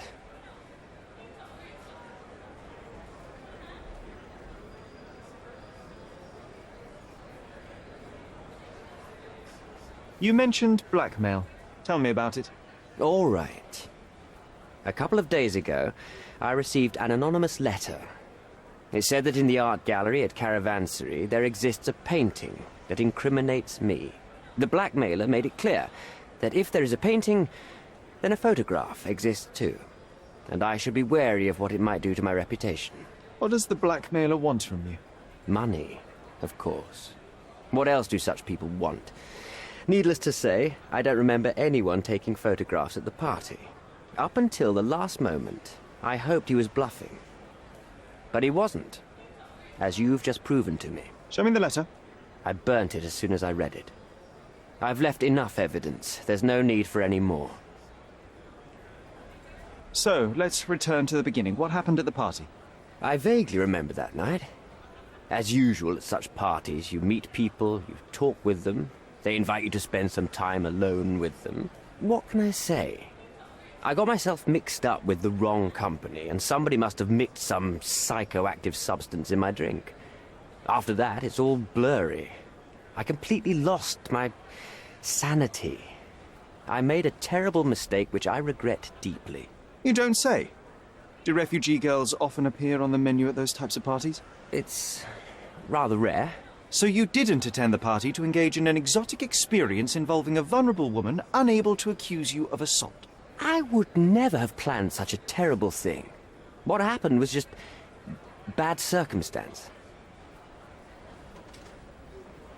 The painting that depicted you in the image of the devil was stolen by a mercenary. Did you have anything to do with it? I might be a rotten person, sir, but hiring criminals for illicit purposes is not in my daily schedule. And buying the painting in an attempt to hide the crime, is that on your daily schedule? What would you do in my situation? I would never put myself in such a situation. You're young. I could never have imagined myself in my current position. Yet, here I am in front of you. We all make mistakes, Mr. Holmes. And I'm no exception. Boniface Mercurio, does the name mean anything to you? He's an artist, right? The one responsible for the painting that compromises you. I found him dead in his room. Oh, that is bad. Wait, you don't think that I have anything to do with this? You had motive to kill him. Maybe I did, but listen. I know how this looks, but murder? That's on another level. I had thoughts that this Mercutio... Mercurio? Well, him, yes. I thought he could have been the blackmailer. But I was too afraid to make any hasty decisions. There were plenty of ways to fail by making a move, so I chose to wait. To see what he would do next. You have to believe me. I don't believe people, I believe evidence. Then look at the evidence. Mr. Holmes, I've built my entire career on hard work and uncompromising dedication to the Crown. I made a mistake, but I'm not a villain from some cheap adventure fiction. By putting me behind bars, you will benefit precisely no one. Rotting in prison is the least you deserve, but I have a better idea. You will make amends and help the ones you hurt.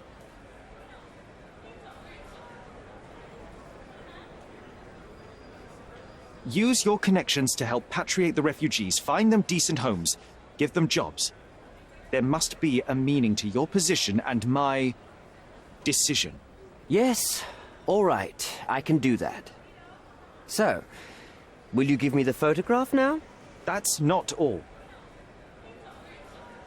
Naylor deserves the very utmost of what you can do. Help the girl? I can't risk the press paying extra attention to her.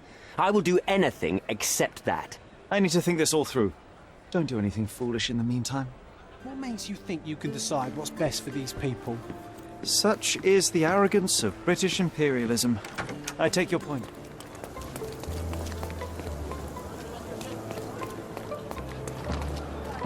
It seems they're not expecting guests. I won't wait for an invitation, John.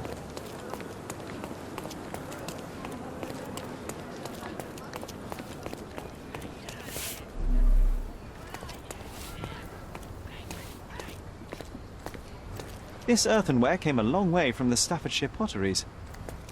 These workers don't look like your average Cordona folk.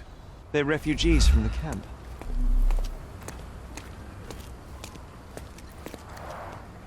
Porcelain friend for every child.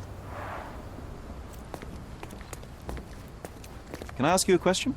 Oh, I'm sorry, but that's beyond my knowledge.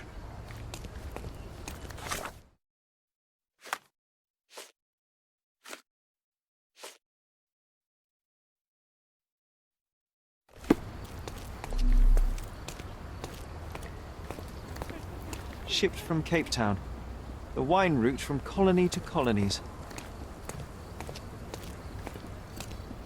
An essential remedy against sea scourge on any ship. Bernadotte doesn't miss an opportunity to occupy every... That's our way in, Sherry.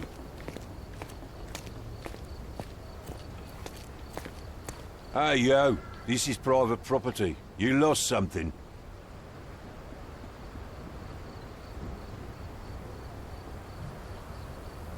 Good day, sir. I've been sent by City Hall to see Mr. Bernadotte about... Mr. Bernadotte isn't seeing anyone. You have 3 seconds to walk away or you'll never walk again. Capito? It's in Mr. Bernadotte's best interest to... 1... Listen, the man Bernadotte sent to... 2... I did try to resolve this peacefully.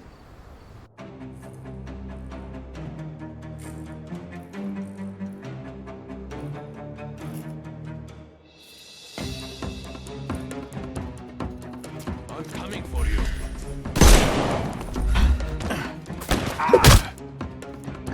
I'm gonna hurt you. Too simple.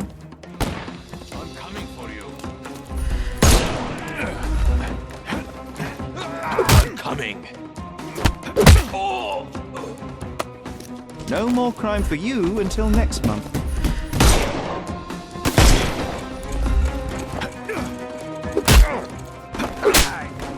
Take a rest, my friend. The snuff's ready.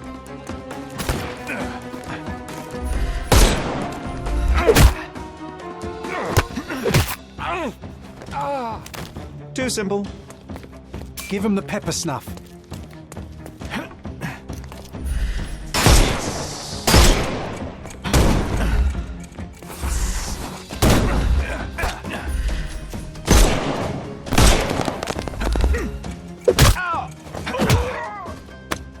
Don't bother moving. The snuff's ready.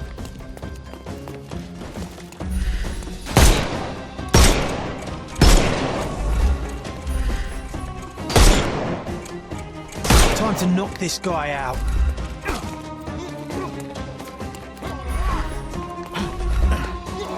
Give him the pepper snuff.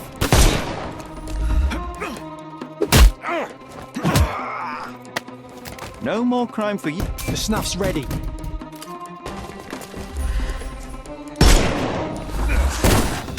I couldn't miss the party. Give him the pepper.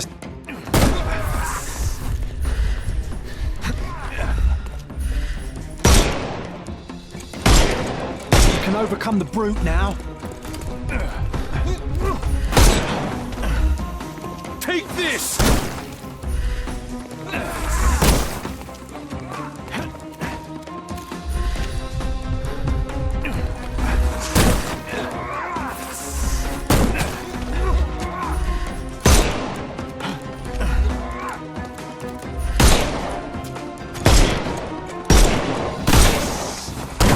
coming for you. Don't bother moving. The snuff's...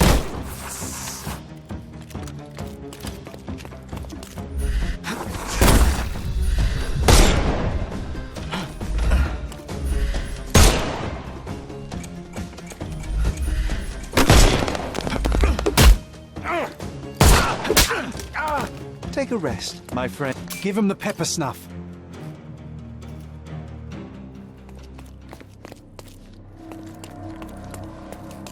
Sherry, look. This seems familiar.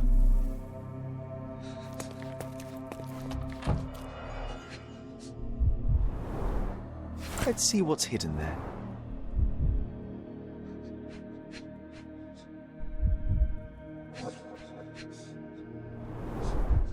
Vogel's stolen painting.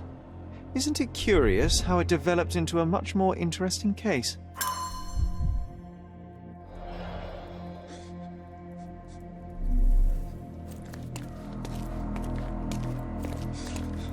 No, sir. Don't hurt me. It's all right. I won't harm you. Like you didn't harm the folks on the way here?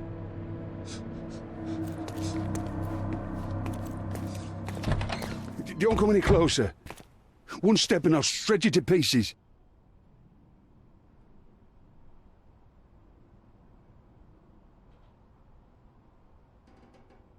Go ahead. Make my day. Righto. Yes. Yep. Well, excuse me, sir. I think I hear... I've got to... It's better I leave. Whoa.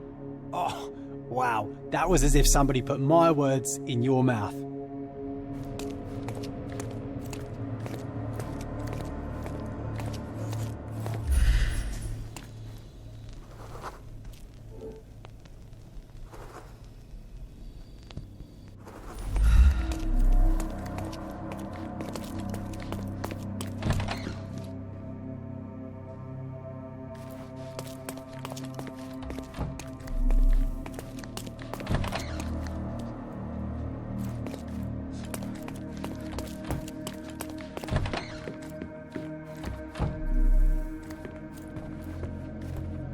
This is it.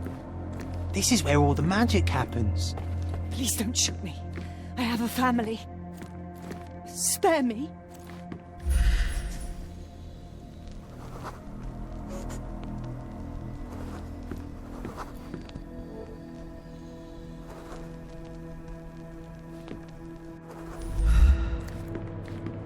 Spare me. So, you've cut through all the guards just to talk to me. Then come here, and we shall talk.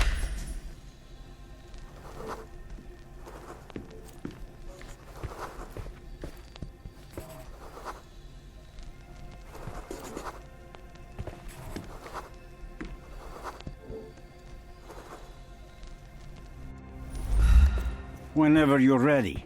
I'd hate to intrude.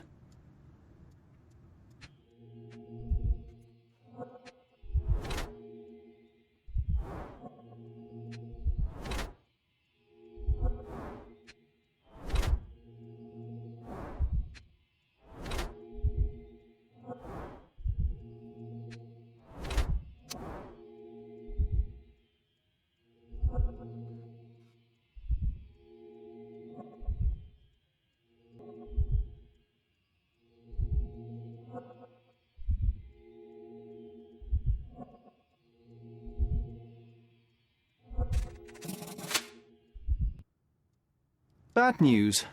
The thug you sent to the refugee camp only succeeded in stabbing himself. His next and final journey will be to the morgue. Hold your horses. Who the hell are you? Sherlock Holmes. And you are Niccolo Bernadotti, a smuggler, kidnapper, and notorious cutthroat, among other things. Few men would dare waltz into my office and address me like that. You are either overconfident or unintelligent. This is private property. Give me one reason why I should not shoot you on the spot. I am sure my friends at the station would call it self-defense.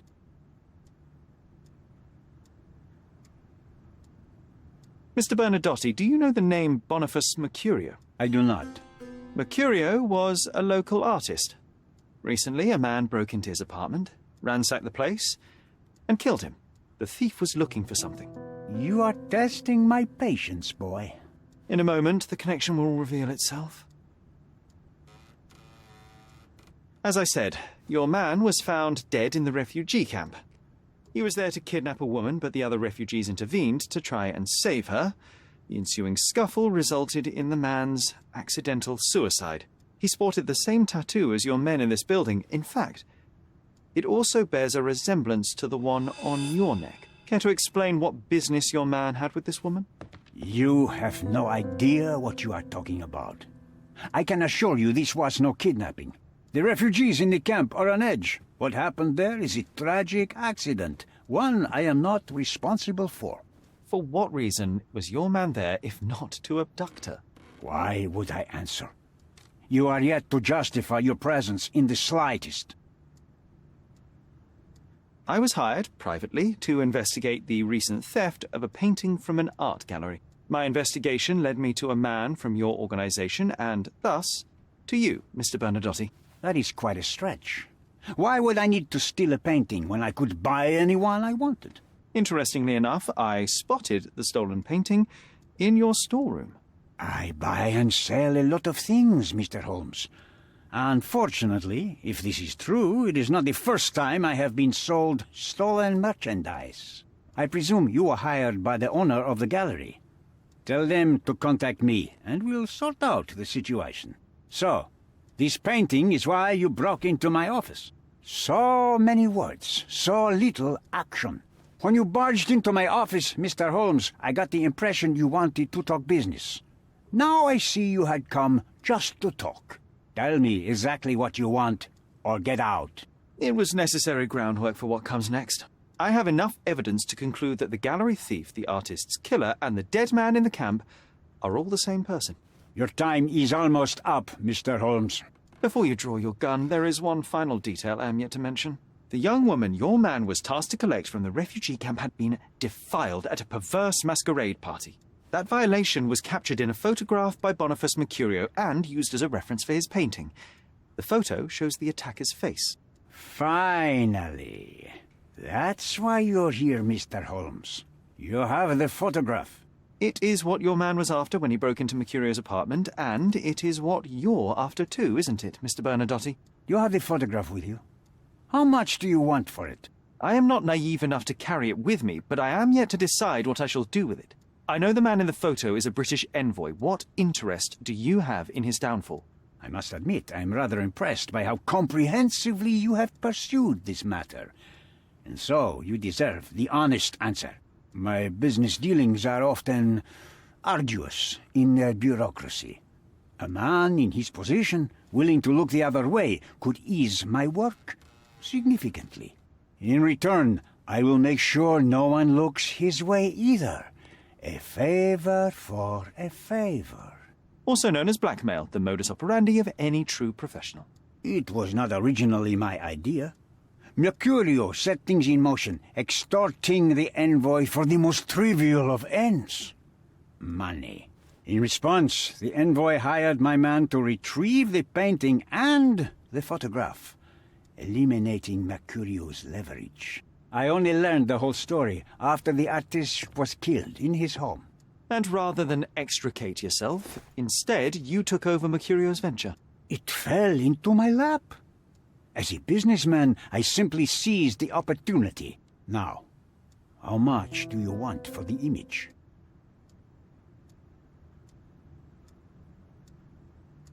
I could not help but appreciate the collection of smuggled artifacts in your storeroom. You have rather diversified your business. Oh, high and mighty of you, Mr. Holmes. Not all smuggling is immoral. I pay generous rates to developing cultures and spread their culture to eager buyers. And furthermore, I supply many immigrants with a taste of home. A very convenient way of thinking. I have traveled wildly, Mr. Holmes. I've seen people in far-flung lands for whom my services are a lifeline. Without them, they would starve. The tax on cargo is often so absurd that it would be more profitable to simply sink your ship than dock it in the harbor. And trust me, I am speaking from experience. Why did you send your man to remove the woman from the camp? Without a photograph, her testimony was the next best thing.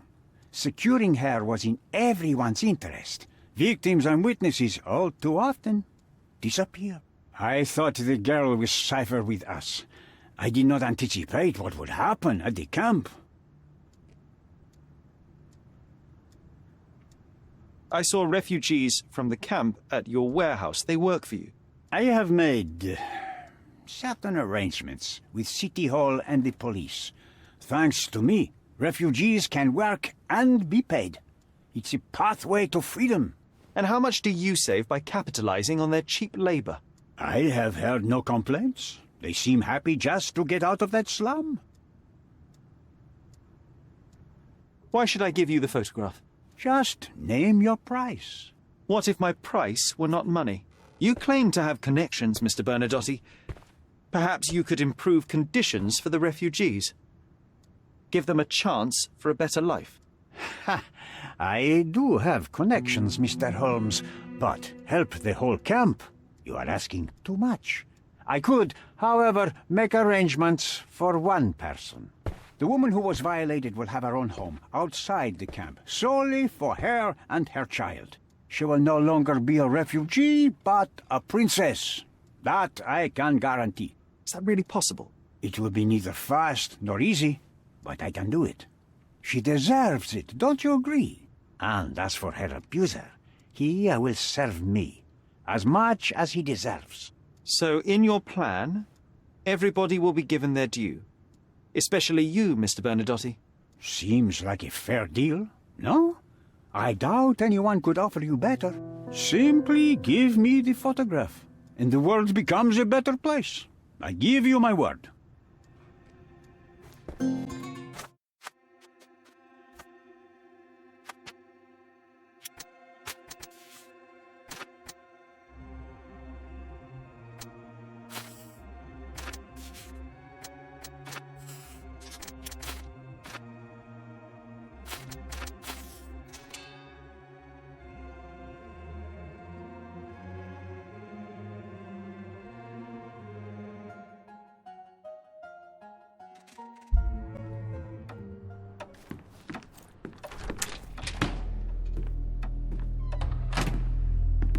Mr. Holmes, you've returned. Have you uncovered anything new about the theft?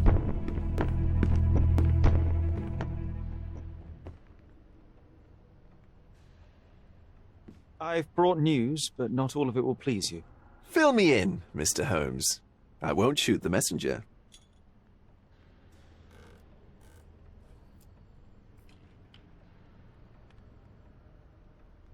I tracked down Boniface Mercurio. I presume he wasn't delighted about the situation? He was not having a good day on account of his murder. Killed in his own flat by the same person that stole his painting. Oh, sweet Mercurio. Perishing in the pursuit of his art. How apt. I will miss his exceptional sense of humor. I located the thief, but found him rather cold. He was tight-lipped about the painting, too. Ah, he's dead. How very droll, Mr. Holmes. One presumes you were not responsible. It was an accident at the refugee camp. He impaled himself on his own knife. Life is nothing if not cruel and capricious. What about the stolen painting? Have you located it?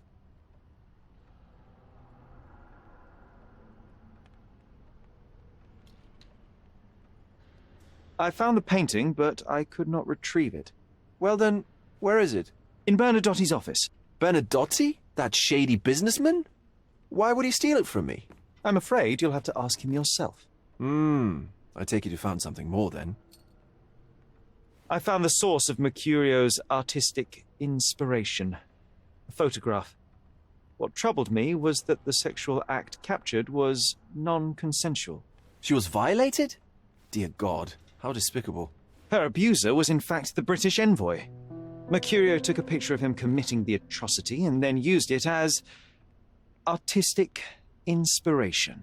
I had no idea a mere break-in would eventually expose such barbarity. Mr. Vogel, I want you to make everything public, including the photograph.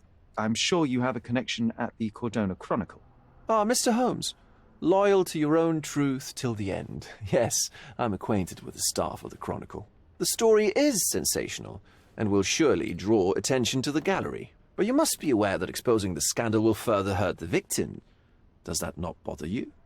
No matter what one does, the truth tends to come out, as well it should. I won't be the one to stand in its way. Though it's only your subjective truth being exposed. Not that I'm judging.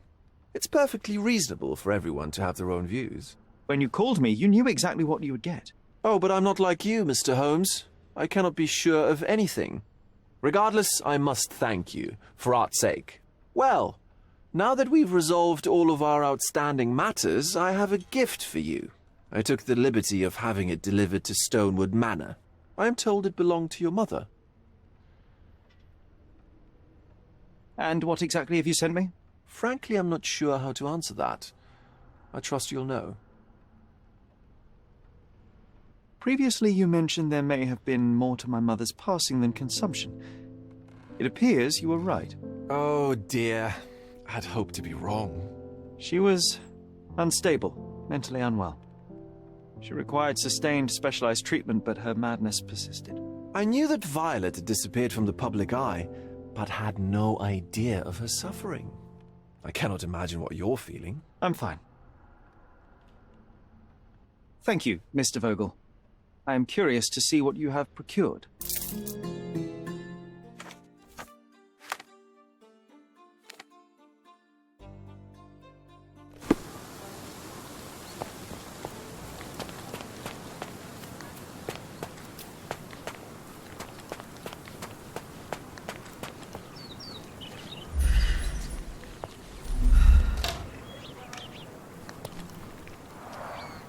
It's a bizarre object, and yet oddly familiar.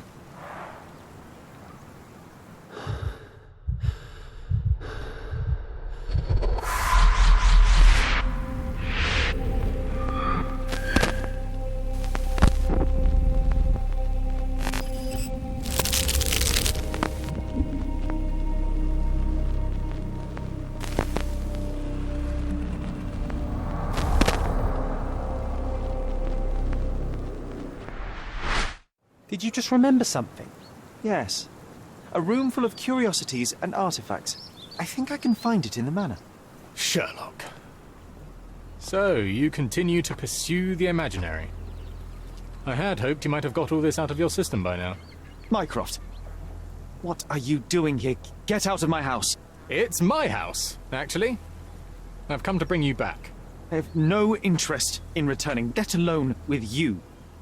I know you lied about Mother all these years, claiming she was merely ill, but she was unstable. She never had tuberculosis. She was not recuperating, but mentally deteriorating, and you never once thought to tell me. How dare you?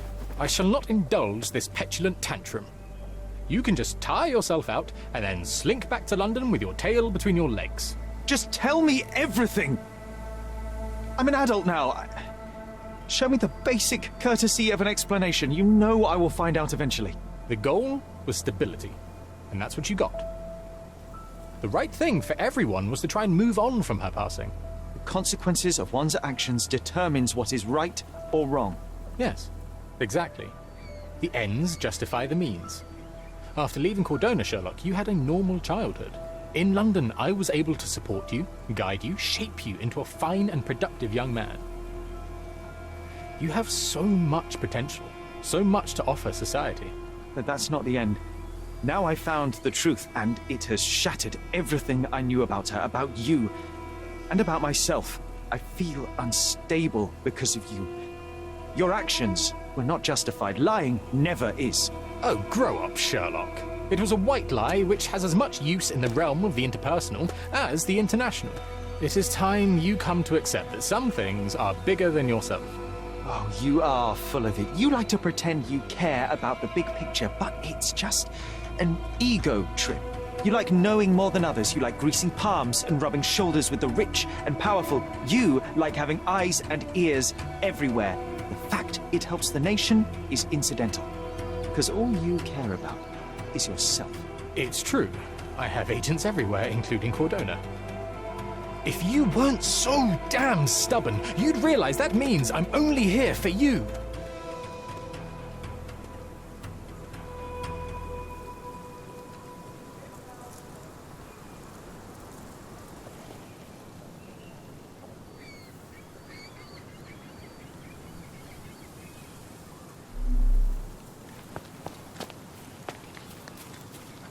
I imagine Goliath was surprised to find out his lady was not real.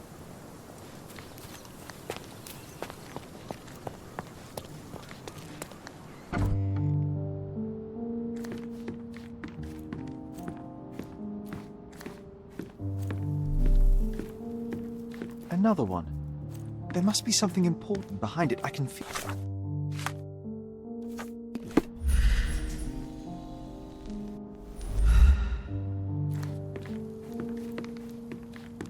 Another one. There must be something important behind it. I can feel it. I remember returning home with a pair of perfect sticks. We wanted to turn them into training swords. Oh, that's right. We stood there, frozen, staring at something huge in the main hall.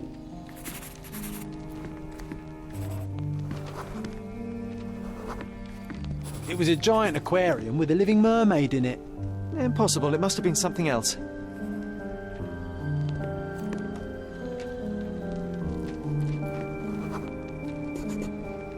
Oh, of course, that mortifying hoax presently taking up space in our front yard. Well, fine. Your memory's better than mine. But I'm sure we started examining it immediately. And someone else was around, too.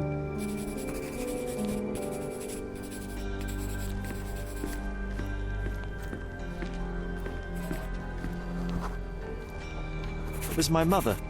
She asked what I thought of the artifact. You were really concentrating and holding something in your hand.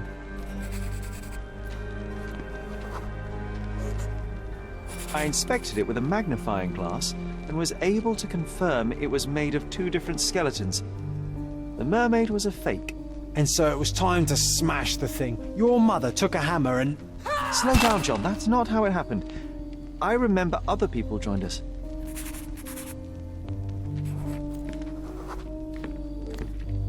The workers took the artifact and placed it into the Cabinet of Curiosities. It became part of Mother's collection of fakes. She always said that the truth lies in the details. This mermaid helped me to learn that.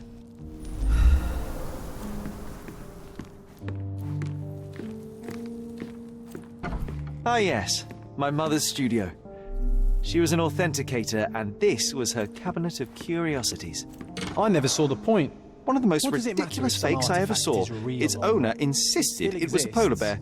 He thought the white paint on the brown fur wasn't noticeable.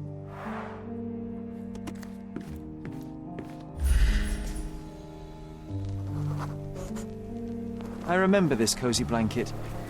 It was perfect for... Wigwam! Oh, that was a joy to build them. Imagining ourselves as wayfarers on the other side of the world.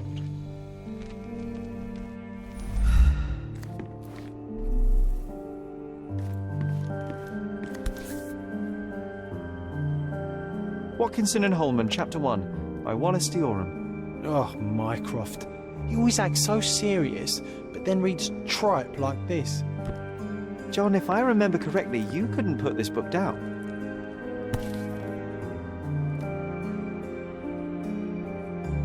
Another fake Holy Grail. Its owner claimed to be the heir of King Arthur. Scarcely believable. He also insisted a deadly rabbit was hunting him.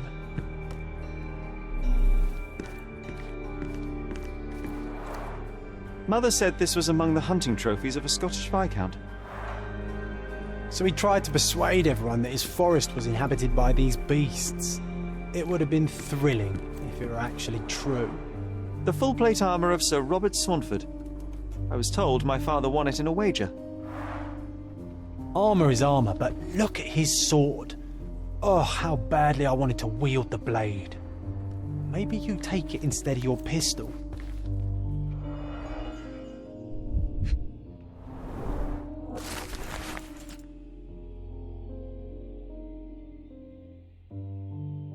Clearly, it was deliberately torn. I Wonder why someone would do that. The Tulpa, Studies in Tibetan Mentalism. An impressive number of bookmarks. Someone was rather obsessed with this subject.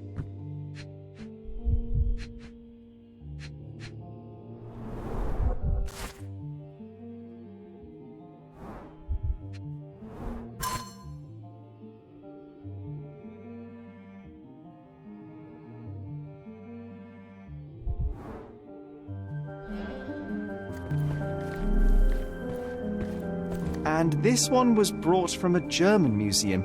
They claimed it belonged to Vikings. Nonsense, of course. Vikings never had horns on their helmets. The so-called mummy of a Persian princess. The defrauders did good work, but missed one small detail. It's the mummy of a man.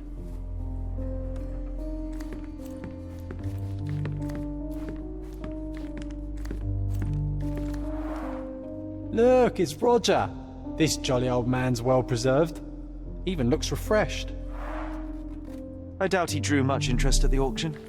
That's for the best. I'd be upset if he fell into the wrong hands. 1852, Bingley, West Yorkshire. This photo caused a lot of fuss. My mother spent some time to prove it was a fake.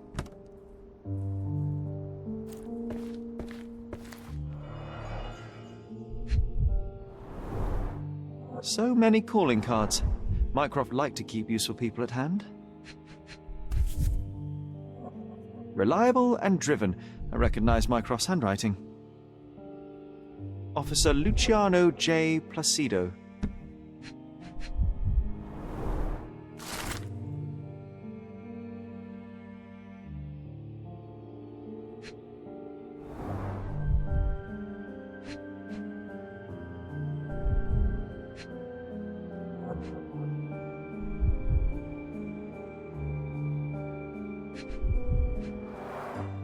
This drawer was always closed.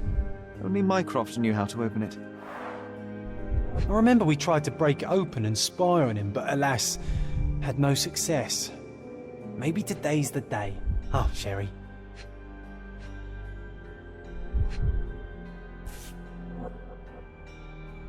Carefully opened. Dated 24th of April, 1869.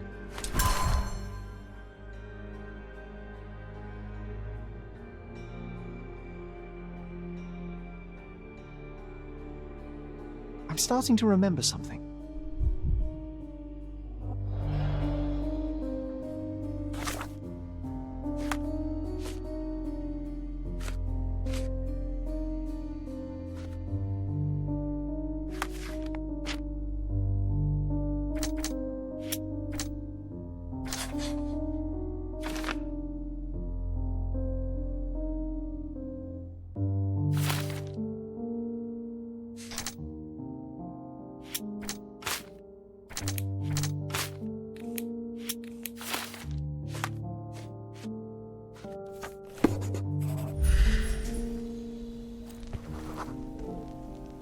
Ah, the memory comes back.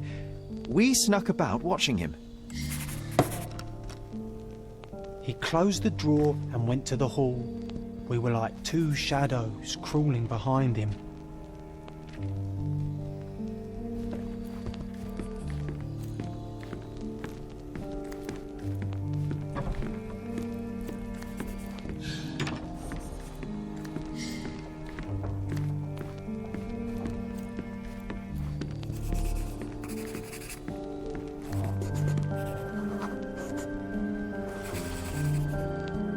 The painting on the wall was slightly at tilt.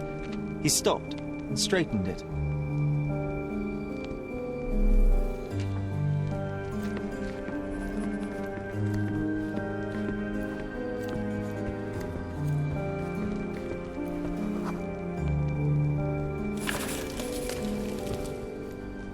Then he threw some logs into the fire and sat in his armchair to read. It's as boring now as it was then. I'm sorry, Sherry, but I think that's it. Wait, John, we never use the fireplace in the mornings. What if...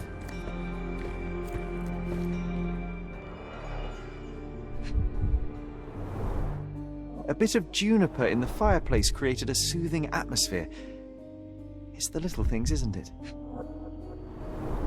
I think this is what we're looking for.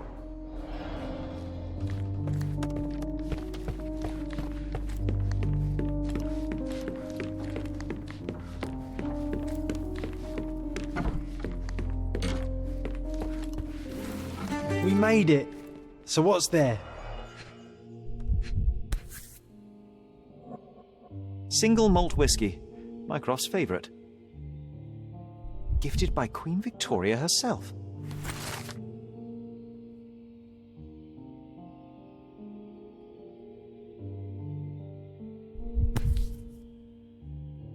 Otto Richter.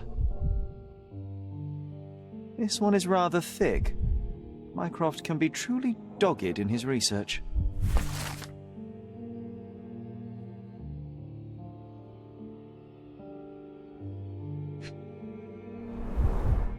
Dossiers on the most influential people on Cordona. Mycroft always had a habit of building files on everyone he met.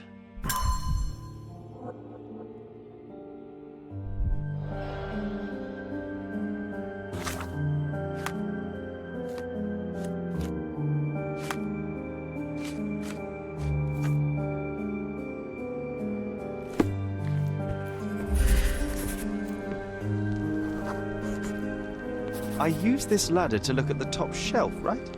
On the day of Mother's breakdown upstairs. Right you are, Sherry.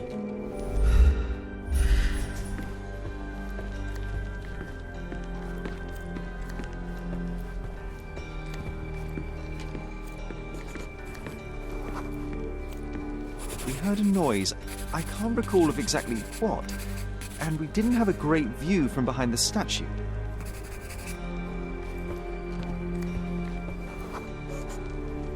Books and papers from the table somehow ended up on the floor. Now it's coming to the surface. I feel it.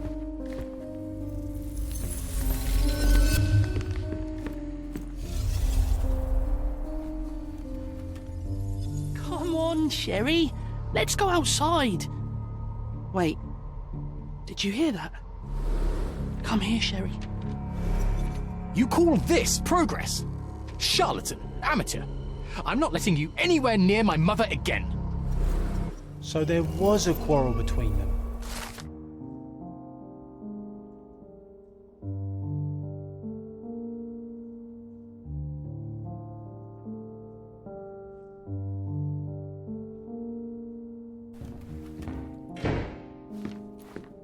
I heard a noise in the hall.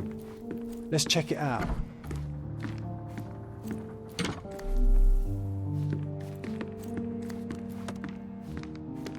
Sherry, look! Sir.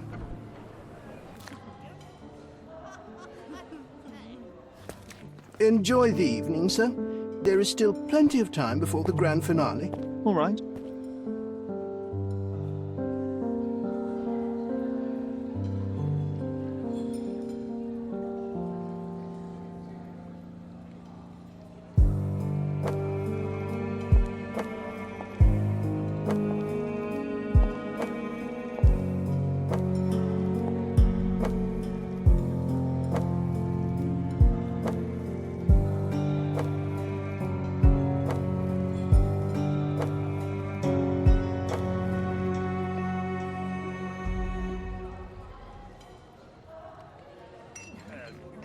What if I write an article about these people here?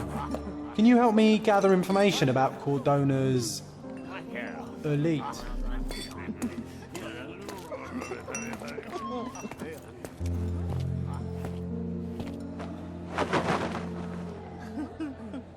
Sherlock! Friend! I wasn't sure you'd come.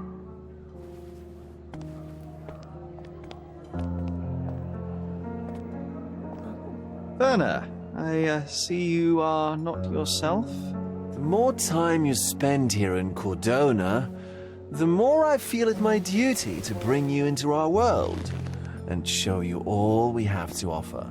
And what is on offer today? Pleasure, indulgence, relief, and relaxation. You've earned some time for yourself, have you not? Those who know me would say I'm incapable of it. Nonsense. I refuse to believe there is anyone permitted to know Sherlock Holmes. Huh. You may be right. Then free yourself from inhibition and expectation. The night is young, and so are the guests.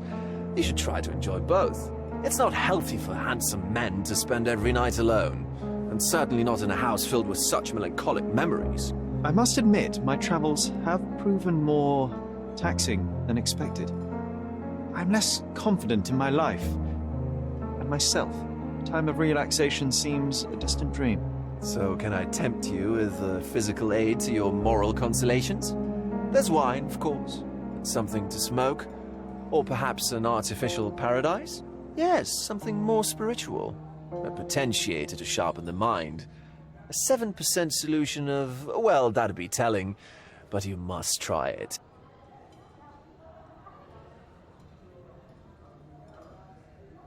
My mind is my most valuable asset, and a finely tuned instrument I will not risk impeding its function. My ultimate duty is to provide the world with truth, and I do that perfectly well as is. Duty? You've never cared about that before. Of course I do. Exposing a lie, revealing a fact, that is a moral responsibility. That's not morality. Morals are what happens afterwards when truth collides with consequence. Do you ever follow up on cases you solved? Do you ever see what happened next, visit the victims, ensure justice is served in the courts? And how do you choose where to direct your attention? Are there not deserving causes to which your brilliance could be applied but isn't? You ascribe me more power than I possess. I have a narrow skill set and work within that mandate. What occurs afterward is irrelevant. With every action or inaction, you place a finger on the scales of morality. Many in the city would see you as abdicating your responsibility. I haven't. Not me, of course. Morality is subjective, just like truth. There is little to be gained from indulging in it, and far better things to indulge in. Now I must insist on easing any burdens I've placed upon your shoulders. Show yourself a kindness, and try this rather delectable concoction.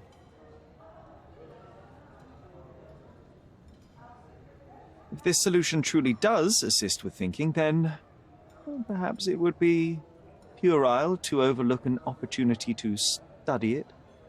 I'll take it with me. Yes, Sherlock. Very good.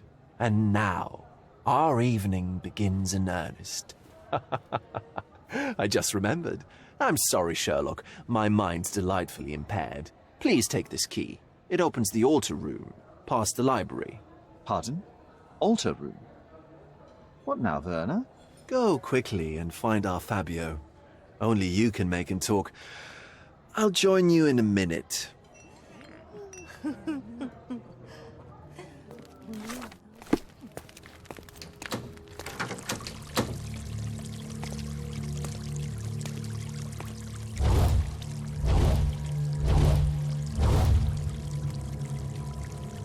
My God.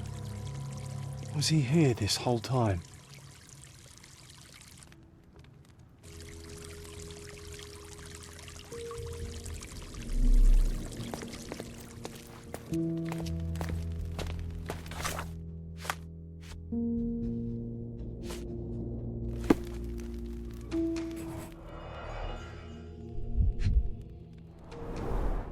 A blunt force trauma may have suffered an internal hemorrhage.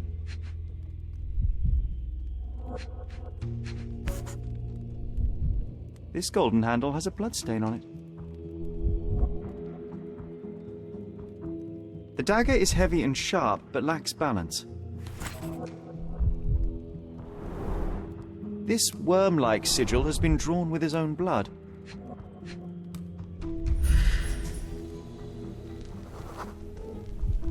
This crude tattoo partially covers his slave branding.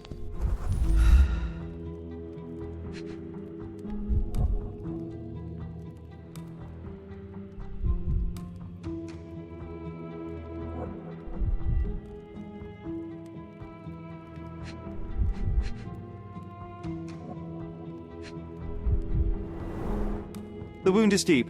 A precise strike reached the heart.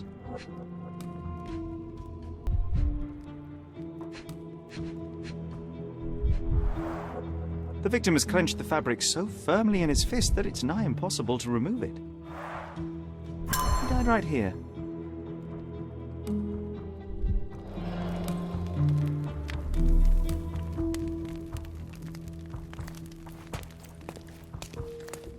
The herbs here are Salvia divinorum.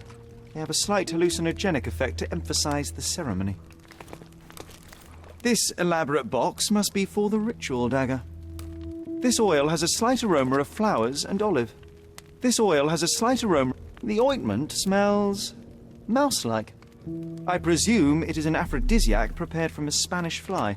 This one looks like a twisted symbol of Venus drawn in a hurry. The sign reminds me of the astrological symbol for Mars.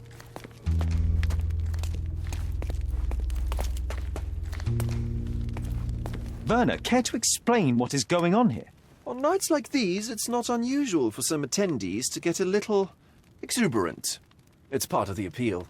Unfortunately, it appears things have gotten out of hand. Yes, some are more prone to bend the rules of morality. That's murder. I doubt there's anything left to bend. Why did you not tell me immediately? We were chatting about trivial matters for some time. If I'm completely honest, Sherlock, I've consumed a rather potent cocktail of substances. My attention slips and drifts. But I'm glad I thought to call for you. You sent me a disguise. Oh dear. Did I? Well, since I found the body, Mr. Manchios has agreed that you can investigate the matter. I promise my mind will behave itself going forward. All right. Pull yourself together, Werner. What is it about these nights that you are so eager to share with me? Well, they're not always in the evenings, but they are in the shadows. People gather to test their boundaries in a safe and consensual atmosphere, often with more stains than your typical crime scene. But that is the point. Who are we to judge? I suppose that's fair. What about today, then? Was anything different? Well, I was invited as a special guest. It was supposed to be a time of both divine and carnal pleasures. A scratch for every unconventional itch. I imagine you're reeling from your shattered expectations. On the contrary, there is still spectacle, stimulation, and release, merely in a different form. I like to let life entertain me.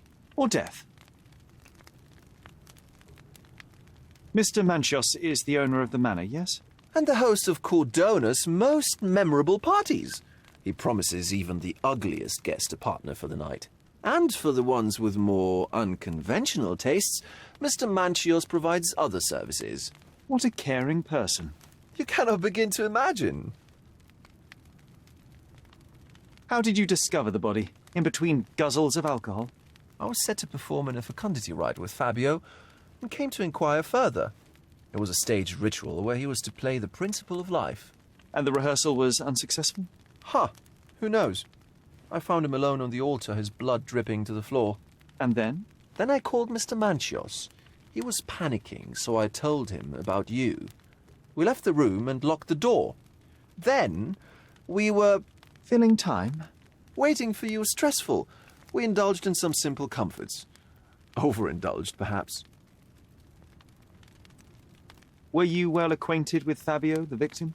Everyone knew Fabio, or wanted to. His beauty was the talk of the island.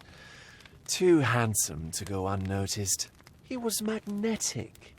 Fat wallets fought for the privilege of having him. He offered the pleasures of performance, and more.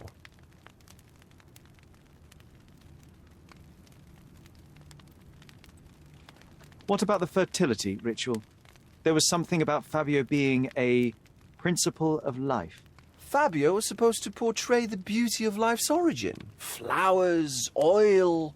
Not this travesty that seems straight out of the Inquisition. So this ritual is not the fertility rite. What was it meant to look like? It begins with a woman lying naked in a flower bed on the altar. She represents Gaia, the earth. As I cover her in oils, we chant for the principle. As our calls reach a climax, Fabio enters and copulates with her. After he finishes, I stab her with a dagger. That part's just pretend, of course. But the intercourse is not? I did not expect you to be such a prude. Are you a virgin? It is nothing to be ashamed of, but it would explain the color of your cheeks. The fertility rite marks the start of our festivities. The principle of life is beautiful, intimate, essential. It must not be stopped. Yet it appears that someone did stop it. What about the naked woman? Can you tell me anything about her? Oh, yes, Matista. She's one of Fabio's compatriots and a performer, too. I haven't seen her today, actually. When you discovered the body, was the door open? No, it was locked. Oh, that reminds me. It's a minor detail, but the first time I came to speak to Fabio, I left without entering, having been unable to open the door. You didn't have the key? No, I had it. Don't look at me like that. I was mostly sober. I suspect there was a key in the other side of the door, blocking the lock. That detail may very well be major, Werner. Well done. So you returned later only to find the lock was not blocked? Correct. After an hour had passed, I tried again and was able to unlock the door. That's when I discovered poor, handsome Fabio. The police remain unaware of this tragic event? Some of them may be hiding behind their masks. They conceal many things. But we didn't want the authorities to create more problems. Besides, after a few cocktails, their incompetence will have soared to new heights. How do you know I even want the case? I promised you relaxation. If there's one thing I know about you, Sherlock, it's that nothing soothes you more than a good mystery.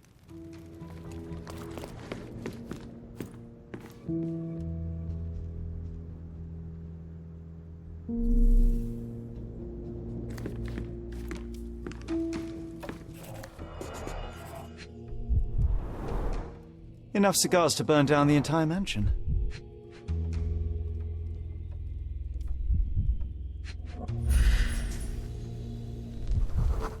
An open wound spoiled the carpet. Why don't people tidy up after themselves?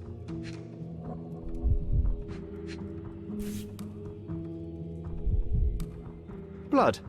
A sturdy bottle met a not-so-sturdy human. It didn't break only because it was unopened.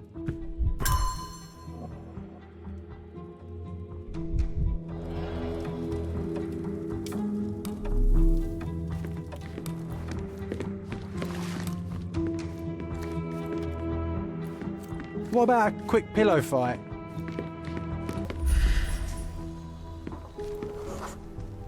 A person leaned against the doorframe. They left a smudged trail of blood. A bloody handprint on an armchair. The wounded person was here for some time. There appear to be no further traces leading to the altar.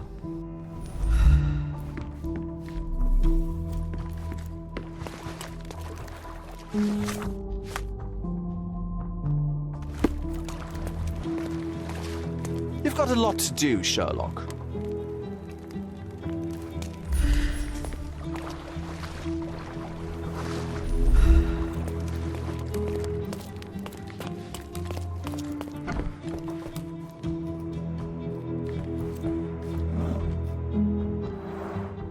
Similar to the guests' robes, apart from the bloodstains.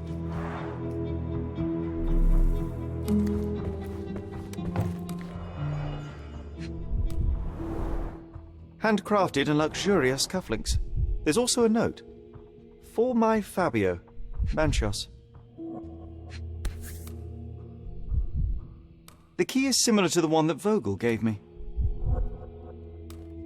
The key is similar to the one that Vogel gave me. The capital F on the key fob might refer to Fabio.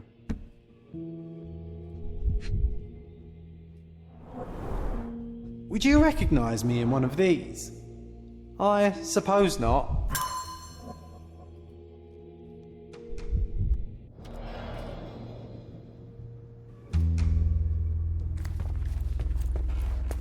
Props, decorations, and tools for a more detailed set.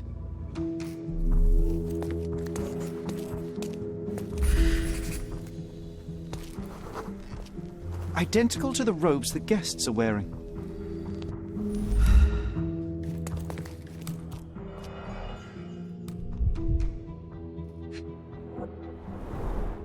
The pitcher is empty, but with puddles around it.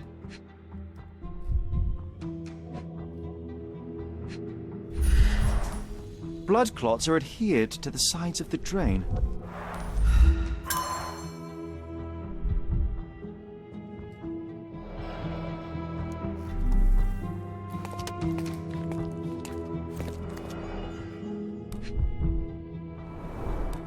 This is a different ritual.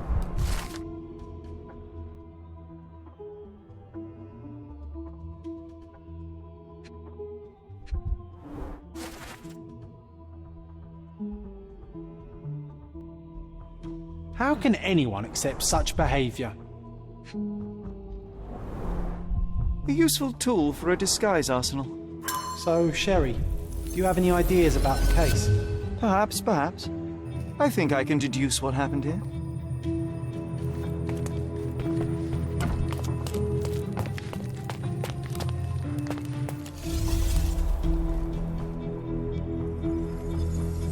The bottle was used as a weapon during a scuffle in the smoking lounge. Then, to ensure no one would interrupt, the murderer locked the door. The unconscious body of the victim was moved to the altar room. Once the body was on the altar, the murderer thrust the dagger into the victim's heart. Symbols were drawn with the blood. The wardrobe was used to hide the bloodied robe from anyone's eyes. The killer washed himself and took a clean robe from the hanger before leaving. Are you all right? You're on the floor, not moving. I think I know what happened here. I'm starting to put the pieces together. Fabio was stabbed. I see nothing gets past you, Werner. Yes, he was stabbed, but only after being knocked out in the next room and placed here. I do not yet know why. So, who's responsible? Well, it was one person working alone, and the murderer has now donned a robe. He or she could be hiding in plain sight. We have lost time, Werner, but your discretion may prove to be a benediction after all.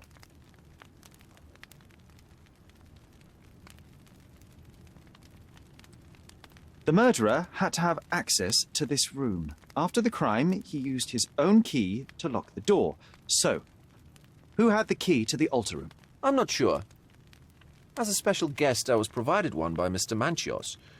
He should be able to tell you of any others. Where can I find him? Most likely in the main hall, entertaining his guests. He has a mask with golden stars. You can't miss him. But please be discreet. We don't want to risk disturbing the revelry.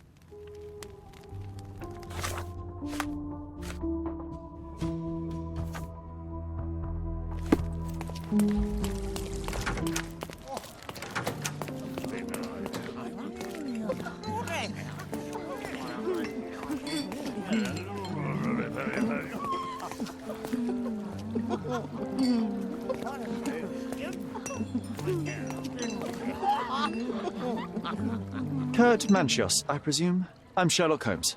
Oh, you must be the one Werner told me about. What a sweet voice you have. It must belong to a handsome young man. Can I call you Sherlock? As you wish, Mr. Manchios. Mr. Vogel asked me to help you. The body in the altar room requires answers, and quickly. I suspect the murderer to still be here. What? Lower your voice. I don't want anyone to hear us. Did you know Fabio well? People are starting to look at us, Sherlock. Change the subject.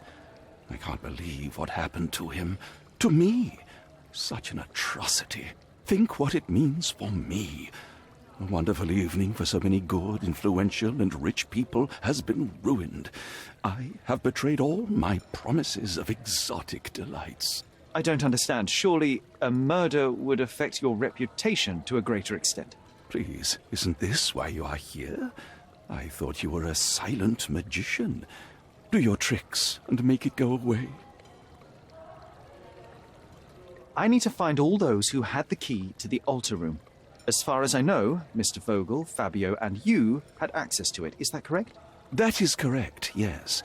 Also, Matista and Santos. Santos? Who is that? Santos Pinchetti, my major domo. In his opinion, at least. I'd like to speak to Mr. Pinchetti and Matista. Do you have somewhere I might have a private conversation with them? Of course, of course. Let me think. Matista is entertaining the guests somewhere, and Santos... Oh, yes. He will be busy with the servants. Or the cook. What's that noise? What's going on? Freeze, filth. You're under arrest.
You committed a crime, and now I have to free you, kiss your hand, and apologize for the inconvenience. You're great. I did tell you that Mr. Vogel and I were innocent. I emphasized it in my statement. Your statement? Thanks to some bigwigs who work for the so-called good of the country by releasing fleas like you. Thank God we have Vogel in his letter. Once I get to that goldfish, I'll... Bigwig? Oh, my wretched brother Mycroft and his long nose. Wait, did you say Mycroft? Mycroft Holmes? Are you the youngest son of Violet Holmes, rest her soul? You knew my mother? Not personally, no. Not exactly. I was working on the paperwork for that case. Would you happen to remember anything of the events? Well, I didn't make the inquiry, but I remember seeing some notes. Why? You must help me. It would mean a great deal to me if you could find any information about that day. Huh. Got you hooked, right? You know what? Stark and the others think they're the smartest here, thanks to you. Let me get this straight. Are you listening to me, lad? I'm all ears. Take this case. Report to me only, to Constable Harvey Oswald. I'll leave everything I have on this table. Find the murderer. Be a real copper. Question the suspects, make them sing, give me something substantial. And if Mr. Vogel is not a suspect? If he's innocent, then you can take your favourite degenerate away from here. If you slip or mess with the evidence, then trust me, your brother won't save you from my bludgeon. Meanwhile, I'll be checking the archive for you. If anybody asks, then you're a consulting detective. Let's make a start then, partner. I'm glad we managed to get the scoop before the raid.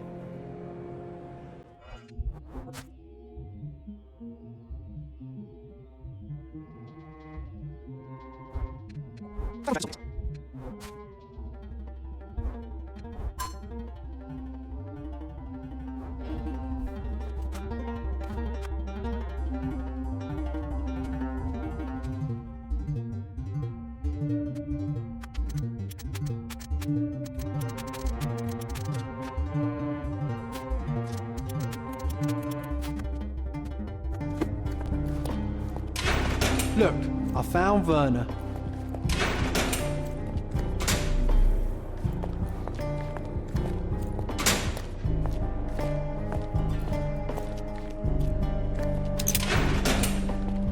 Good day, Mr. Manchios. I am Constable Oswald's partner in this investigation. Be quick and gentle. Some of your colleagues are untrained boors. Although I don't mind meeting young officers. The new blood here. If you cooperate in finding Fabio's murderer, there will be no need to meet with the Boers again. That voice. Werner's friend? You're the policeman. What a disappointment. Only an undercover agent can scour a ditch full of deviants. I am a consulting detective, although I'm capable of replacing the entire department through my consultations. Sharp-tongued, I like it. May I presume this tongue will get us out of this trouble? I would be so indebted and glad to repay you. Nothing's changed. I'm looking for the murderer. That's the only way to get us out of trouble. But it shouldn't take much time, correct? We're all busy, after all. I need to examine you first.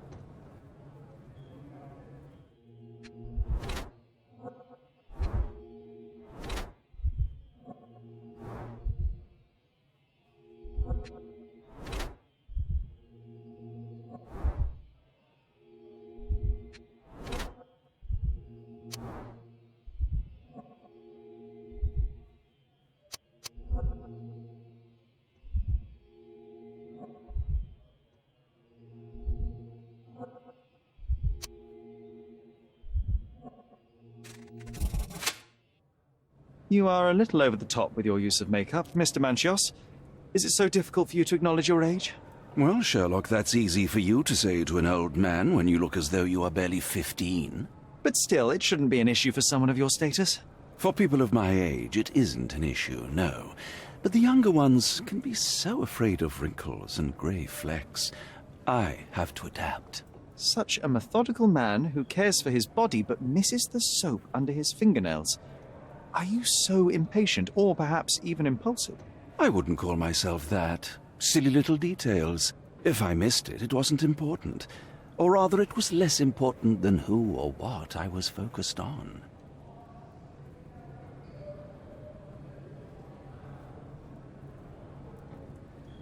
Mr. Vogel told me a little about your parties, but I would like to know more directly from you. I'm all yours, Sherlock. You have me arrested and locked here, with you alone. Why did you invite Mr. Vogel as your special guest? He's a pretty fellow. He's capable of surprising the public. He has a talent for saying words that no one else would wish to either say or hear. I suppose I can't argue with that. He is a free addition to the eccentricity of the party, which is fine by me, as long as it enhances my party. I'd like to know who you usually invite to your parties.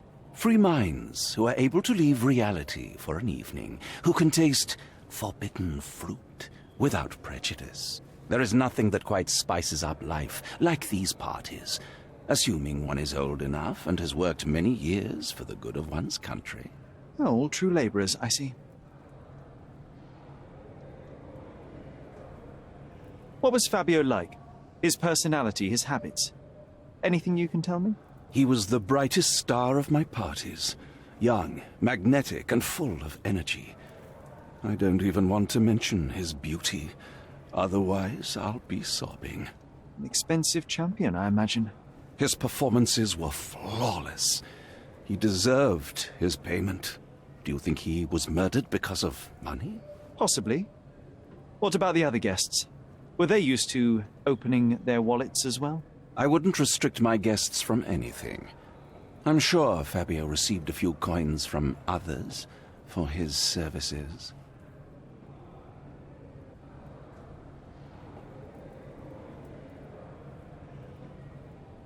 I've no idea about that.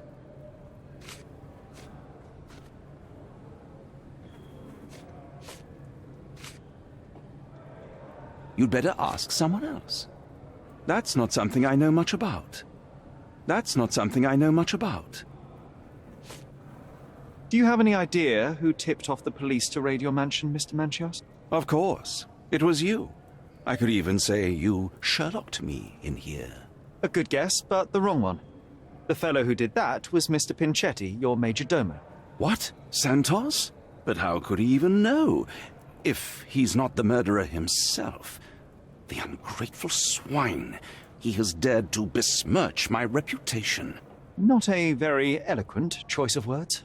What should I call him then, since he's a snitch? Make him talk, Sherlock. I'm quite certain he knows more about the murder than he has told the police. That's not something I know much about. You'd better ask someone else. You'd better ask someone else. I've no idea about that. That's not something I know much about. You'd better ask someone else. You'd better ask someone else. You bought an expensive pair of cufflinks for Fabio. Were they his price? Or were they a tip for an exclusive show?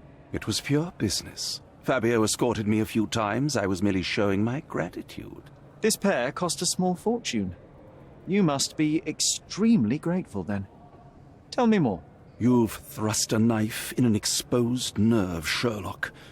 Yes, he was my protégé, and my beacon also. With my experience and his beauty, we could have achieved anything. I had faith in him. I would have made him.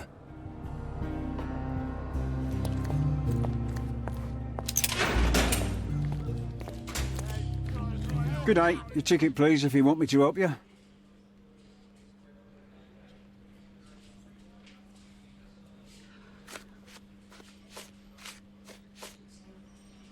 I'd like to check the evidence from this case. And who are you? Oswald sent me. I'm a consulting detective. His partner, then? Let me see. Ah, a ritual murder. What a bunch of degenerates. Wait a second. I'll bring it to the table.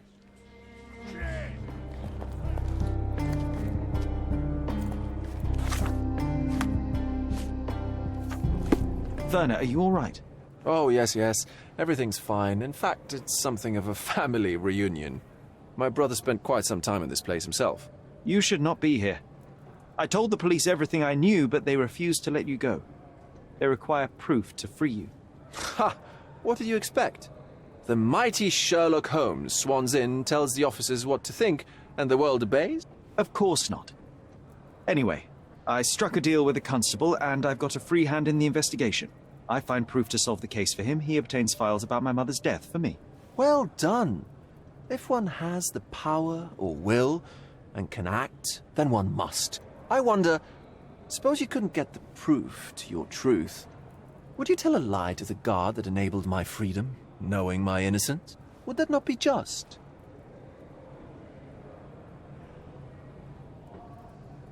There are lines I will not cross, Werner. I will do my best to secure your release, but with proof, not deception. Really? How many white lies have you told on this island? Why not for me? Why not another? That is absurd. I can resolve this without compromises. Do not give up hope.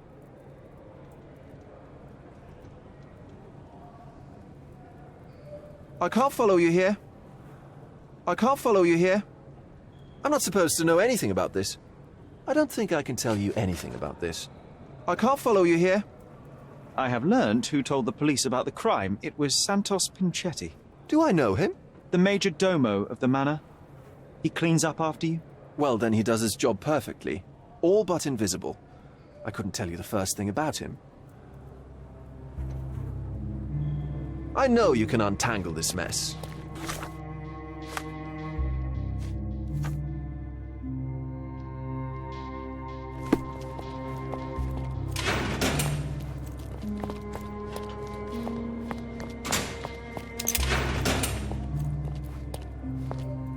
I'm Sherlock Holmes. I'm helping Constable Oswald.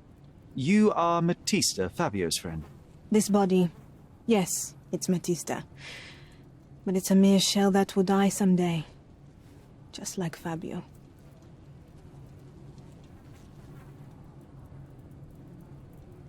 Please accept my condolences for your friend. Thank you. I'm just here to ask questions and find Fabio's murderer. It will not bring Fabio back.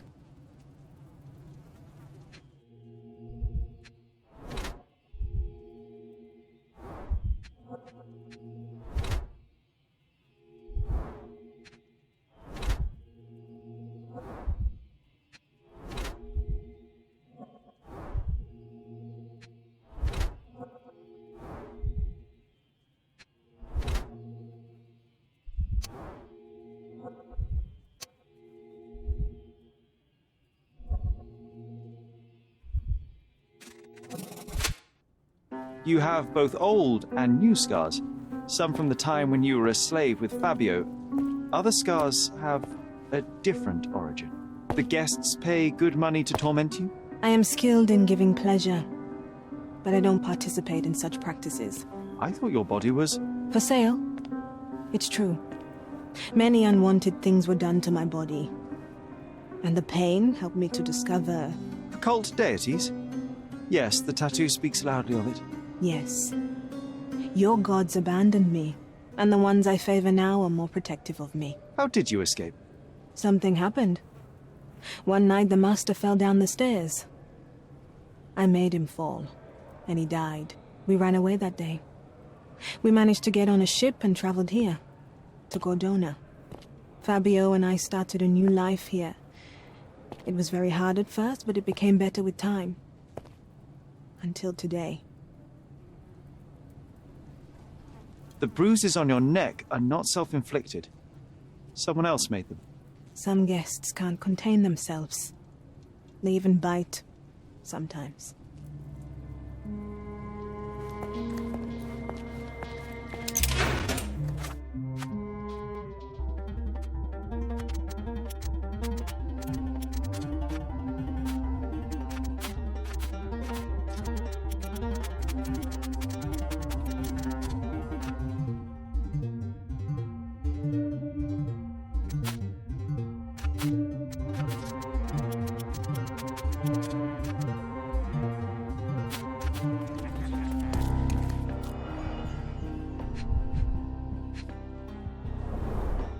All the keys of the mansion on one golden ring. It's a miracle this ruby hasn't tempted anyone. A heavily perfumed handkerchief with the initials KM in the corner.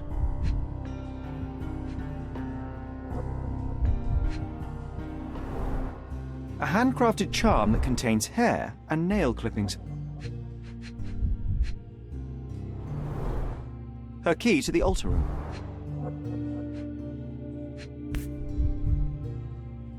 That's not for bedtime reading. This Ex Libris belongs to Manchios Library.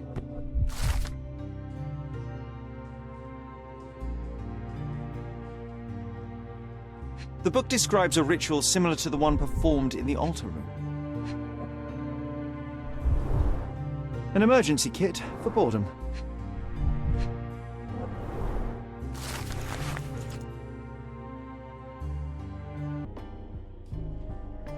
Not the time for privacy.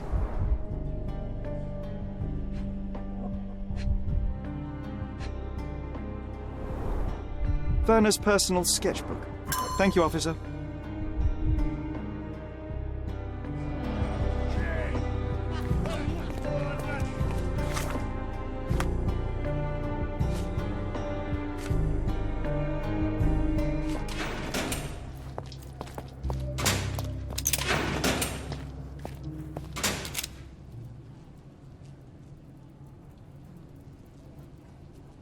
This is the letter the police found in Mr. Vogel's pocket.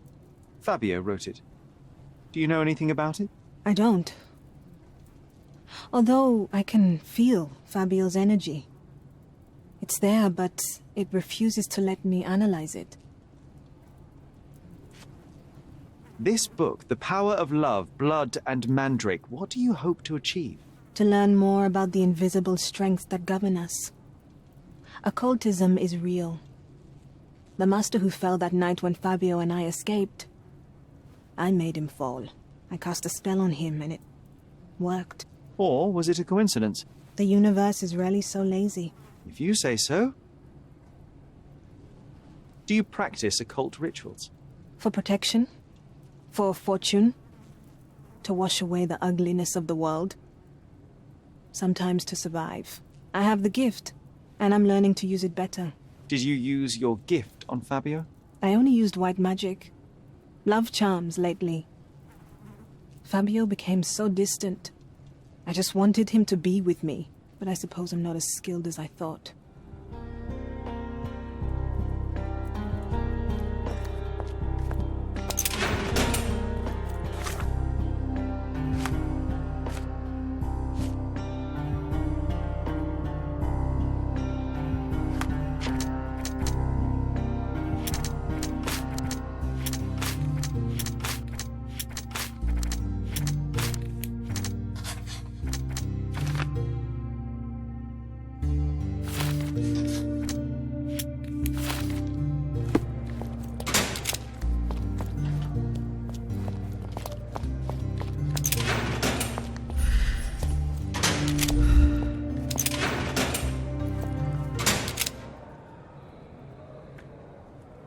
That's not something I know much about. Do you recognize this book? Could Matista have borrowed it from your library? She didn't ask me. How ungrateful. The things described in the book were inspiration for the rituals you performed? Do you really believe that blood, symbols, and incantations can resurrect the dead? They are just eerie tales with a mix of occultism and voodoo. My rituals are a stage to show some of the forbidden pleasures.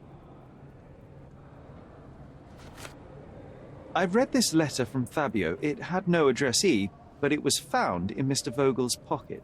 Werner? Strange. I didn't think the two of them corresponded. I'm sure there is some explanation. Would you care to read it? Call me superstitious, but I don't care to read a letter from a dead man.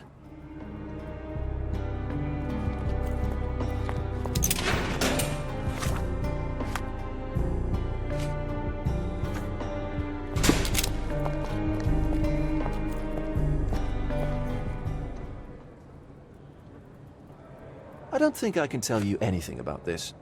I don't think I can tell you anything about this. So, the police found a letter from Fabio in your pocket? I cannot tell if it was truly in my pocket at all. Perhaps it was placed there later. Well, that is one hypothesis.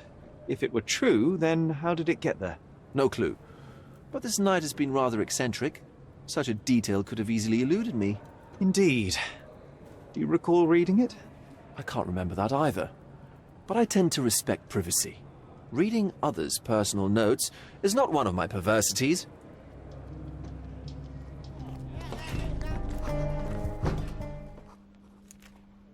You'd better ask me a question I know how to answer. I've nothing to say about this. I don't think I can tell you anything about this. I don't think I can tell you anything about this. You'd better ask me a question I know how to answer. I've nothing to say about this. I've nothing to say about this. I've nothing to say about this. Have you considered Mr. Santos Pinchetti as a suspect? The snitch? Have you seen him? I mean, my breath could knock him down. What's so special about him? As a major domo, he has keys that open all the rooms, including the one to the crime scene. Could have testified only to circumvent suspicion, don't you think? We need to question him. Right. I'll send our men to fetch him. Stay here. They brought him in, Mr. Holmes. Here's the key to interrogation room number 7. Mr. Pinchetti didn't even resist, our men said. Thank you.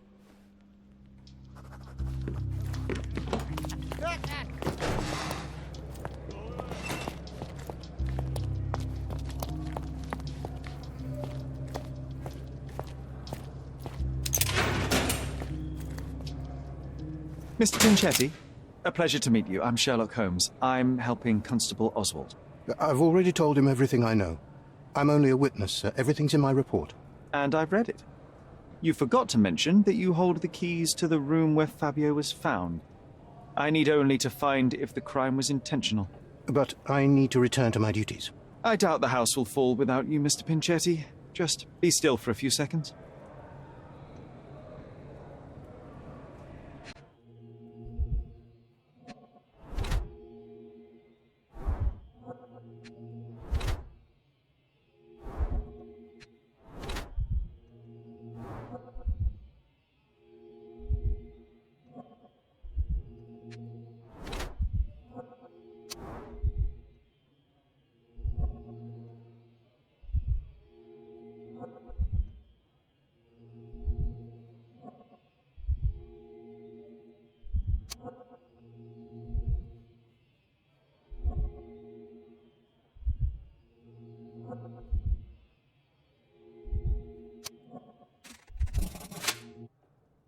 You are the major domo of a rich mansion, and you seem barely able to afford decent clothing. You hide, under heavy makeup, a skin disease that might be treated with more onerous but less harmful means. Do you have money troubles? I do not have a lot of means. The pay is below what you might expect. But you could easily change your job if your employer does not meet your elementary needs. One can change his employer, that is true. And the blood on your shoe, where does that come from? I don't actually know. Perhaps from a guest? Did you know Fabio? Not personally. He was a frequent guest. and cleaning the mess after his performances was tedious. Mr. Manchios always had a role for him, and mainly the leading one. The parties were always, Fabio-centric? And Batista? Was she as popular as her partner? Don't tell her I said this, but I do not think so. Mr. Manchios hired her only because Fabio refused to work without her. Mr. Manchios used to see her as a worker. She was tasked with entertaining the guests, unlike Fabio, who could pick and choose.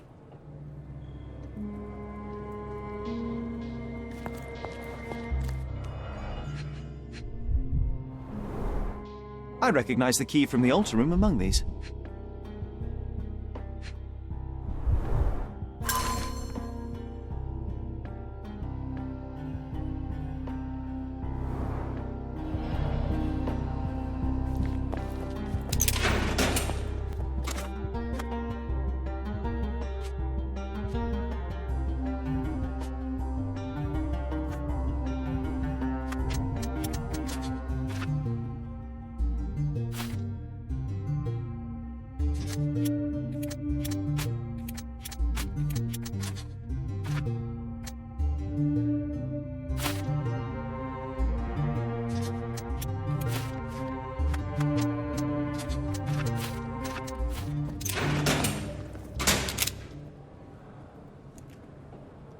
I've read the letter about your will. A harsh method of ridiculing Santos. I doubt he will use mustache wax when he wears no mustache to begin with. Where did you get it? Is the slug here? Tell him I shouldn't have to provide for him. He's a grown man who shouldn't sit on his uncle's neck. He conceives himself as my only heir. And who is he to you? He's a leech on my aging body. He has only added problems to my life since the death of his mother. I fail to see why you made him your major domo. He needed to know his place, so I taught him.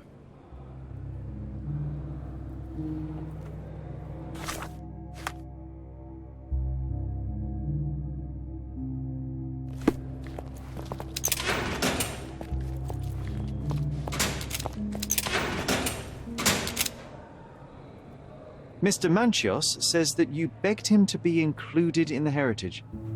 Isn't that a little extreme, even for a major domo? He's not only my employer, he's my uncle. And I'm his next of kin. The only one. Mr. Manchios flatly refuses to pay a family member.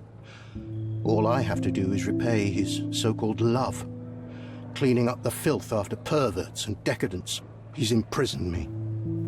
The best I can hope for is a new broom. That's why I wanted to have my part of the inheritance. Is it that bad?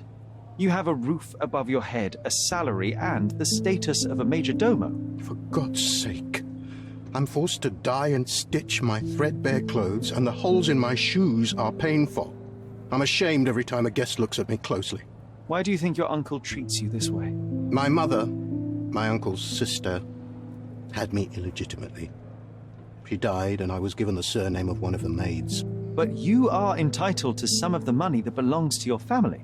He thinks not. I was not responsible for my mother's death. I work hard, and he pays me nothing. I feed on the leftovers.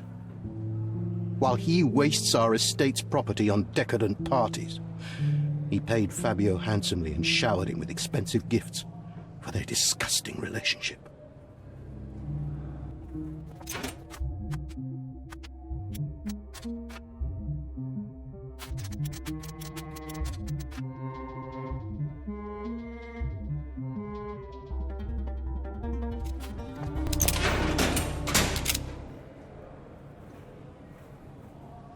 There is undeniable evidence that you were the original recipient of this letter. What are you talking about? Is it addressed to me? Your protégé wanted a fresh start, it seems. This is sufficient to charge you. Me? Hurt my star? Are you insane that you would accuse me of such a thing? He did not consider himself as yours. Since you deny everything, let's move on. Do you have any idea as to how the letter could have ended up in Mr. Vogel's pocket? You were the detective. Perhaps he took it from Fabio. Werner was a little high.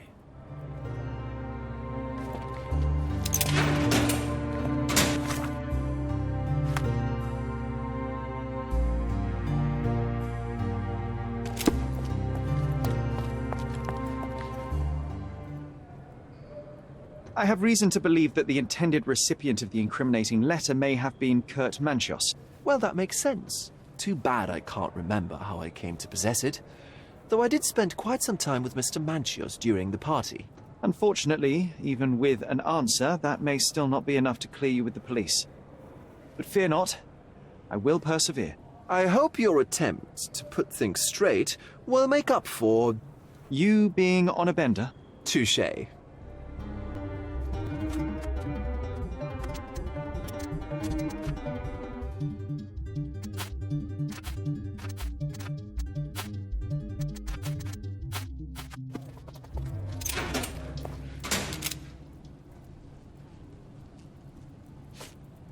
Could Fabio have written this letter to Kurt Manchos?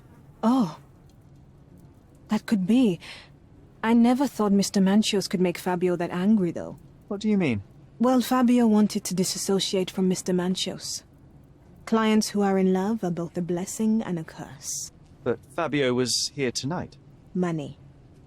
In our line of work, we can't afford to turn down clients who pay as well as Kurt Manchios. Was Fabio afraid of Mr. Manchos?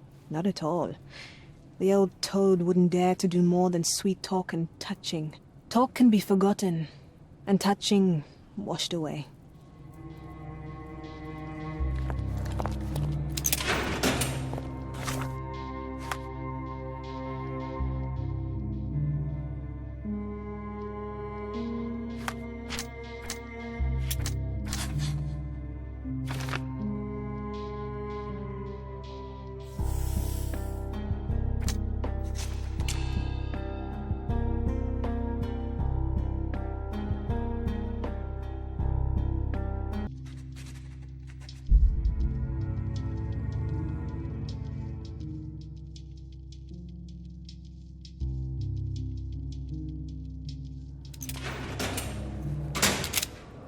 The murder of Fabio did not have a ritual purpose, Mr. Manchios.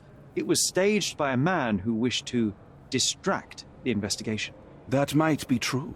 That poor girl Matista wouldn't dare to kill the only man who cared for her. So, Santos. Mr. Pinchetti snatched at the chance to solve his problems. Ungrateful little scum. Will he be executed? But what for? He informed the police as to the crime, that was all. He couldn't stage the ritual, but he found the body, I believe. I can't believe it. Why did Werner do it? Mr. Vogel. He had no reason, and he won't be a scapegoat as you plan. You put Fabio's letter in his pocket when he was intoxicated, didn't you? You can't be serious. We can very often deduce someone's life by their shoes or their fingernails. You are a meticulous person, but this murder was fairly traumatic and filthy. After you stabbed Fabio, you were covered in blood. You panicked and neglected to rinse the soap from under your fingernails. The devil is in the details, Mr. Manchios. Nonsense. I missed it simply because of the busy schedule of the party. Of course, a staged murder was certainly not planned. You're at the twilight of your life. You have no partner, you have no children. You had feelings, however, for one man. That was Fabio. You loved him. That is, you wished to own him with money and gifts. But he was also a free mind, was he not? He turned his back on you. Quite unjust. Love, so cruel and painful, and Fabio, with his words and deeds, made you feel the more wretched. So you killed him. You must surely perceive that my sensitive nature wouldn't allow me to hurt anyone. You staged the murder as a satanic ritual. It was easy for you, since you were the one who wrote the scenarios for the parties. It was your way of avoiding suspicion. A respectable man in his 60s, early 60s, who hosts the cream of Cordona's society, cannot possibly be a murderer. But the guests who behave like animals in his mansion, of course, one of them could have killed Fabio. I did oversee a few of the rituals, but I did not stage Fabio's death.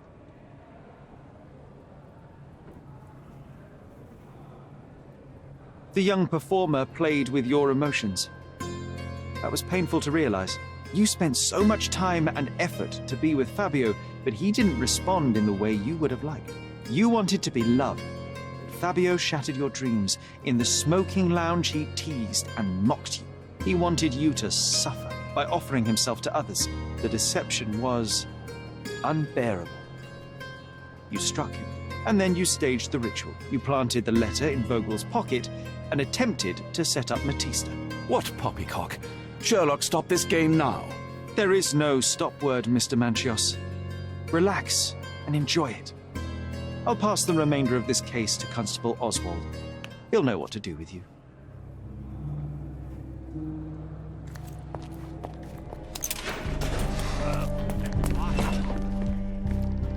I have a name for you. Kurt Manchios. Is that so? The Master of the Sabbath? The man himself. Mr. Manchios couldn't stand to lose control over his lover. A deadly revenge that deserves a proper sentence. I have all the evidence to charge him. A degenerate and a murderer. I'll make a name thanks to that for sure. As for my part, not everything was in place. Perhaps some documents were transferred somewhere else, but I couldn't find a trace of them. Then I remembered. The discarded document drawers where we put the lost papers or the badly labelled ones. Including the crime scene report of Violet Holmes's case. Everything I've found is on the desk here. Take it. Your persistence has saved me. Yeah, well, we had a deal after all. Your friend is free then. You can leave. Good luck, Constable.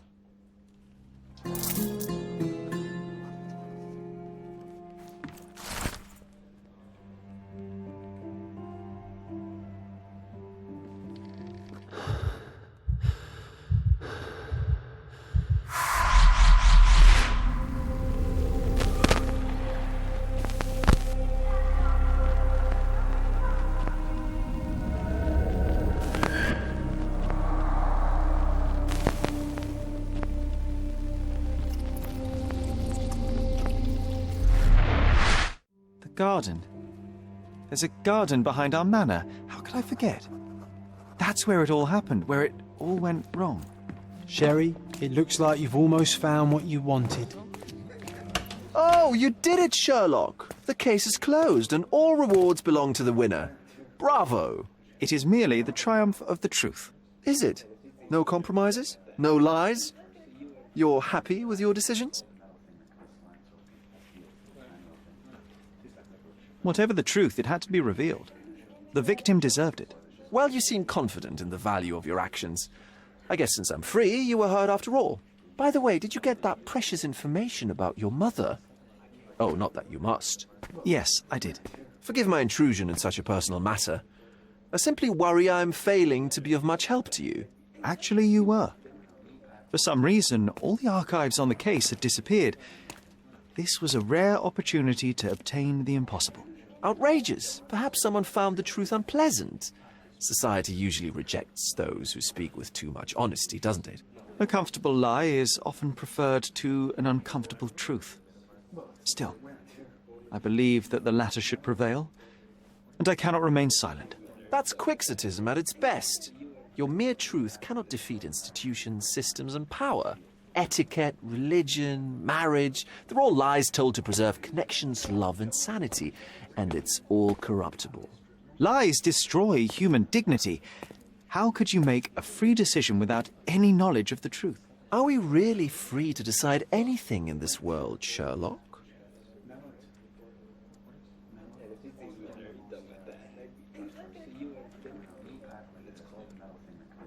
Oh, yes. It's a struggle, but yes, we can make our own decisions. That's what I fight for. And what an endless fight it is. Will you ever give yourself a break, Sherlock? You're a walking contradiction, Sherlock. You refuse to lie to others, but constantly lie to yourself. How long until the train comes off the track? I cannot look away, but perhaps I should take a few steps back. You're an accident waiting to happen, dear. Until then, I shall bid you.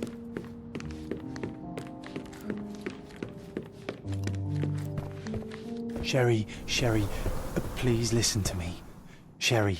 John, I always listen to you. You don't have to do this. You don't have to go through. I don't know what is beyond this door, but I can feel it. Buzzing, angry, like a fly at the window. I know. I can sense it too. You locked away this memory for a reason. There is only pain here. Pain? And truth? You do not need to suffer either. There is so much more we can do on Cordona, so many others we can help. There is no coming back from this. John, my anima, my brother, there is nothing more important in this moment than this truth. I know you fear for me, but my path was set long ago. I can no more step off it than I can ask the avalanche to roll back uphill. Just... please be careful, Sherry. I love you. Quite. Come on. We'll go together.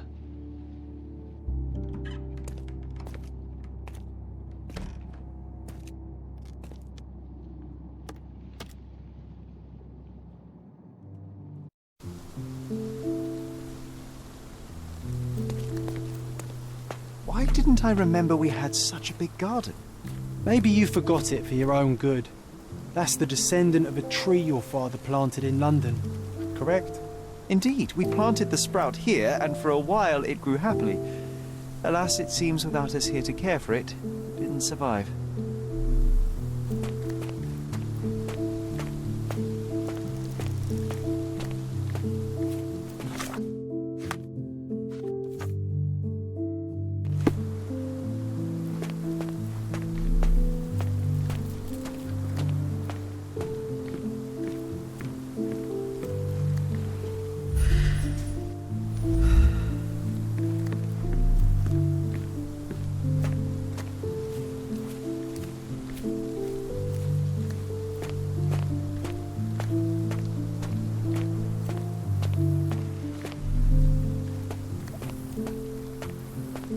Is that the raft we made together, John? Looks more like a pile of rotten planks now.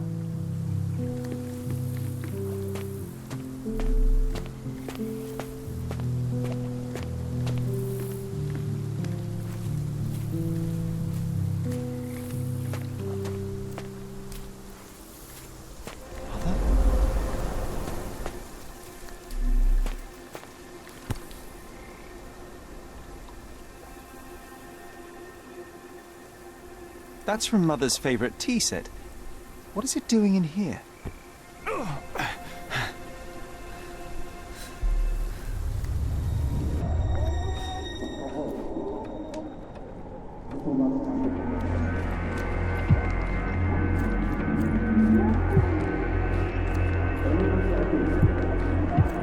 Come here, Sherry.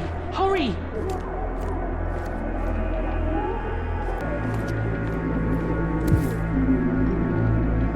These must help calm her down.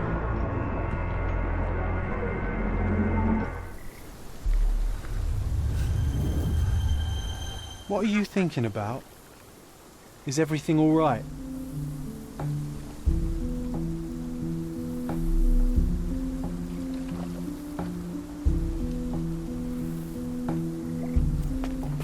What are you thinking about?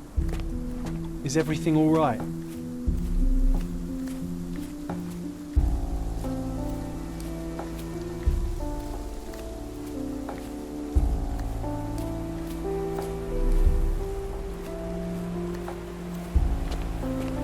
Ah, yes. The statue of Merope. My mother was trying to restore it. Pity she never had the opportunity to finish.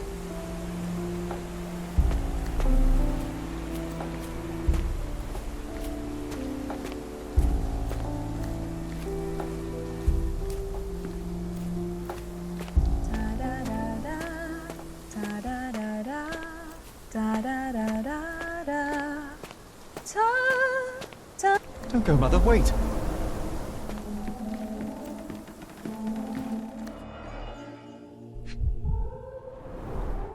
I remember this artifact from Mother's collection. Mother's work journal. I liked poring over the detailed pages and reading about my parents' collection.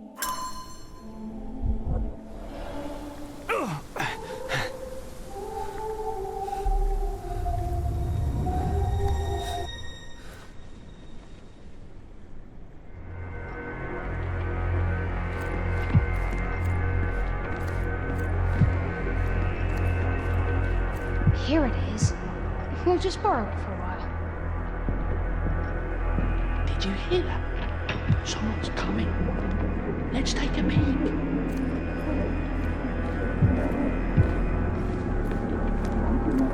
You call this progress? Charlotte, amateur. I'm not letting you anywhere near my mother again. Any result is progress, even if it is a worsening of her condition. It informs my... No. I have made my decision. She must be sent to a legitimate medical facility. I will not let her hurt Sherlock. What? Master Holmes, you do not understand. That will be all. I expect you to have left the house by week's end.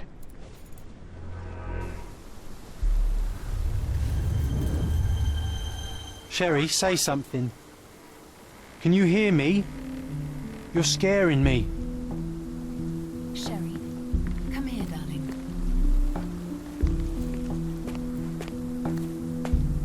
Sherlock, I'm here. Come closer. Sherry, come here, darling. Coming, Mother! This was for my mother, wasn't it? I remember how we came to the garden for a breath of fresh air.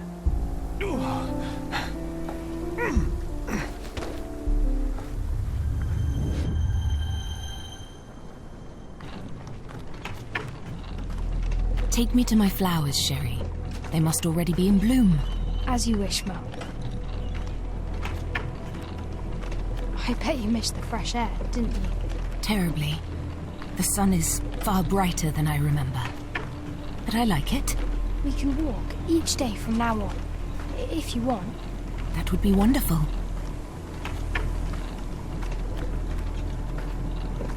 Just look at them.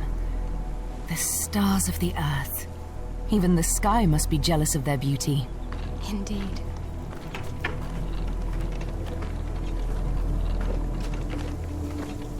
Mother, would you like to go around the water? That would be perfect. I always wanted such a nice pond in London. It looks so peaceful. Mycroft knew you would like it.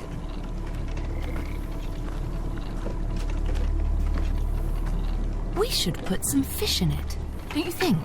How about some carp? That's a nice idea.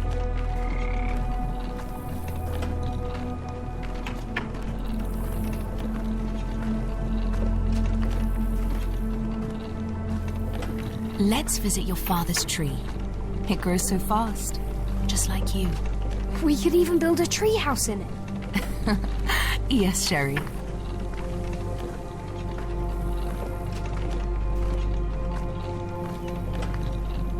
Speaking of your father, could you call him out, please? Mom! I'm sorry. He passed away. He's gone. No, he's not. I'm telling the truth. Did you forget again? No! Don't you dare say such things! You are a liar like all the others! Mother! Don't call me that! You aren't fooling me! No! Mum, it hurts! My son would never lie! Mum, stop! Who are you? Reveal yourself! Please, stop! It's me, Sherlock! You are not my Sherry! Give me my stuff back or I'll kill you!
Sherlock.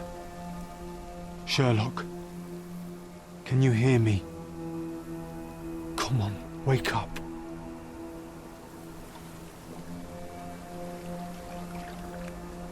Get off me. Sherry. You knew, and more than that, you hid it from me. You couldn't bear the truth, Sherlock, so I shouldered it for you. I took your pain, your horror. Otto Richter murdered my mother, and Mycroft covered it up. Whisked me away from this place, buried me in schoolwork, and left the past to rot. And you needed a way to cope, so I helped. You were a lie, John, a fiction, a crutch. No, I was a friend. Sherlock, please. Sherlock? What? Are you okay? I don't know. I told you not to come, Sherlock. Where is he? Who? Your friend, John. He's beside you. Was all this worth it? Is he worth it? Why is he here? I think, in his own way, he was trying to protect me.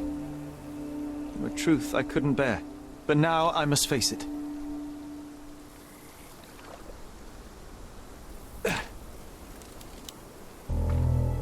Sherlock, what are you doing? You kept me in the dark and kept your actions quiet. You enabled Richter and his untested quackery for far too long. And worse, you wanted to lock up our mother. I wanted to give you a chance at normalcy, childhood. There was no changing what happened, no good to come of dwelling in the past. It was lies upon lies. Otto Richter was trying to save her, but you decided he deserved to take the fall. Is that justice? The big picture, Sherlock. The big picture. Perhaps Richter was not responsible for her fit of rage, but his treatment led inexorably to that moment. You were so fragile. I could not... I just couldn't. I chose us over him. You know, for once I believe you. Perhaps now that the truth is out, I can actually do what you had hoped. Leave it all in the past. Good. You have your whole life ahead of you, Sherlock. It is time you got on with it.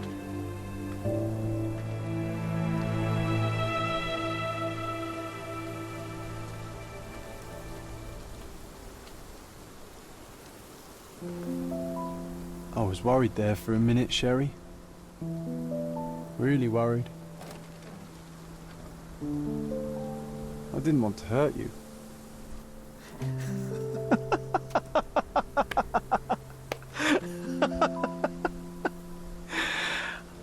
What's so funny? I am talking to myself, John.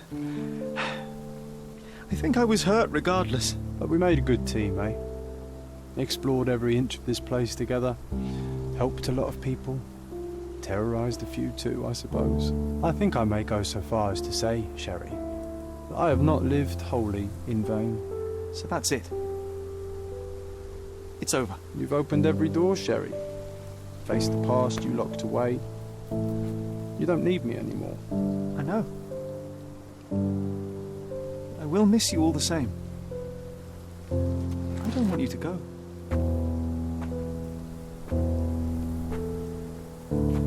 Yes, you do. Goodbye, John.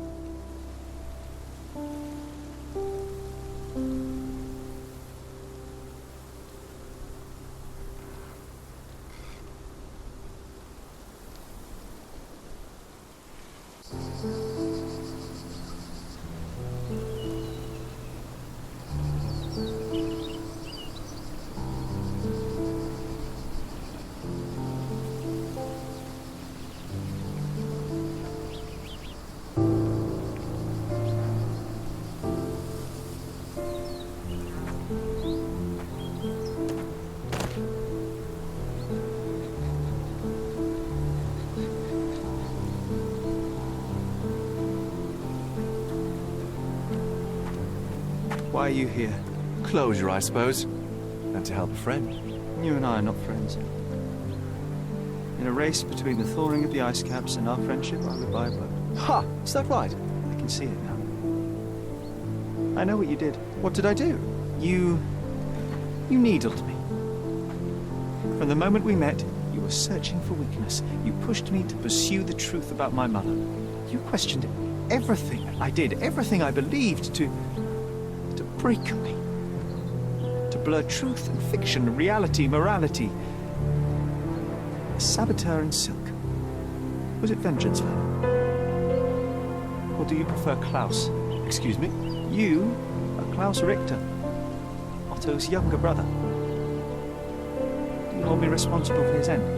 Ha! There was no love lost between me and my brother. I am sure you can relate. Otto was merely the gravity that pulled me into your orbit. Or you into mine. Once I met you, I could not keep away. Why? What reason do you have for all this? To help you. You're lying. To show you that you were wrong. More lies. I know you now, Werner. Try again. To see what had happened. Or is that yet another untruth? Does it matter? Take your pick. Who cares? You're my masterpiece. I turned Sisyphus into Ozymandias. You could not see the futility of your quest until I helped you to let go of the rock. And now, nothing beside remains. I remain. Despite you, and to spite you. It is a matter of will and power now. Will you overcome this, or shall you decay? Oh, on that note, I brought you something. I want nothing more from you. When one wants for nothing, Sherlock, the best thing to get them is something personal. So, here you are. Now, please excuse me, but the gallery calls. I'm already conceiving my next project.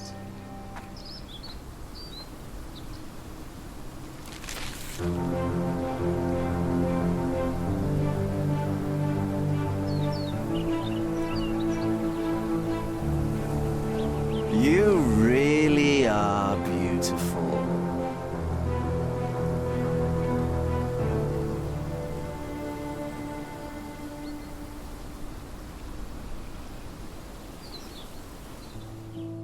My brother returned to London soon after our disagreement. He enrolled at Cambridge University, but attends only the rare classes that hold his interest. I hear he took employment at a hospital laboratory, obsessing over his experiments. I suppose he seeks solace in the empirical truth of a chemical test. I am afraid for him.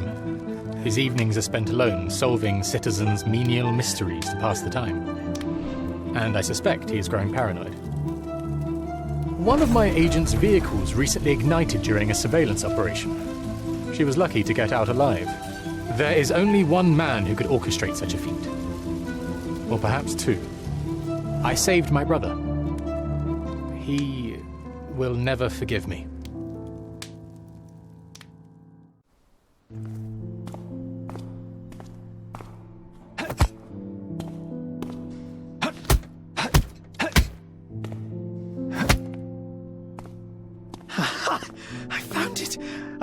I found it!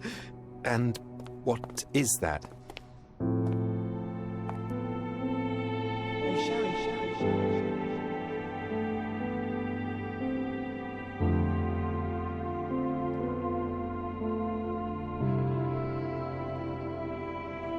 How far, bruises may be produced after death. How are you? You have been in Afghanistan, I perceive. How on earth did you know that? Never mind. The question now is about bruising. No doubt you see the significance of this discovery of mine. It is interesting, no doubt, but practically... Why, it is the most practical medico-legal discovery for years. Had we these data sooner, hundreds of men would have paid the penalty for their crimes. Cases oft hinge upon how a man died. Now, we can know which wounds he suffered alive, which occurred post-mortem, and what instrument was responsible. And ergo, one will soon be able to calculate with utmost precision when and where death occurred, sparing the innocent and damning the guilty. Well, then you are to be congratulated. Indeed. But, you came here on business. Correct again. I am looking for someone with whom to take diggings, and heard you were complaining that you could get no one to go halves with you. I have my eye on a suite in Baker Street, which would suit us down to the ground. You don't mind the smell of strong tobacco, I hope? I smoke ships myself. That's good enough. I get in the dumps at times, and don't open my mouth for days on end. Just let me alone, and I'll soon be right. What have you to confess now? It's best for two fellows to know what bruises each other carries before they begin to live together. My last companion and I... Well, I object to rows because my nerves are shaken, and I get up at all sorts of ungodly hours, and I am extremely lazy. I have another set of vices when I'm well, but those are the principal ones at present. Do you include violin playing in your category for rouse? It depends on the player. A well-played violin is a treat for the gods. A badly played one. Oh, no, that's all right. I think we may consider the thing as settled. Oh, forgive my manners. My attention wavers. Sherlock Holmes. Dr. John Watson. John.